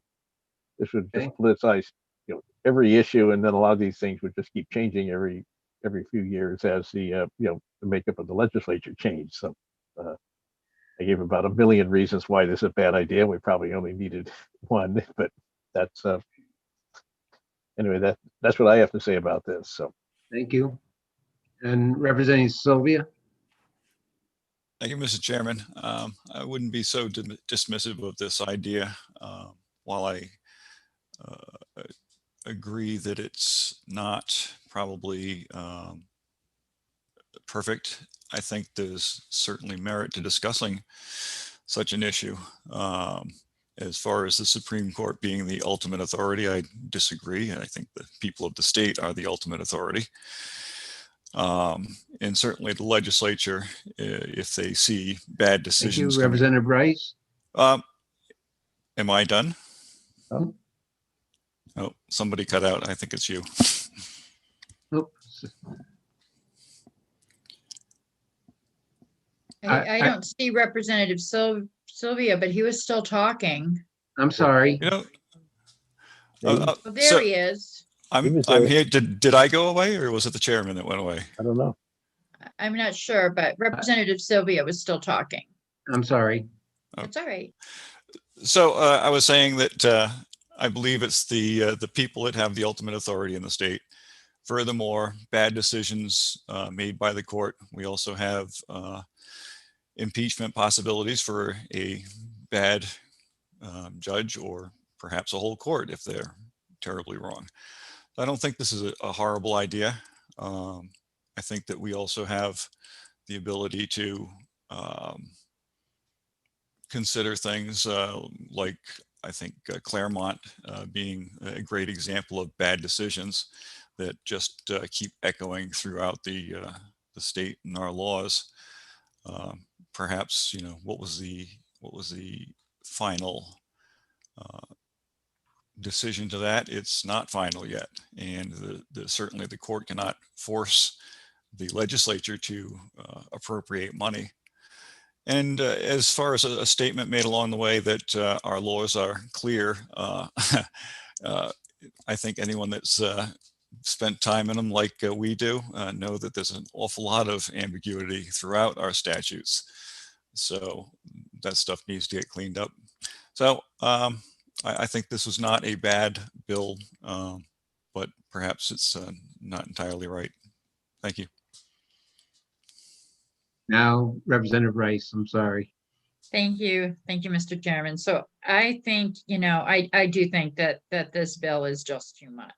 but I do want to say that I think it came from a place of where the representative that sponsored it has seen and heard a lot from the people regarding the court system, primarily the family court system.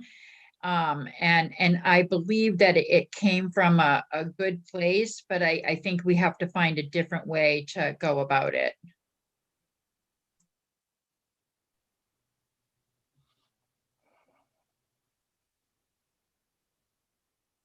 That's all. Thank you. Representative Silver? Thank you, Mr. Chairman.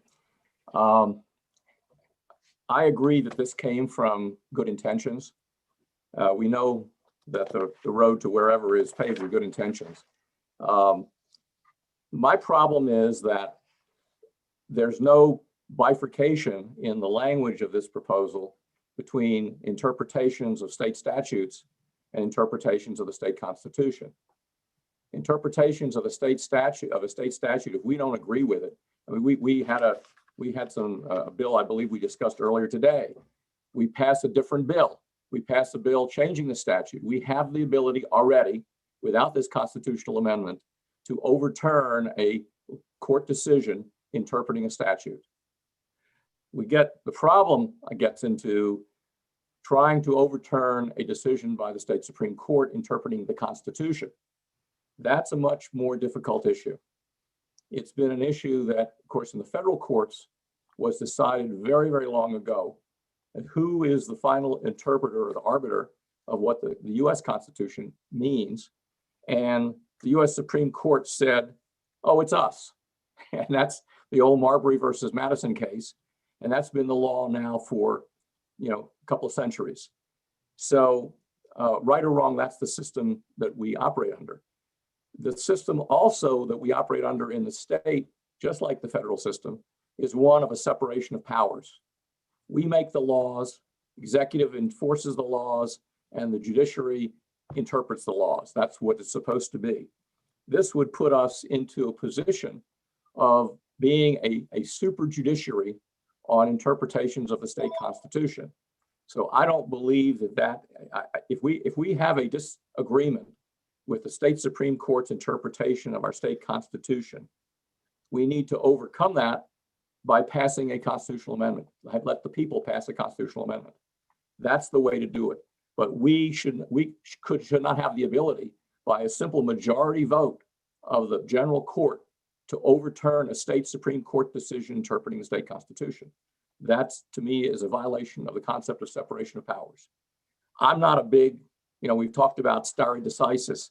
There's a lot of talk about the effect of stare decisis in our judicial system.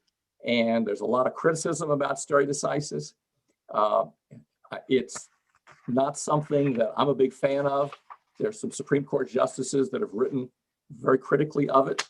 If stare decisis was such an important, inviolate principle, we would still have the Dred Scott decision, and we would have the separate but equal before the Brown versus Board of Education decisions in the federal system.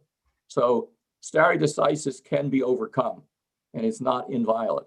So I don't, have a lot of concerns about that. But I would have a lot of concerns if we try to put ourselves in the general court in a position of overturning Supreme Court decisions interpreting the state constitution. Thank you. Representative Birch? I'll be brief. I just wanted to enjoy saying that I agree with Representative Silver 100%.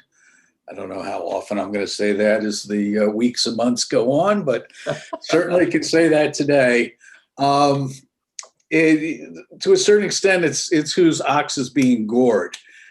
We have a constitutional provision, section Article 2A, I think, that speaks about the right of citizens to bear arms in New Hampshire, in the state constitution.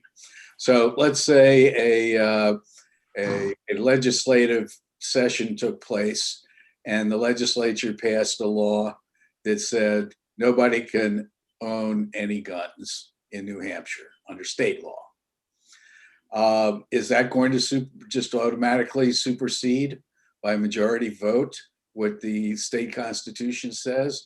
I should think not.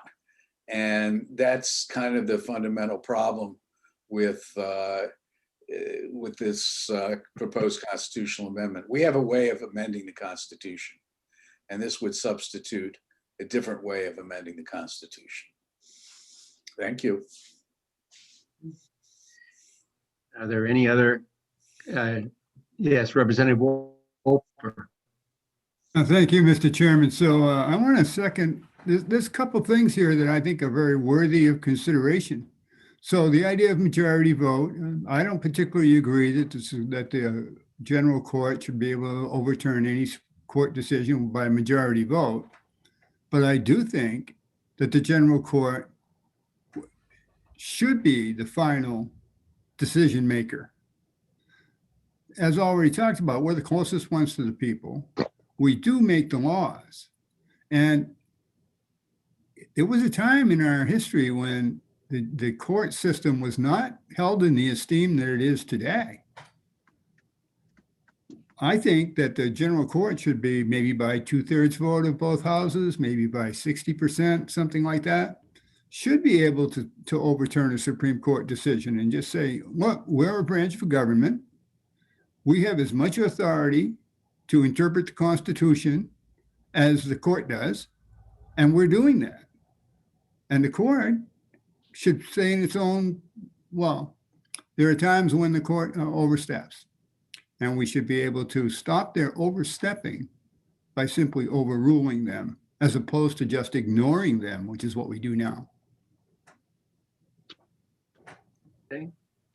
Any other comments, questions? You ready to vote? Are there motion that we, Representative Smith? You need to unmute yourself. Sorry about that. Are you ready to entertain a motion? Yes. I would then like to move ITL on CACR 10. Mr. Chair, there was already a motion on the floor by Representative Yes. DiLorenzo. Representative Smith, we already have a motion pending. I'm sorry. I thought she just opened discussion. I apologize. Was it seconded? Yes, I seconded it. I thought By so. whom? I did. Who? Representative Birch seconded the motion. All right, and so we do have a motion. The motion is to make the proposed CACR 10 inexpedient to legislate. And I'll call upon the clerk to call the roll. Inexpedient to legislate on CACR 10. Representative McLean. Yes. Representative Sylvia. Yes. The clerk votes no. Whoops, I'm in the wrong field. There we go. Representative Alexander. Yes. I gotta get back over there. I wish I could see this better. Something's wrong here. Hang on a second. Oh, I see what I did. So this is me. I want to go over here. Put one up here. And put 1, 2, 2. Okay. Now I'm there. Now, Representative Alexander, your vote was yes. Gotta get to that. Where am I? I could do something about my cursor here. That's the only problem I got. Okay, 3. Representative Rice. Yes. Representative Silber. Yes. Representative Green.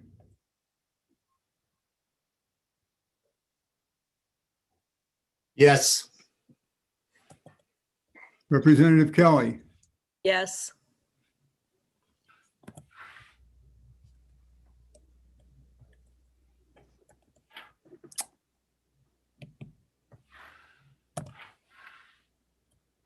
Representative Tosh. Yes. Representative Trottier. Yes.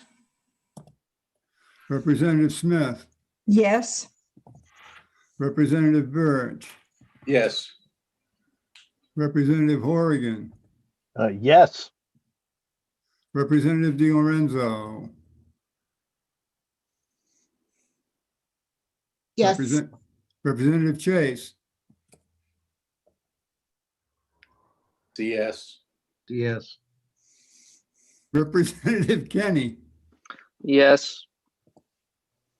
Representative Langley, Yes. Representative McBeath, Yes. Representative Page, Yes. Representative Simpson, Yes.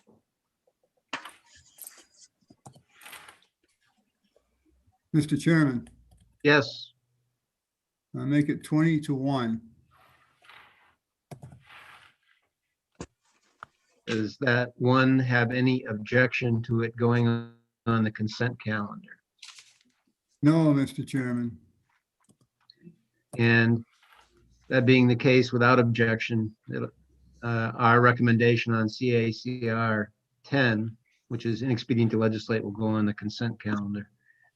And is it Representative DiLorenzo, are you going to write the committee report? Yes. Thank you. Okay, it's been a busy day, a long day. Thank you all, everybody, for being so cooperative and patient with all that's going on. And we'll, unless you have any other business, oh, I see Representative Sylvia has his hand up. Just wanted to check and make sure all the members got the amendment to HB 331, the asset forfeiture bill. Yes. It would have been in your legislative email. Today? Did you send it today? I Representative Sylvia? think I sent it yesterday. I think I do. If anybody doesn't, holler and I'll get a copy to you. Thank you. And Representative Rice? Representative Sylvia, could you send me that? Please. I will. Thank you. Anything else? Thank you so much, everybody. We'll see you next week. Take care. Thank you, Mr. Chair, for a good job.